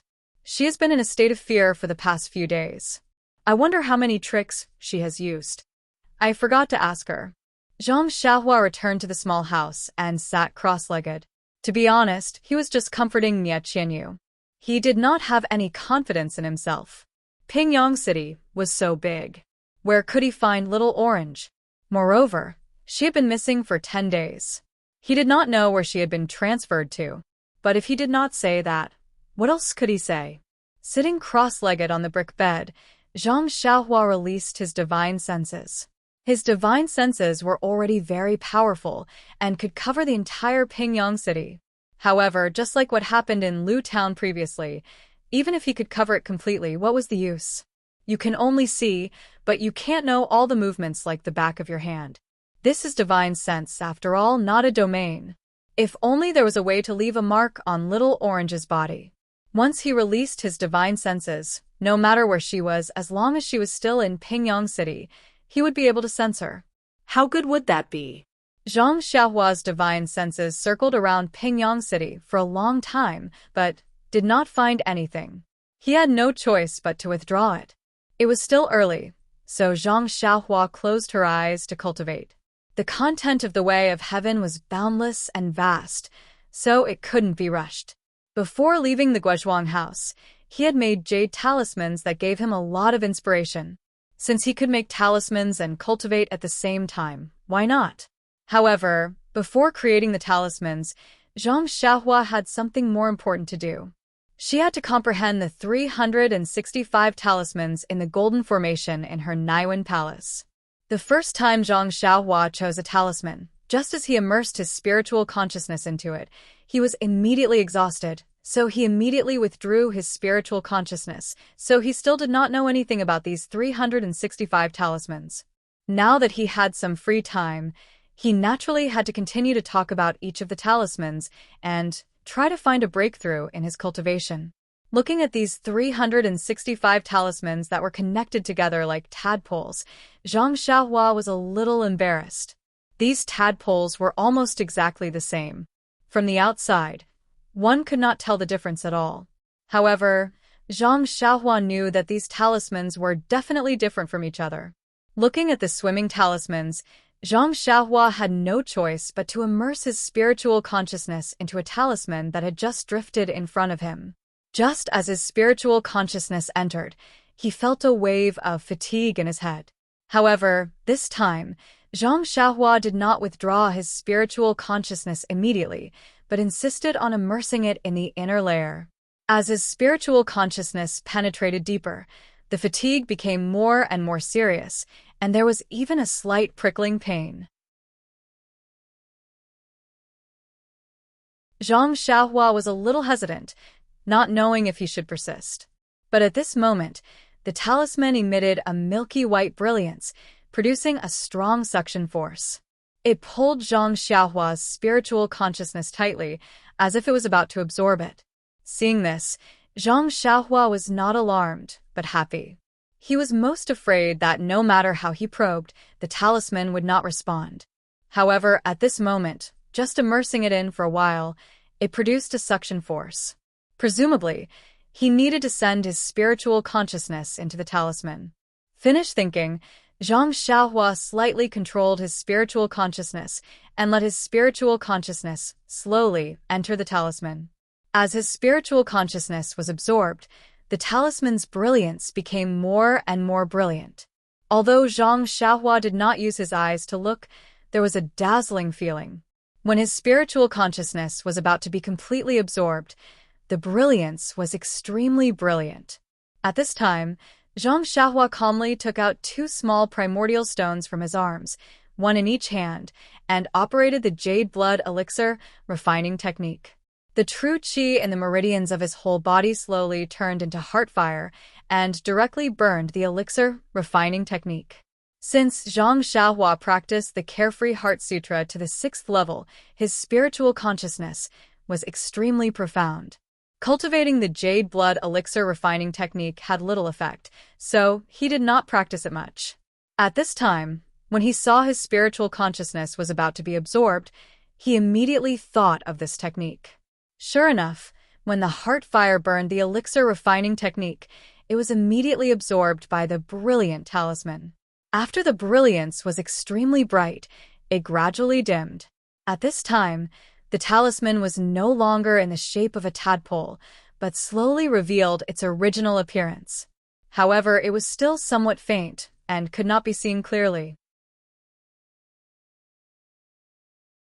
Seeing that this technique was effective, Zhang Xiaohua left and operated the Heart Sutra. He absorbed the heaven and earth primordial qi from the primordial stones into his meridians to replenish the true qi that had turned into heart fire. With a new supply of primordial qi, the heart fire was not extinguished and was slowly absorbed by the talisman. After absorbing for an entire afternoon, the talisman gradually revealed its true form. It was actually in the shape of a cute rabbit. What kind of talisman was this? Zhang Xiaohua was somewhat aghast. Following the complete appearance of the rabbit talisman, a set of extremely complex techniques containing 365 different finger techniques immediately appeared in Zhang Xiaohua's mind. Zhang Xiaohua carefully comprehended it. Wasn't this the technique of the rabbit talisman? Zhang Xiaohua was overjoyed. Just as she was about to comprehend it further, a huge feeling of exhaustion came from her mind. There was actually a feeling of exhaustion. Zhang Xiaohua did not dare to try again. She immediately withdrew her divine sense and let the golden array revolve around the elixir refining technique. She silently operated the Heart Sutra and adjusted her breathing. After the time it took to eat a meal, the true qi of the 6th level of the Worry-Free Heart Sutra had circulated through the meridians of her entire body a few times. Her entire body felt comfortable, and only then did she stop. After a little check, Zhang Xiaohua found that the Worry-Free Heart Sutra had not made any progress, but her divine sense had increased. However, there was a slight throbbing pain in her mind. Presumably, the true qi that she had used to cultivate the cultivation method had been supplied to the talisman all the time. It had long exceeded the capacity of her mud pill palace, and thus caused the injury. After thinking about it, Zhang Xiaohua did not dare to continue comprehending, for fear that going too far would be as bad as not going far enough. At this time, the sky had already turned dark, and she did not know whether Nie Qianyu had woken up or not. Zhang Xiaohua floated down to the ground and came to the door of Nie Qianyu's room. She gently knocked on the door again, and there was still a light snoring sound coming from the room. Presumably, Nie Qianyu was still sleeping soundly. Zhang Xiaohua sighed. For the past 10 days, Nie Qianyu must have been exhausted and did not dare to sleep. She only completely relaxed when she saw her. How could she be sleeping soundly?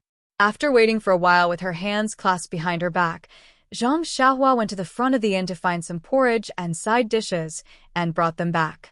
The innkeeper knew that the guest had met with a calamity. He was afraid that Zhang Xiaohua would be angry, so he carefully accompanied her and welcomed her with a smile. Zhang Xiaohua did not bother to explain to him, so she took the food box and left. After Zhang Xiaohua put the food box on the table and lit the lamp, Nie Qianyu was finally awakened by the bright light in front of her eyes. Rubbing her hazy eyes, Nie Qianyu's face was burning. She asked in a low voice, "Brother Ren, have you been accompanying me all this time?" Zhang Xiaohua smiled and said, "No, I also went back to my room to sleep. I just woke up and thought that you must be hungry, so I called you to get up and eat something." While they were talking, they heard Nie Qianyu's stomach growling.